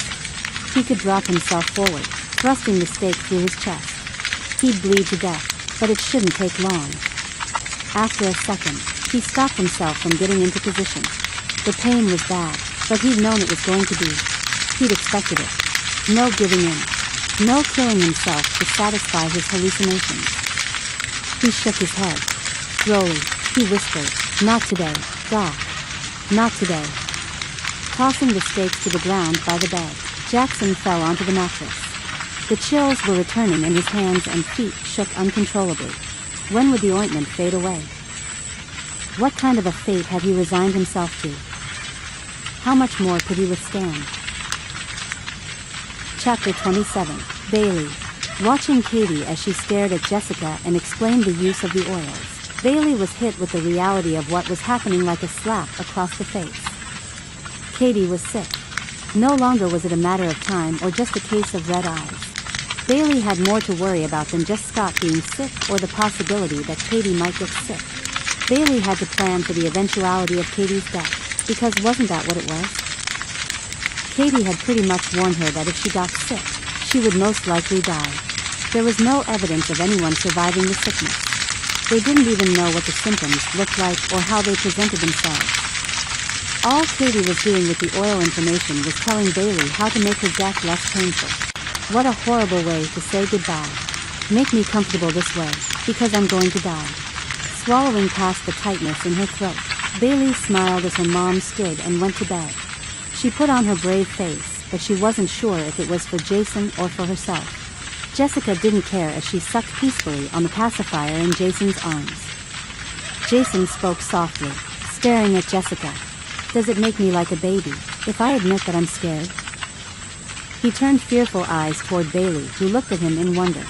A pink flush flooded his cheeks as he cast his eyes back down to his cousin. "Never mind. Ignore that." He cleared his throat. She shook her head, the tightness spreading from her throat to her chest. She made fists at her side, tucking them between the thighs and the couch. "No. I'm scared, too." She was only, wait, her birthday was the next day. She wouldn't be able to say she was only 13 for very long. Cady hadn't mentioned anything about it. But what did Bailey expect she would say? "I'm dying. Happy birthday." What a birthday it would be as she cleaned the coop for the chickens and put their waste into the compost heap. What a celebration she would have as she tossed out scratch for the hens and they would cluck around her as if singing a song to her. She could pretend that the eggs were presents and that the flowers struggling to break through the last pieces of winter's shell were like Mother Nature's balloons. She would be 14 in just a few hours, and she felt like she'd aged 10 years over the last few weeks. How had she survived her father's death only to be chased by the virus that would kill her mother, but leave her an orphan? And, somehow, she was now a mother figure to an infant, a property owner, a nursemaid, and more that she couldn't comprehend. Telling Jason wasn't an option. At least, not right then. She didn't want to acknowledge that a normal thing was happening the next day, not when there wouldn't be anything to celebrate it. Jason didn't need the added stress of trying to make her day special. He was just the type of guy who would do that, too. Unaware of the turmoil wreaking havoc inside Bailey, Jason turned Jessica in his arms so that she could rest against his chest, and he leaned back on the couch. Reaching for Bailey's hand, he smiled softly at her. At least we're not alone. The warmth of his touch let her relax her hand enough to hold his fingers back. The movie continued running. What if celebrities had somehow had more of a chance with the virus? What if the actors in the famous zombie show were more prepared because of their acting? That didn't make sense, because it was all fake, but what if they'd picked up some kind of a skill that left them less vulnerable? While Jim Carrey left the safety of the fake world he'd been raised in, Jason ran his thumb over the palm of her hand. Maybe, if she told him tomorrow it was her birthday tomorrow, he would be her first kiss. There were a lot of possibilities. Where was her friends when she needed someone to ask him if he liked her? It wasn't like he had any other options. They were probably the last two teenagers on Earth. Her friends were probably dead anyway. Especially if they were the last two. That sobered her quickly. What if they really were the last two teenagers alive? All of her friends, all of his. She squeezed Jason's fingers in hers, needing the comforting tightness to anchor her back in the moment. They sat there on the couch watching the movie, as if they had no other worry in the world. I'm glad I'm not alone.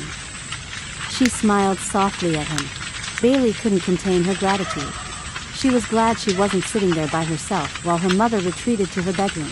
Even if Jason did nothing but hold Jessica, his companionship was worth more than anything else he could do. At least they weren't alone, for now. Bailey woke to the soft sound of snoring coming from Jason's bed. They'd split the largest bedroom on the end of the house at the top level so that they could take turns watching Jessica. The small baby still woke at night, and with the arrival of the rash, she was fussier than she'd been. Cady didn't need to be bothered while she was trying to rest and fight the virus. Jessica wasn't fussing, so the baby wasn't what had woken Bailey. She stared into the dark, trying to put her finger on what the disturbance had been. Something was off, but she couldn't tell what it was. She threw off her covers, leaning over the makeshift crib to make sure Jessica wasn't stirring. Maybe she'd woken and then fell back to sleep. Swaddled in a peaceful slumber, the baby didn't move.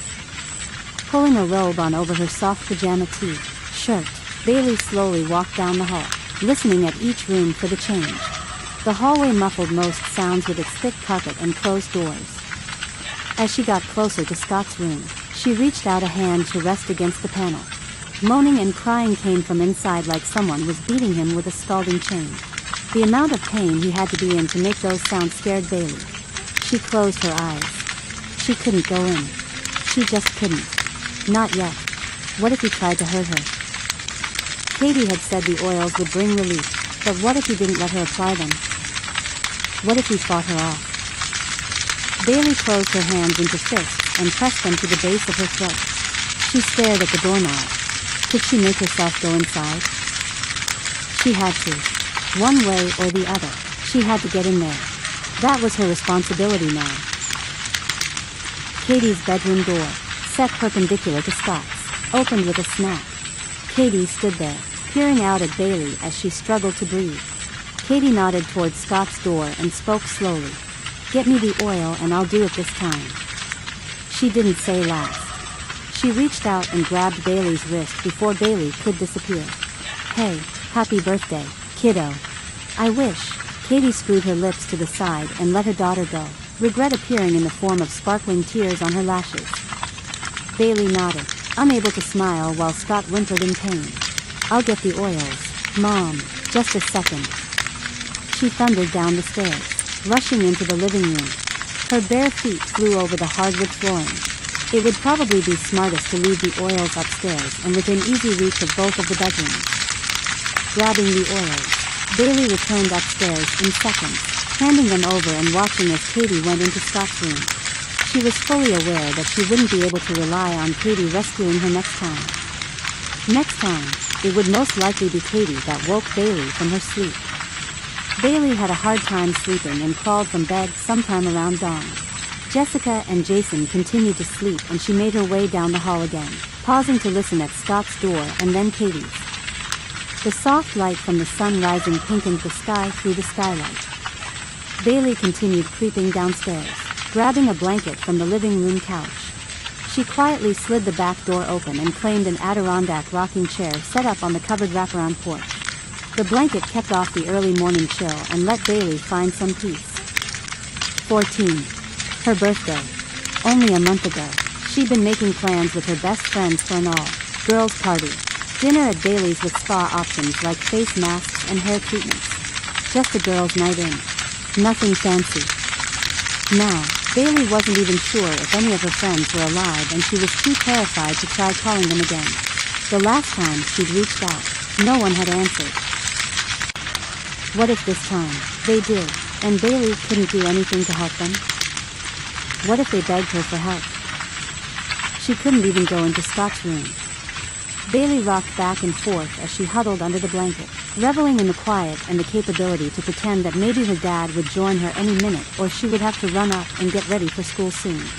She'd never missed science class so much. After a while of peaceful seclusion, the slider opened and Jason stepped through, carrying Jessica. He claimed the chair beside Bailey. She stretched the blanket across to his chair, and he scooted even closer to share its warmth. Thanks.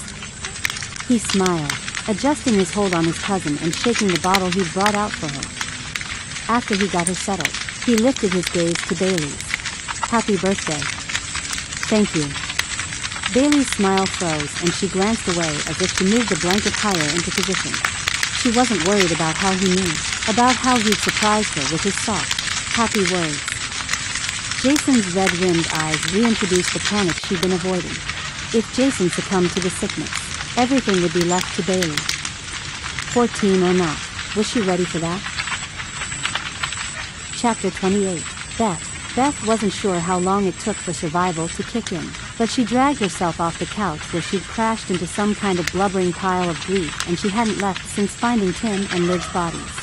Of course, she'd tried to make herself do something other than screaming into the throw pillow until her voice quit working. None of it was fair. Why did they have to die? But she hadn't. She'd given them all of the same treatments that she'd taken, albeit she'd downed a significantly larger amount of the elderberry syrup, and she'd taken more vitamin C than the whole neighborhood, probably. What was she going to do when she had to go into her room? Or into Liv's or SJ's? What was she doing? Why hadn't she killed herself yet? She was strong enough she could do it. Beth didn't want to live her life alone. That's what she was doing now. She was alone. Waiting. Waiting for what? What did she think she was doing? Oh, her mind. She couldn't handle the pain or the thoughts. What was she going to do? She couldn't even think. Nothing made sense. Not the pain in her chest. Not the emptiness in her gut. She wasn't whole anymore. She wasn't Beth. For so long she'd been a wife, a mother, a caregiver, and she'd lost who she was as an individual. As she faced her life alone, she realized that she didn't want to be without her family. Even her abusive husband had some worth to her in that moment. He could at least grieve with her. He'd loved their children as much as she had. It wasn't their fault that he'd stopped loving Beth, if he ever had loved her. She sniffed, her vision black as she held her face smashed into the cloth pillow with the blue flower. She'd bought the pillow as a defiant move against Stephen. He hated blue. Hated it. She'd bought it because it was her favorite color, and she'd wanted something that was for her in that house. She had to get out of the house. The smell of their bodies permeated the living room, and she couldn't go in to remove the corpses. If she thought of them as her children, her sanity would snap. If she didn't move soon, she would wet her pants and be part of the problem. Survival kicked in, and she didn't let herself sit there to wait for death. When she thought that holding her mind together was going to be next to impossible, her body kicked in and she suddenly had a clarity of her mind. Gathering essentials, Beth moved her living space out to the garage where a modicum of fresh air leaked in through the slats of the garage door. She pulled down Stephen's old camping gear from the top storage shelf against the far wall and shoved boxes to the middle of the floor space, creating a room-like area away from the man door that led into the house. The other man door was in the corner on the same wall as the house door, and Beth steered clear of blocking it with her new living space. She checked to make sure the deadbolt was in place, but other than that, she left it alone. Multiple trips inside to gather items used up energy and helped tire her out. She really just wanted to close her eyes and rest, block out all of her losses. But she wasn't finished. She wasn't dragging enough from fatigue. Setting up a cot with a sleeping bag, Beth also plugged in the small fridge Stephen had never gotten around to using. The garage was supposed to be his cave of sorts, but he'd never been home to utilize the space. His absence had made it easy to turn most of the garage into storage as well as a workspace for Beth's oils and tinctures. All of her oil-making products were stacked against the wall on a plastic shelving system she'd acquired from Walmart. They were fairly portable, but she'd set them up to create an order shortly before the whole mess had started. Stephen had stored an extra gun in the small safe under the workbench. He'd never changed the code, so Beth pulled it out and loaded it. She couldn't remember what kind it was, but the blued steel barrel could shoot, and she at least remembered how to load and handle it.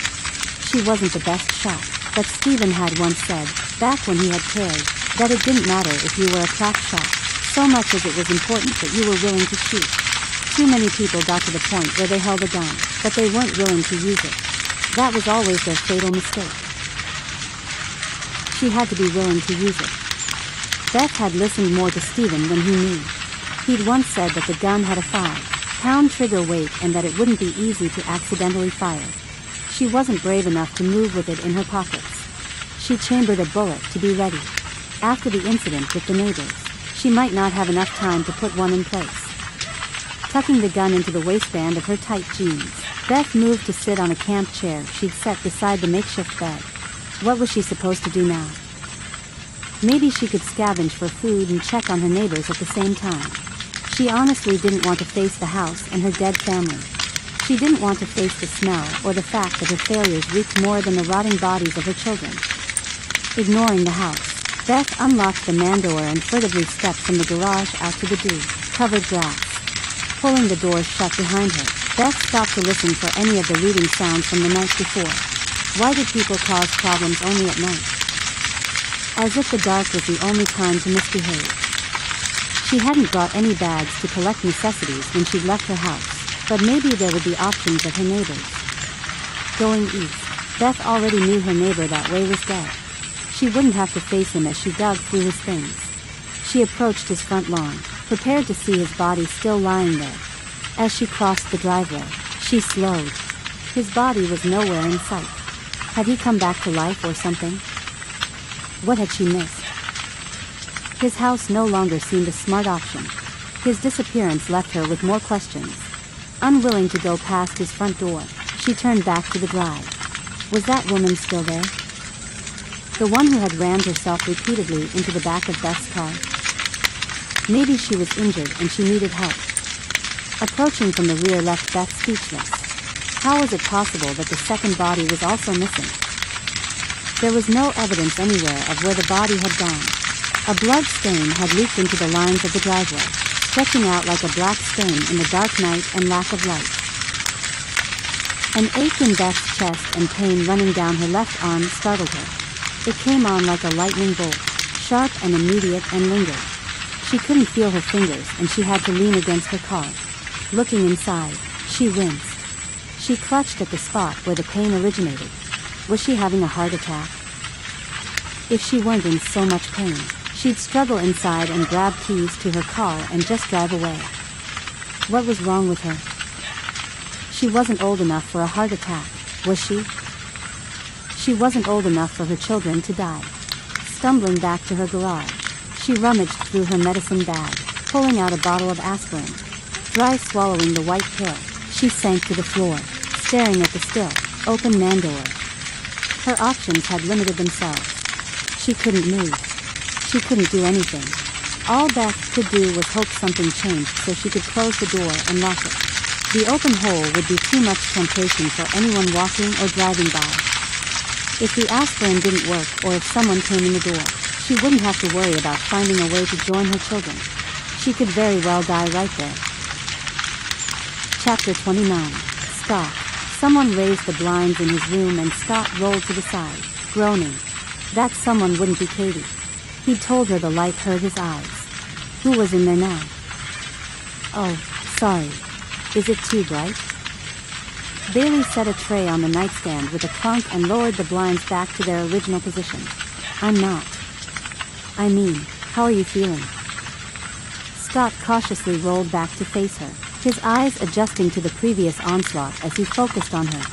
He couldn't talk very well, but he could still try to communicate. He shook his head, motioning toward his neck and shoulders where the majority of the rash had localized his pain. Oh, what he would give if that was all that hurt. His pain. He'd started to cling to the reminder that he was still alive. Even as unbearable as it was, he could fight it. He could take each wave between the application of the oils as they came. Except when they came when he was sleeping. They seemed to attack with a brutal savagery in the quiet of his rest with his defenses down. Scott flicked his gaze toward the door and motioned toward Bailey.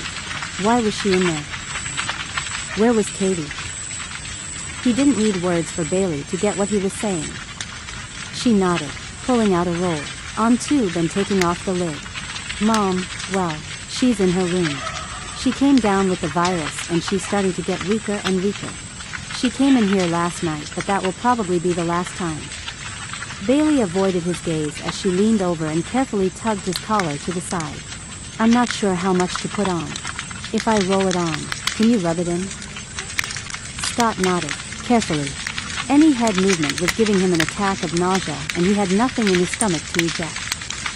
Cady had come in the night before, but the dark had hidden any red, rimming of the eyes and any other sickness signs she might have had. He was so engrossed in his own debilitating situation, he hadn't even considered where she was at with everything. If Cady had come down with the sickness, then he'd been in that room for roughly 3 days or so. That was long enough. It was time to get up and start contributing. Bailey wouldn't be able to take care of him and the baby, even with help from Jason. Scott took a deep breath and opened his dry lips to try to speak. His throat cooperated, but haltingly. How? Ja, he's good. Don't try to speak. It looks like it hurts. She bit her lip and leaned back, grabbing the other tube of oil. Scott narrowed his eyes. Jason was good? Bailey wasn't telling him everything. He held up his hand before she could apply the other one and he wagged his finger at her. She sighed, blowing the air out with a puff. Okay, so, I'm going to vent for like a minute and then suck it back up, okay? Mom is sick and last night when she was explaining to us what could happen, she discovered that the baby is sick, too. She showed us how to apply the oils and stuff, but it felt almost like a weird goodbye. You know? Bailey reached up and wiped tears off her cheeks with the tips of her fingers. You were crying out last night because of the pain. I didn't realize it hurt that badly. She pressed her lips together, then scrunched her nose. Her next words came in a whisper. Jason's eyes are red. I'm not sure I can take care of everyone by myself. I'm scared, Scott. Someone is going to die because I'm not doing my job right. Staring at the comforter for a minute after she finished talking, Bailey then shook her head and wiped the rest of her tears from her face. She forced a brave smile. Thanks for listening, not that you had a choice. I just needed to be heard, I guess. She leaned over and took advantage of Scott's silence to apply the last coat of oils to his rash. Okay, you can spread that around, if you can reach. The relief from the oils was almost immediate and he welcomed the faintly aromatic smells like flowers and corn silk. He could lift his arms after she applied it to further rub in the oil and he winced as he realized just how like his rash was becoming. In some instances, the bumps had an almost sharp point to them. There would be a point that no one would be able to touch his rash, not even himself. The oils would be useless at that point. Did he have enough strength to get to that point? Right now, the ebbing of the pain as the relief from the oils held his sanity in place. He could count on it, but when the oils were no longer available or accessible, What then? Bailey left and Scott leaned back on the pillow. As the pain disintegrated, he could focus and think more clearly. He couldn't burden Bailey any more than absolutely necessary. The vitamin C, helichrysum, and Ravensara had gotten him through a huge part of the terror the virus imparted, but they were temporary. He had to relive Bailey's burden somehow. She deserved better. He'd already put more pressure on her by bringing a baby and Jason back with him. In all honesty, he hadn't needed to come back. He should have just stayed down at his parents', taken care of them and dealt with his fate there. He'd planned on staying at his house, recuperating at his home. Maybe he could return there, go back to his place. After he ate, he might have enough energy or strength to walk out of the house. Maybe after a nap. With the relief from the pain, he felt himself sink into sleep. It was inevitable and not something he even wanted to try to fight. Plus, he didn't want to leave when everyone was up and would try to stop him. The dark brought with it a whole new level of agony as the oils wore off. Scott grimaced as the first wave of pain drove him from his sleep. He hadn't been able to drink in a while and going to the bathroom had become non-essential, but he still longed for the ability to walk from bed with ease. The pain was enough to rip a scream from him, but he shoved his face into his pillow before that could happen. He wasn't certain on the time, but he didn't want to wake anyone, least of all Cady, as he prepared to force himself from the house. After he adjusted to the new level of pain, Scott threw the blankets off him and pushed his sweating body to the edge of the mattress.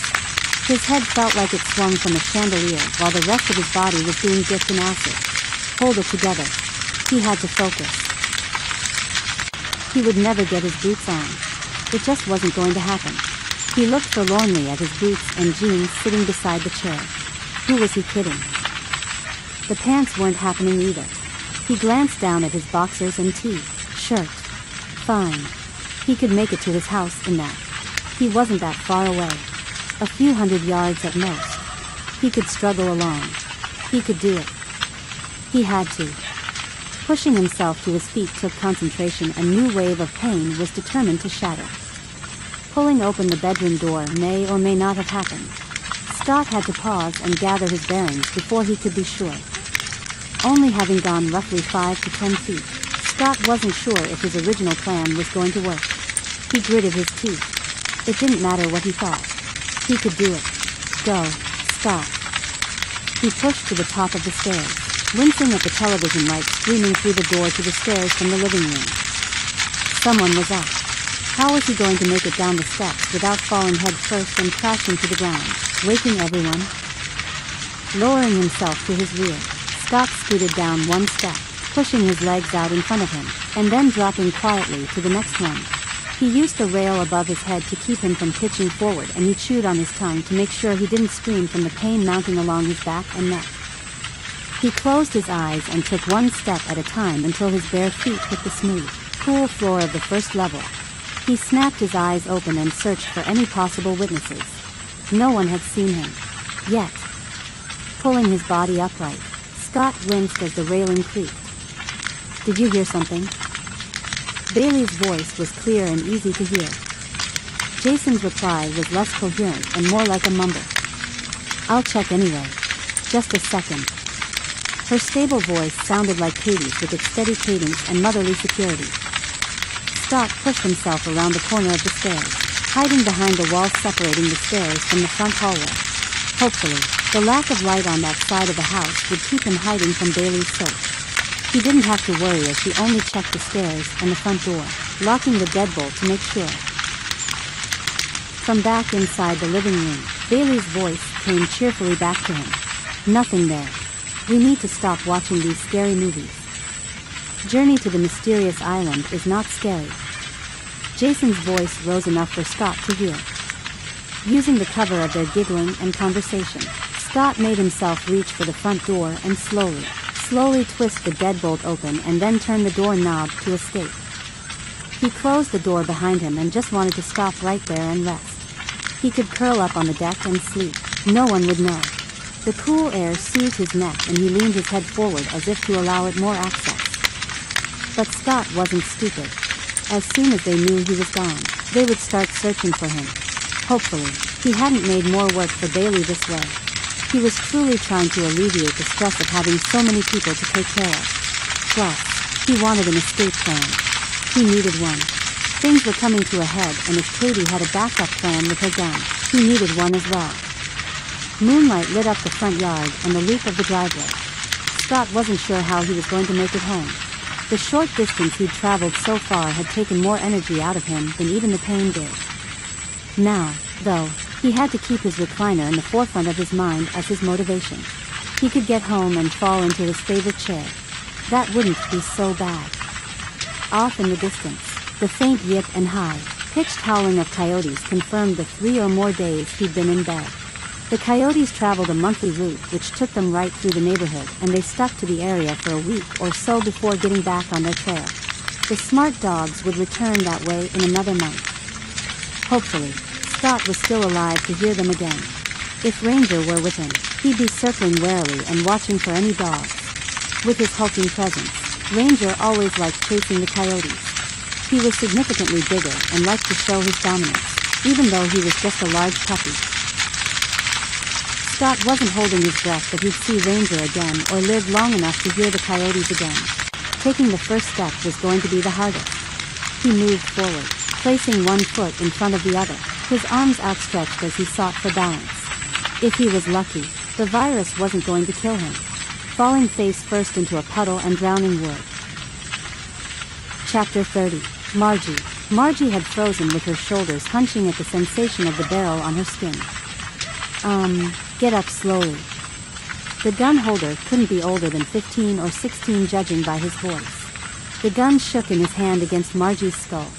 Hopefully he didn't have his finger on the trigger as he shook, or Margie wouldn't have a chance to figure out what was going on. She stood, slowly, leaving her duffel bag on her back where it bumped into her spine for the 100th time. Fire burned into the night sky from the gas station and Margie didn't have time to breathe her phone. Was that what Kelsey was? A friend?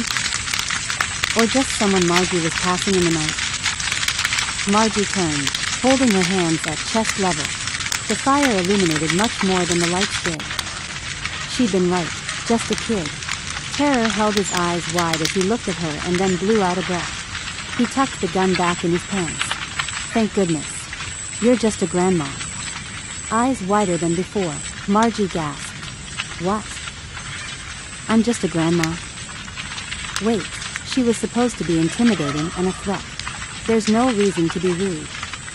You know what I mean. You can't hurt anyone. You're old. He moved to stand beside her and stared at the fire, his eyes forlorn. I need to get into the store. I think I can save my sister. They should have the cure in there, right? He chewed his bottom lip, glancing at her as he rounded the car and headed toward the front of the store. Those guys always watch the store, but this is a good distraction. I don't even see any of them. Margie whispered loudly, Hey, come back here. Hey. But the boy didn't stop as he loped quickly out of sight toward the front of the store. She couldn't let him go alone, and she certainly couldn't let him get back here, not when she'd heard such bad things about it from Cady's messages. If Cady thought it was bad, it was probably worse. Ducking into her hunched-over walk, Margie followed him as fast as she could. Maybe the fire was enough distraction that she wouldn't have to go into the store all the way. She almost ran him over as she bumped into him. He stared at the front doors from the protection of a collection of carts lined up haphazardly along the front. Margie hunkered onto her knees beside him and tapped his shoulder to get his attention. Hey, the cure is only going to make it worse. Maybe I can help your sister. Show me where she is and I'll take a look at her. Anything to get him away from the store and plain view of whatever was going on. He glanced at her over his shoulder, his eyes dim with lost innocence. After a long handful of seconds, he nodded and turned, disappearing as fast as he'd come that way. Inhaling, like a backward sigh, Margie took off after him, crouching low as she ran. Hopefully they hadn't given their locations away. Even though they were in plain view, the rest of the parking lot and the other stores clear to Burger King and beyond to the hardware store were lit up as well. Margie glanced at the fire with its billowing cloud of heat before turning the corner and following the boy past the car and into the woods. If there hadn't been anyone there before, the fire would bring them. The kid slowed, waiting for her, and then their speed stabilized to a more manageable stride. They swung their arms to keep going fast, but Margie could have been with her speed, walking group for all she knew. His pace was hard as he took her toward the woods, and she wondered if he would try to kill her at some point. Down a slight incline, and then suddenly, an entire residential area spread out before them. Cul-de-sacs and cookie-cutter homes claimed the moonlight. Street lamps glowed with a semblance of normalcy, but the homes had black windows and many didn't have their porch lights on. The moon reached out to the neighborhood with soft fingers, bouncing off rooftops and highlighting the lighter-colored porch railings, driveways, and window frames. The boy led her to a house not far from the path in the woods. He turned to her before opening the door. "I'm Riker. I figure you should know who I am before I introduce you to my mom." His smile was sad as he tried to crack a joke. Margie reached out and shook the hand he offered her with a solemn nod. "I'm Margie. Yes, I'm a grandma, but you don't need to know that." She winked and smiled. The street lights on the far end of the street flickered, went out, then flickered back on again. Riker stared toward the lights, worry wrinkling his brow. "They've been doing that for a little bit. My house lights, too." He turned toward the door and pushed it open. The smell of rotting bodies and spoiled food brought tears to Margie's eyes. She stepped back, unable to go inside. "Riker, are you sure your mom isn't dead?" She hated being the one to point out realistic issues, but that smell was undisputable. He looked at her, shaking his head. "No, that's my brother and my dad. My mom and sister are still alive." He kicked at the welcome mat on the wooden porch. "At least they were an hour ago. I needed a break, so I went for a walk and then decided to get the cure when I saw you." He held open the door and Margie covered her nose. He didn't seem affected by the stench that had permeated the furniture and the walls. "I'm going to open some windows, okay?"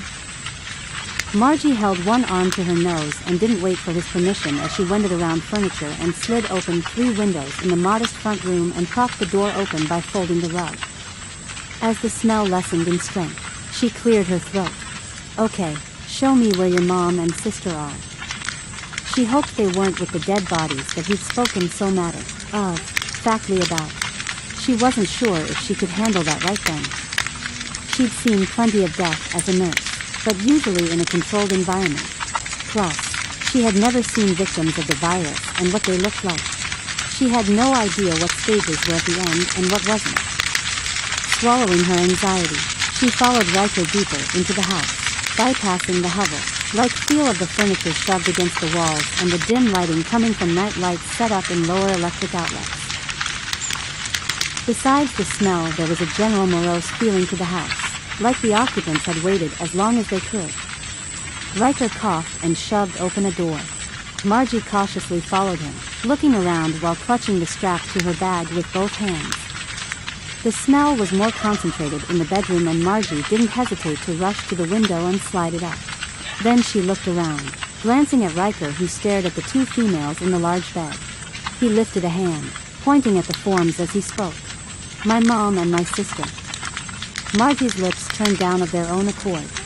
Sadness moved her forward slowly as she took in the shapes of the dead women, or rather one woman and the other was just a young girl, maybe 8 or 9. Both had a dark substance streaked from their ears, eyes, and nose. They had been tucked in and obviously taken care of, but they had to have been dead more than an hour. Their bloated faces and the presence of flies suggested much longer, but Margie wasn't a coroner. She had no idea how long they'd been gone. She moved to stand beside Riker, wrapping an arm around his seemingly frail shoulders. Turning him, she walked alongside him and spoke softly. "Riker, I'm sorry. It looks like they didn't make it." He nodded, but continued walking. He headed toward the front door and Margie followed, more grateful to escape the smell than to comfort him, although comforting him was high on the list. He flopped onto a bench that had been set on the small patio, surrounded by hydrangea plants and an aloe plant that had been placed outside. The new start was only 5 inches or so tall and in a small pot. Aloe. Margie swore by it. So did Cady. The windows were open to the left of them, letting out the rancid smell, and Margie was grateful for the sweet, cloying scent from the flowers as they tried to overwhelm the odor of decay. Margie unhooked her bag from her shoulder and let it fall to the wooden deck with a thud. She leaned back and watched Riker for a long time before speaking softly. "My husband died the other night. I stopped for gas, you know." I went inside, and when I turned around, she shrugged, disbelieving her own words. The facts were never easy to swallow, never easy to accept. At least she only had to talk about the one. Riker had 4 and maybe even more. "What was your dad like?" She leaned forward, rubbing around her eye socket and down her cheek. Riker sniffed, wiping his nose and sitting with his legs sprawled in a V shape. He liked to call us crazy. Everything we did made us crazy. But he loved us. I'm the middle kid, and he'd say all the time that I was like the peanut butter of the family, holding us all together. He laughed and stared at his shoes. My brother was perfect. The way he spoke of his brother didn't sound bitter or even envious, but like he was in awe of the young man. He was so tall and he could dunk basketballs. He was so funny, too. And like a dam had broken, Riker talked about his family while Margie sat there and listened. She'd rather listen to him talk about his family than think about the still, flickering lights all along the street and what they meant. Chapter 31. Cady. The pain was already starting. Cady hadn't needed her mom in years, but the itching burn had worked its way under her skin, reminding her she wasn't invincible and bringing out the weak little girl she'd always hated. Sitting on the edge of her bed, she took a deep breath, staring out the window at the moon as it peered down on the ravaged world. The landscape was unhindered, as if nothing had happened, as if there wasn't mass death littering the houses and buildings. The man in the moon was the same that Margie would be seeing, that Jackson would be seeing. Cady hadn't thought of Jackson in a while. She just wanted to get from one day to the next without facing the virus. But now, as her mortality reared its ugly head, she was forced to face what Jackson was, and what the virus represented. Had she followed through with the things she'd planned in college, she'd be a rich scientist with a cure for cancer. Not that microbiologists came up with cures, but Cady would have liked the chance. Instead, she'd traded everything she wanted to be on a man she'd come to not like very much, and for a daughter who hadn't cared much for her mother until the end had come. While Cady hated the sickness and what it was doing, she couldn't hate it completely. With the presence of the virus in their lives, Bailey liked her mom again. Cady needed that small connection with her daughter before she died, and she'd gotten it. Bailey listened to her, talked to her, had been concerned for her. There was nothing more precious than that. A small part of her was grateful to Jackson for that. In a twisted way, she appreciated that he was all in with his principles, all in with his level of commitment to doing what he believed needed to be done. Unfortunately, that was as far as the admiration went. Jackson had killed more people than Cady could comprehend. His goal had been mass annihilation, and he'd succeeded. He'd said he would be coming up that way and that he would start the world over with either Cady or Bailey. Since Cady was going to die, that left Bailey. She hadn't really thought about what that meant before that moment. Did that mean Bailey would be raped to produce children? What about Jessica or Jason? Jackson would probably kill them or anyone else who had the audacity to survive his apocalypse. The man is egotistical and more than a little insane. Cady chuckled. Look at her. She was talking to herself like she didn't know that already. Cady pressed her fingers against the bridge of her nose and leaned forward to think. What was she going to do? To make things as easy on Bailey as possible, Cady needed to be proactive on how to take care of herself. If she wanted to help Bailey, then she needed to live and protect her from the psychosis of Jackson. But where did she start? Thinking about how to care for Scott had been easy since it had been about someone else. She'd focused on relieving his pain and his torture. That was really all she could do. Curing him wasn't an option, and she'd accepted that. How did she do the same for herself? If she could relieve herself as much as possible, she wouldn't be as much of a burden to Bailey toward the end. If she could look at it with that same pragmatism, then she wouldn't be trying to cure herself. She would just try to make herself more comfortable. Okay, making herself the patient. She would first take vitamin C and the oil she applied to Scott's rash. She could put on the oil palliatively and try to prevent the rash from growing too large.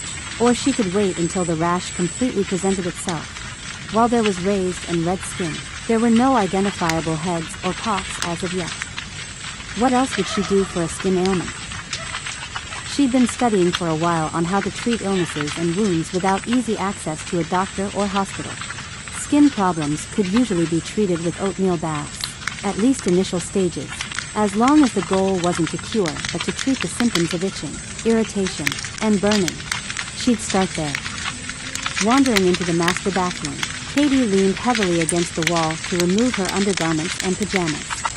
Sitting on the edge of the tub, she ran water, wincing as it heated up. Every nerve seemed to shrink from the hot steam. Okay, so heat wouldn't feel good.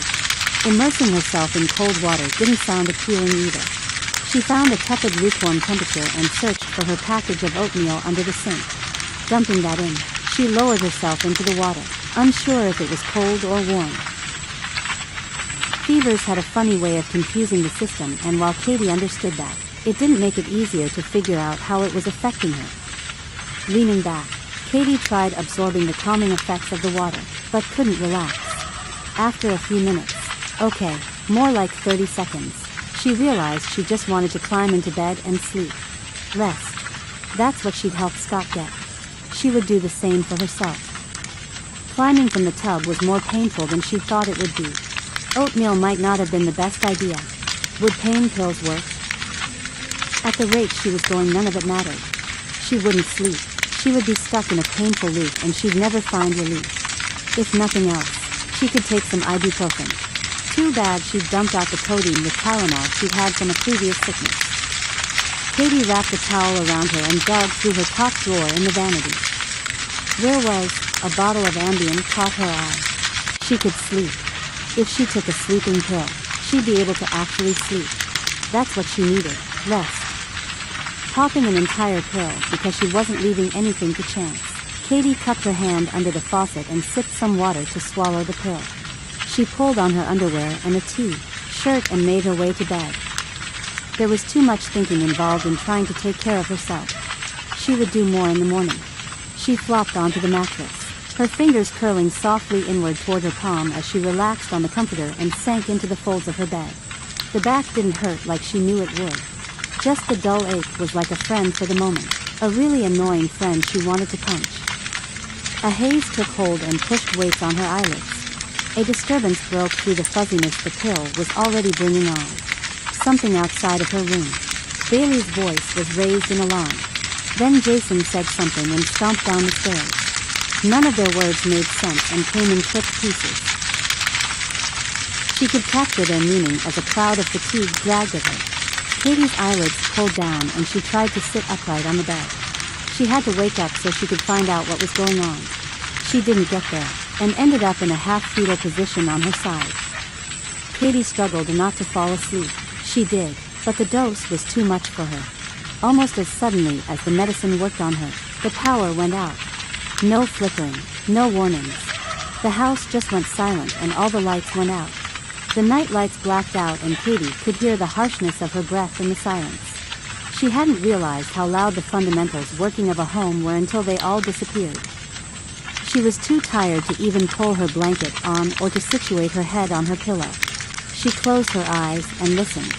Bailey's quiet crying worked its way through the door and the drag of the sleep aid. Cady opened her eyes, blinking as she worked through the reality of what she was hearing. If Bailey was crying, something must have happened. Wait, when she thought it like that, she just felt stupid. Of course, something had happened. But what? That's what she meant to wonder. Cady couldn't focus.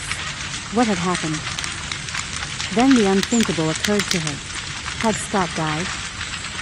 Was that why Bailey was so upset and Jason had run? Scott had died. The end of the sickness was faster than Cady had assumed. She only had 3 days left to live, if Scott's death was any indication. 3 days. Was that going to be enough time to do what she needed to do? It wouldn't be if she couldn't find the energy to stay awake. Chapter 32. Jackson. Waking came suddenly with an abruptness Jackson wasn't prepared for. He swallowed, his throat scratchy but no longer sore. His legs hung off the edge of the bed, a blanket pulled across his chest. The slight chill in the air could have been because of the lost electricity. The only light coming in the top portion of the window from the full moon gave him a sense of furnishings and placement. There was a decided lack of electricity that he could almost feel in the air. Glancing at the T.B. Where Dr. Phil had been the last few times he'd worked himself from sleep, Jackson waited, certain the old doc would start laughing or chiming in with his idiotic sayings. But the screen stayed blank, mocking him with its black glass and cracked center where he'd shoved one of the stakes on a previous delusion. The blank screen didn't mean anything. Another trick. Jackson wasn't stupid. He knew to watch for the doctor. He'd been tricked already and it wasn't going to happen again. He pushed himself up from the mattress, wiping at a layer of stickiness across his forehead. Pulling his hand down, he winced. Blood stained his fingers with a crimson shine, creasing in the lines of his fingertips. Okay, his fingers were sensing the same thing as his eyes. That had to be a sign he was progressing, unless now they were sharing in the delusion instead of working apart. He reached up, touching the crusty surface beneath his nose and under his eyes. What had he suffered through? Scrapes on his palms had the dry, scabby look as he stretched them. Everything ached, but with a purity of pain. There was no presence of a numbing agent or even something to dull the ache. The translucent shimmer he'd noticed on the fins during the last argument with Dr. Phil had disappeared.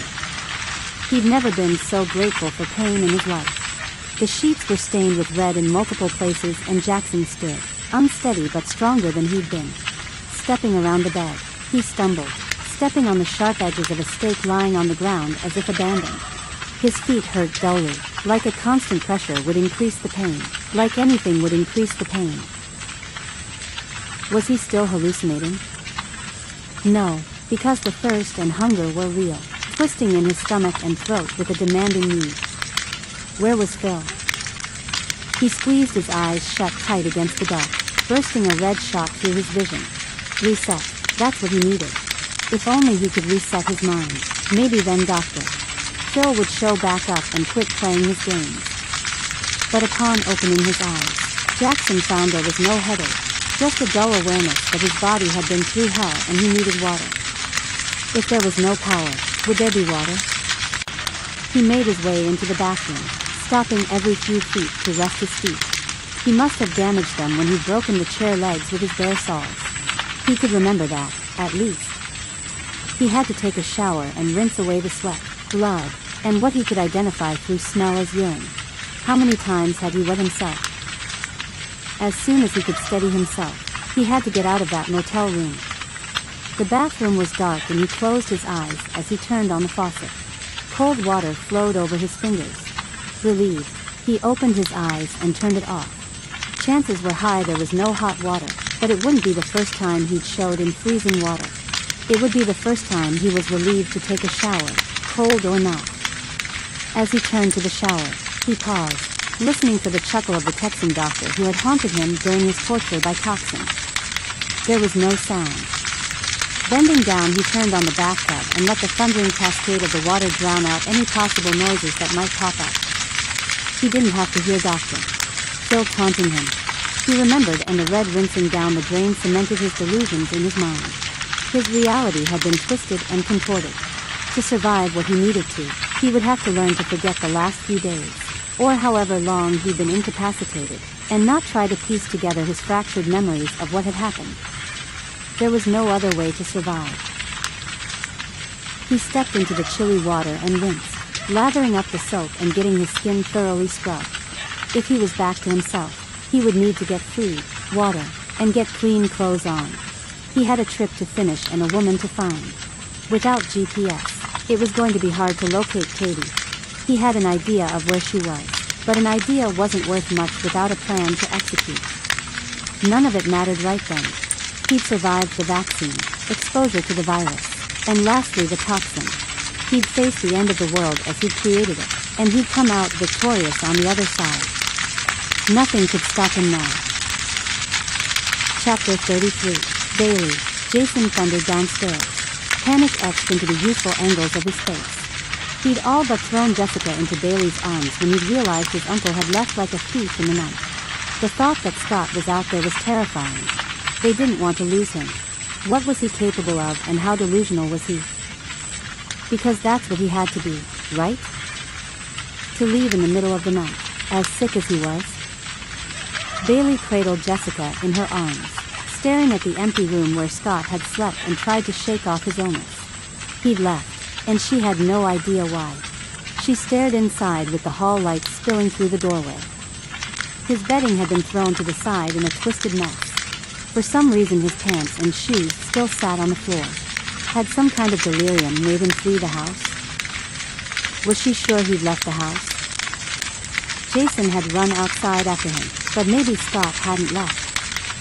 She glanced down the hallway, nervous he might still be in there. Would he feel threatened in his delusional state? Bailey could be acting silly about the whole thing. He would walk out of the bathroom, laughing because he was feeling better and they'd thought he'd left or done something horrible. But there was a finality in the air about his room. She couldn't put her finger on what left the sensation behind or why she didn't think he'd planned on returning. She pushed her side against the wall at the top of the stairs, leaning while she slid to a sitting position at the top of the landing. Jessica fussed, but quickly quieted as Bailey rocked her again. Bailey's mom wasn't even in her room more than a day and already Bailey was overwhelmed. How had Bailey lost Scott? When had he gotten out? Of course, he wasn't a prisoner, but none of them knew what the complete list of symptoms was for the disease. Cady had warned them against hallucinations, delusions, extreme pain, and some kind of a black tar, like liquid that came out of noses and ears. She hadn't said anything about fleeing the house like a crazy person, but any of the symptoms she had mentioned could lead to it. None of what Cady had described was anything Bailey wanted to witness. The more she thought of it, the more she wanted to run and hide in the chicken coop to escape the experience. Part of her, a huge part of her, was grateful her mom had given her the vaccine. But another part that would have to watch her mother die in the horrible manner she described, and that made Bailey hate the whole thing. She hated that Cady got the virus. Hated that Bailey cared for a guy that was getting the virus. Hated that her dad had died before everything had happened and wasn't there to help them. Hate was the word she was going to have to carry into her 14th year. Jessica's peaceful face hid the pain her rash said she was feeling. The pain Cady had said she was absolutely feeling. Even the small baby was going to be tortured the way Scott had been, and so many others. Bailey had to watch them all die. The overwhelming fear engulfed her logical side. So, what if she wouldn't feel it? So what if she'd be fine? She didn't want to watch anyone in horrible pain. Lights flickered off and then back on. Bailey wasn't ready for that step either. Cady had been clear that the power would go off eventually. Why did it have to do it when Scott was gone and Bailey was all alone?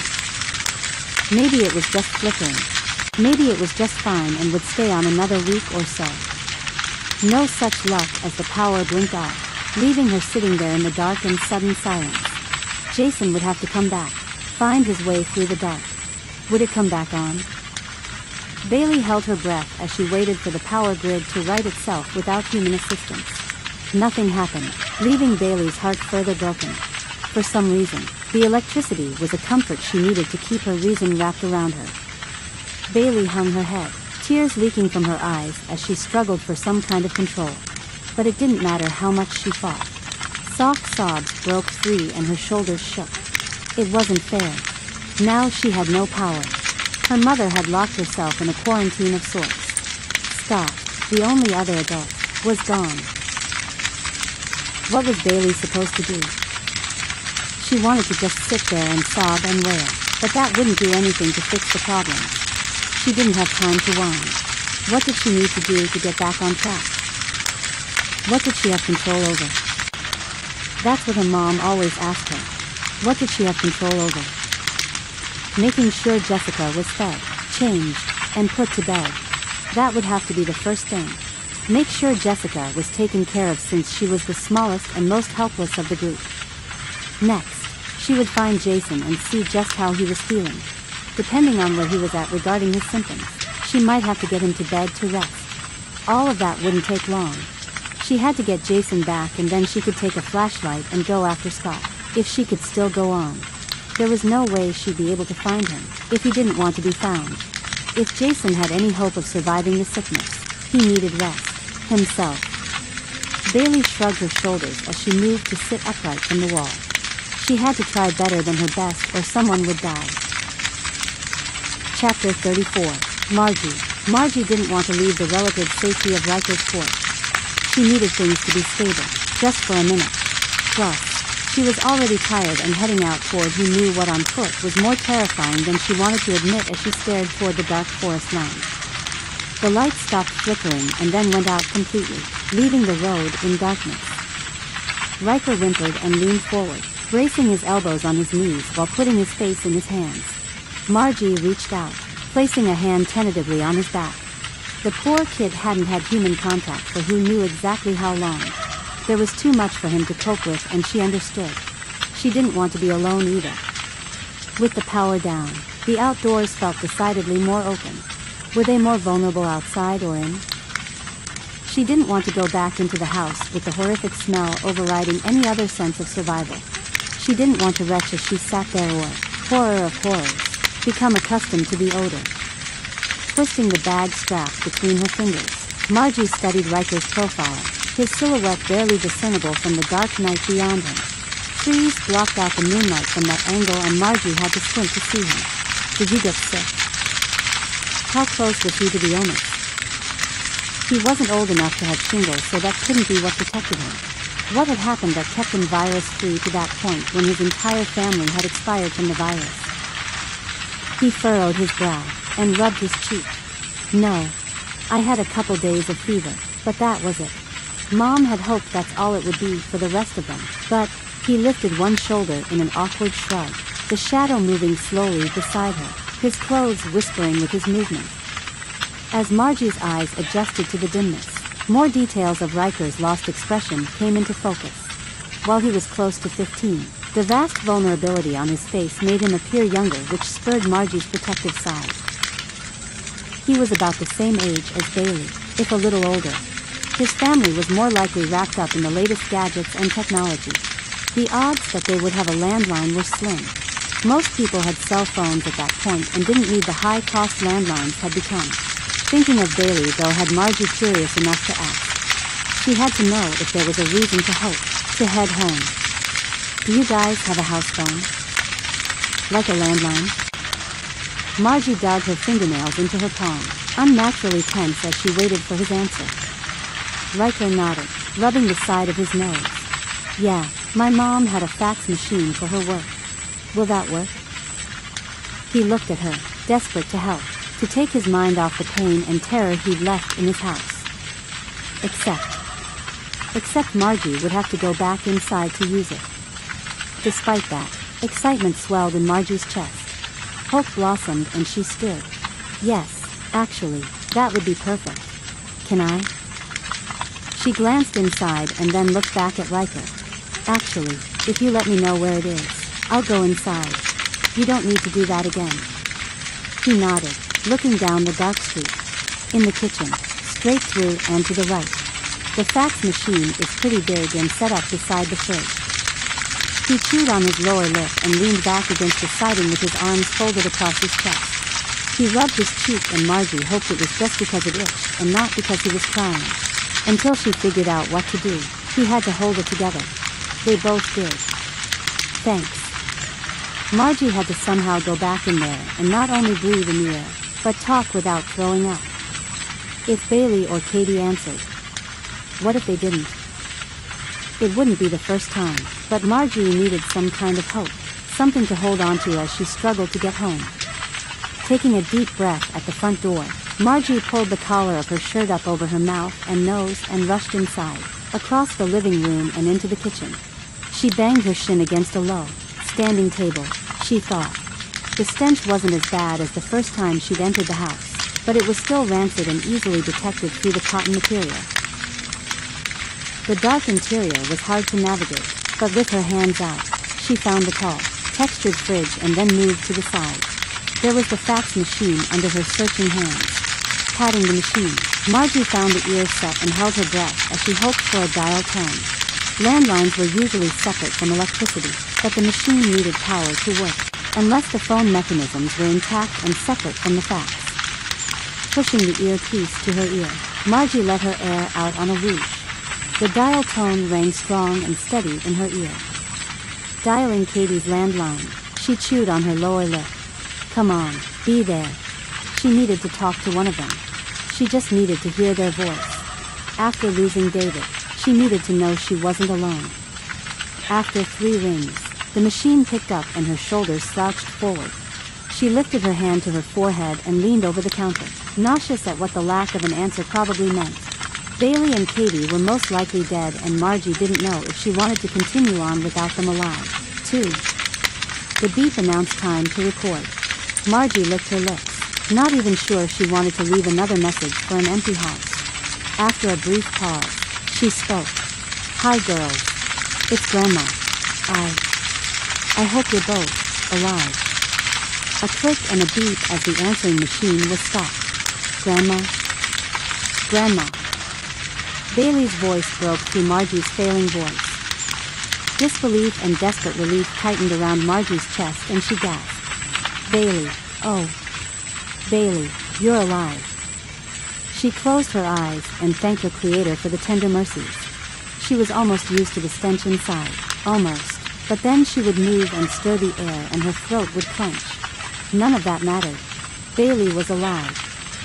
I'm alive. Mom gave me the vaccine, but she's sick now. Are you and Grandpa coming back? Where are you? Are you sick? Bailey's questions came on a wave of relieved sobs.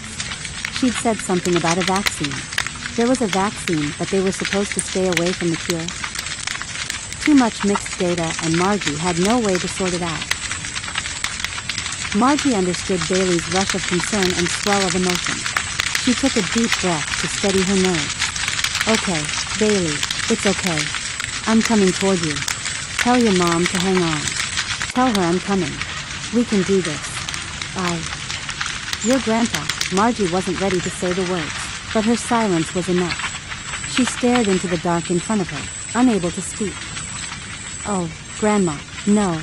No. Really? Bailey sobbed, panting as she cried for the loss of another loved one. She and David had been close, and Margie knew she was sincere with her grief. As much as it shamed Margie to admit to herself, she was glad to share the loss with someone, even if that someone was just her teenaged granddaughter. It's okay. Margie sniffed and straightened her shoulders. Okay, I'm heading that way. Don't let your mom do anything reckless. Margie knew Cady. To save Bailey's suffering, she would take herself out of the equation. I'm serious, Bailey. You know she'll try something. Don't let her. Yeah, okay. Thanks, Grandma. I'll watch her. I love you. Bailey paused, her voice a little calmer since answering the phone. Be safe. I love you, too. I'll be there in a bit. I gotta go, now, honey. I gotta head toward you. They hung up and Margie nodded. She was going to get back to her girls. That was exactly what she needed to know. Just a glimpse that at least one of them was alive, and to find out both of them were. Margie was relieved and more than a little rejuvenated in her determination to get home. She could walk home on that information alone. Bailey had some kind of vaccine. Was that a guarantee that she wouldn't get it? That wasn't how vaccines worked, but maybe, just maybe, it would strengthen her chances to stay healthy. Margie had to get out of there, breathe some clean air, and talk to Riker. She couldn't leave him there. Not alone. She wouldn't. But he had to be willing to come with her. The grief he was feeling would probably prevent him from leaving. She understood that, but she still hoped it wouldn't be the case. Finding herself back outside, she blinked at the difference in stages of darkness.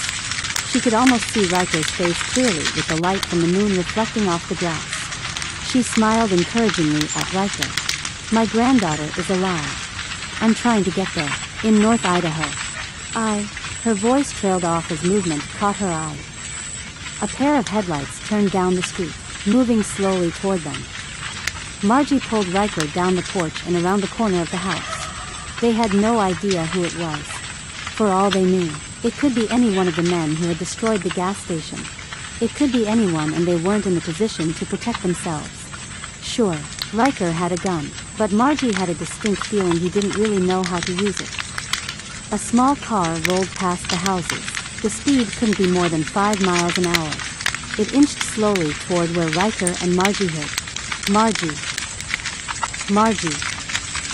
A loud, hoarse whisper called for Margie from the car. Startled, she stepped out from their hiding spot, squinting as she did so toward the window. Kelsey. The car stopped and Kelsey jumped out of the driver's seat. Oh, I'm so glad to see you. Are you ready to go? She looked past Margie, her eyes wide as she took in Riker's presence. Motioning toward the car, she added, "We don't have a lot of time. Come on." Margie looked at Riker, hope back in her expression. "I know your whole family is gone and this is your home, but we're going to be with family, hopefully, where it's safe. Are you interested? Do you want to go? You won't have more than a minute to grab your stuff." Would he go with them? Margie hadn't asked Kelsey, but there was no other decent choice to make. She couldn't leave him there, if he wanted to go. If he wanted a chance at something new. Riker set his jaw and pierced both women with his gaze. "What do I need to grab?" His voice trembled, but his shoulders were straight. He knew what he had to do to survive. That much was evident. Margie glanced at Kelsey and grinned. 3 was better than 2, and 2 wasn't a bad number to beat. They had to make it home. There were no other options, and finally, Margie felt like she had a chance.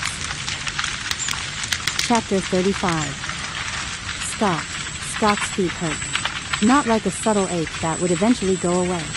This was a pain that came from being cold and then prodded and poked with sharp instruments. Instruments that in this case were rocks and sticks on the dirt and gravel road. The jarring pain reached up into his gut and he cringed with each step. He'd somehow made it from Cady's long driveway to the road and he wiped at the sweat pouring off his face. The moisture intensified the burn in his neck and back, but Scott gritted his teeth and pressed forward. How much could he endure? How far was he willing to push it before he fell to his knees and crawled the rest of the way? The option actually gave him pause. He glanced down at his legs and realized he could do that. He'd probably move faster with the weight distributed across his hands and his knees versus everything on his feet. He hurt so bad that alleviating anything at that point sounded like heaven. He wasn't there yet, crawling down the road, though. But he kept it as part of a plan while the spiking pain created a shiny block to his vision in the upper right hand corner of his eyes like a burst of light that hadn't faded. Stopping, he leaned down and braced himself on his knees. The light spot was there even when he closed his eyes. He opened them, pushing his finger into the air toward the spot, but nothing moved. He then pushed on his eyes, but nothing changed. The light just glowed. Was he getting a migraine? He couldn't remember what he was doing. Maybe it was aneurysm. Wait, he was on the road toward his house. He had to focus. What he was doing couldn't be good for his sickened and stressed body. Okay, he had to get home. He wasn't far away. With the land parcel positioning, he was roughly halfway there. He only had about 100 yards left to go, but that looked like forever. The way Scott's feet hurt, it could easily have been 10 miles with nails. Glancing behind him, the direction he'd come, he sighed. He'd made it halfway. He was almost there. Either direction he chose to go would take as long. He just wanted to lay down right there and rest. Just give in to the pain and fatigue and sleep on the cool dirt under the soles of his feet. The yipping of coyotes grew close. The high, pitched howl carried on the soft evening breeze. The sound was one Scott recognized as a declaration that a meal was close by. As they got closer to his position on the road, Scott looked around for the unsuspecting animal that they had pinpointed as their prey. There was nothing around. Maybe it was hiding in the brush and it was injured. They had an uncanny ability to sense when an animal was sick or weak. More often than not, those were exactly the types of prey they were looking for. His bare feet scraped across the ground as he struggled to lift his foot and moaned as the rocks bit into his wet feet. Yeah, he was hurting. He didn't want to run into any animals outside, not while he was defenseless and half naked himself. The silhouette of a coyote came into view as it moved onto the road from the forest past the shoulder of the curve by Scott's house. Moonlight painted the dog's presence clearly on the rocky surface. lowering his nose. He sniffed the air and lifted his head before yipping hard and fast. Scott looked around him. There was nothing else around that could be labeled with the call. Just him. He was weak. He was tired. There had to be scrapes and raw flesh and blood exposed, leaving the scent of injury on the air for the predators to sniff out. Scott was the prey. Fear and weakness came off him in waves, and he had to give the go-ahead to predators that he would be an easy kill. And wouldn't he?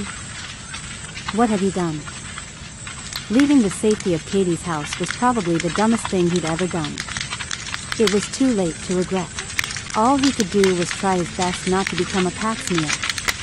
Another coyote showed up, taking a position half a length behind the first one. A cacophony of yipping started around him in the black shadows of the forest along the perimeter of the road. They would be able to take him down, and there was nothing he could do to stop it. He had no gun, no stick, nothing to defend himself. He didn't even have pants. If he'd had shoes, he could have at least made a break for it, but even that option was abandoned back at Cady's. He stepped forward, lifting his shoulders up and waving his arms as much as he could in his weak shape. Hey! Go on, now. Shoo. Shoo. Had he just trued shooing away wild animals that wanted to eat him? Yeah, that was going to strike fear in the hearts of everything. The first one didn't move, but the second one backed up a few steps, then came forward again, glancing between the first one and Scott. The alpha wasn't afraid. Why would he be? He'd found his midnight snack.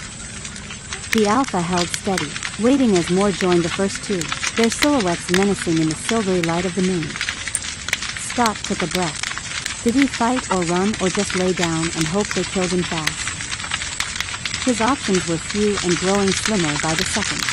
He had to make a decision, and he had to do it sooner rather than later. As he stood there, staring them down, tossing his options around like a mental hockey sack, a sudden deep growl came from behind him. The sound had no similarities to the pack closing in. It was guttural and deep, desperate. Had Scott gotten himself between a pack of sharp teeth and a lone killer? A wolf? Did he dare find out? He glanced over his shoulder and gasped, rolling his shoulders forward in relief and gratitude. Ranger. His best friend had found his way home. The dog's tail moved back and forth in a tight hello, but he didn't leave his hunched-over position as he stared at the coyotes threatening Scott. He moved past his owner, carefully leading the way toward the house. Ranger growled, snapping his teeth as a coyote came close, testing the vulnerability of the pair. Scott limped along, trying to keep pace with his buddy while tears tore up his cheeks. He leaned down while they worked their way forward and rubbed Ranger behind his ear.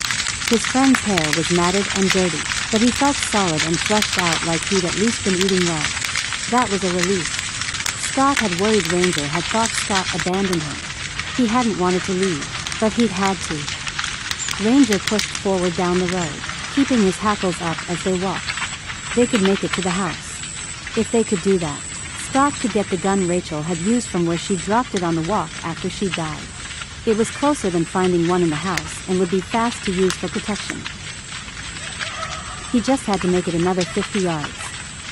If he didn't make it, he had no doubt that his dog would die with him. Chapter 36. Beth. Beth could barely breathe normally, but at least the tightness in her chest eased. With her legs sprawled in front of her, she'd done her best to open up her diaphragm and breathe fully. She had to get to the door to close it. Rolling to all fours, she crawled across the floor of the garage, the gritty dirt scratching her palms and biting her knees through her jeans. At the door, she closed it firmly but quietly, leaning up to lock the deadbolt on the man door that led outside. The lack of fresh air was made acceptable by the sudden feeling of mock security. At least nobody could see her. At least they would have to work to get inside to her. They wouldn't know she was in the garage. She didn't even have a light out there. Not yet. Beth breathed in and out with intent, not as an afterthought. She wasn't sure what was bringing the pain on, but the chest tightness had returned. Was it a heart attack or anxiety? She didn't know. If it was a heart attack, wouldn't she have dropped dead by then? What a cruel way to go. There was no way to know for sure, unless she died. But after taking the aspirin and making sure she was at least partially secured from the looting and anyone else outside after dark, Beth carefully scooted across the concrete to raise herself onto the cot. Her arm hurt again and she lay down. She couldn't take another aspirin and she couldn't call anyone. There was no one to call. She was completely alone. She drifted off to the place between sleep and awake, moaning as her arm ached more and her chest burned. Finally, the pain ebbed into a numb sort of haze. To test if she was still alive, she pinched her hip. Yeah, she was still alive. She let her hand fall back to her side and closed her eyes. She needed rest. She was probably just tired. Losing her children was enough to deplete any soul.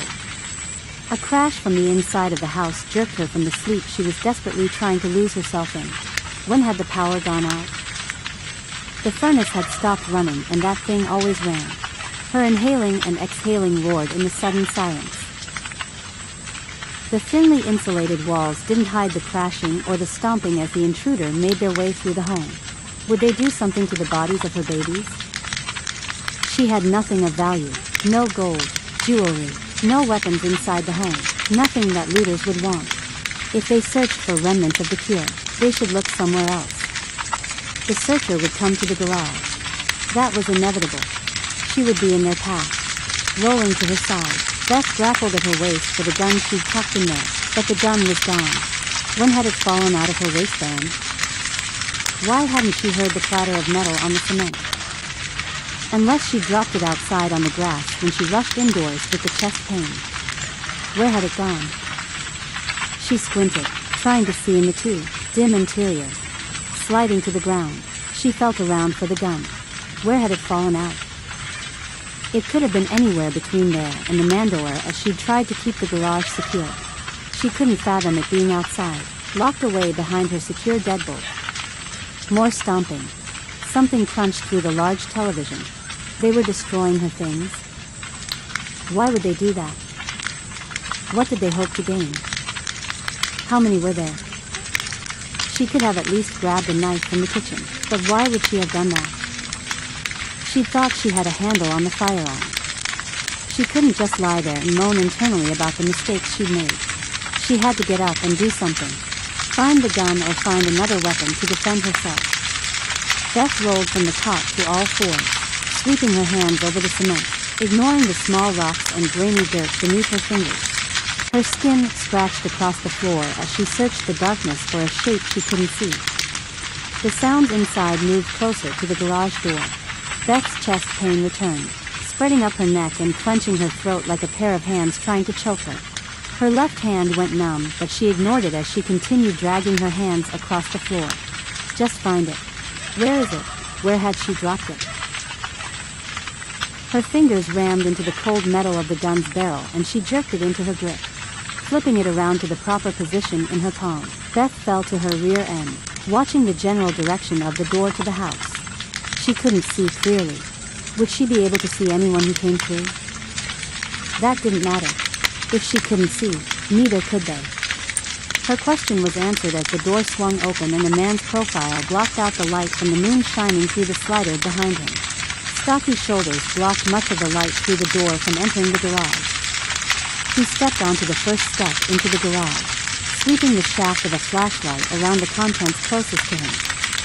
Beth's chance to protect herself would come and go if he left the doorway.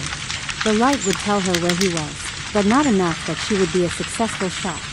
She had to decide to use the gun before she used. She had to be prepared to use it. She had to be willing to shoot. As long as she didn't see his face, she could do it. If it got to where she could see his face, she'd already lost her chance anyway. She hesitated. What would he do when he found her? What would he think? He might not be a bad guy.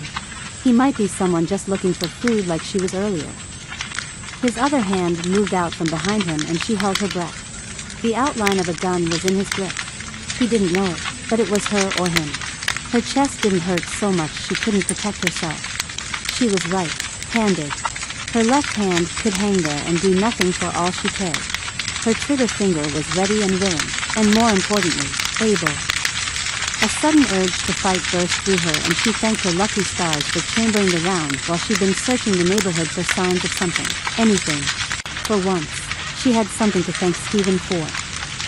Holding her breath to a slow and shallow pace, Beth carefully put her finger on the trigger, aiming the barrel on the intruder. She could do it. She had to do it. There wouldn't be another chance. Kill or be killed. Wasn't that what Stephen had always said?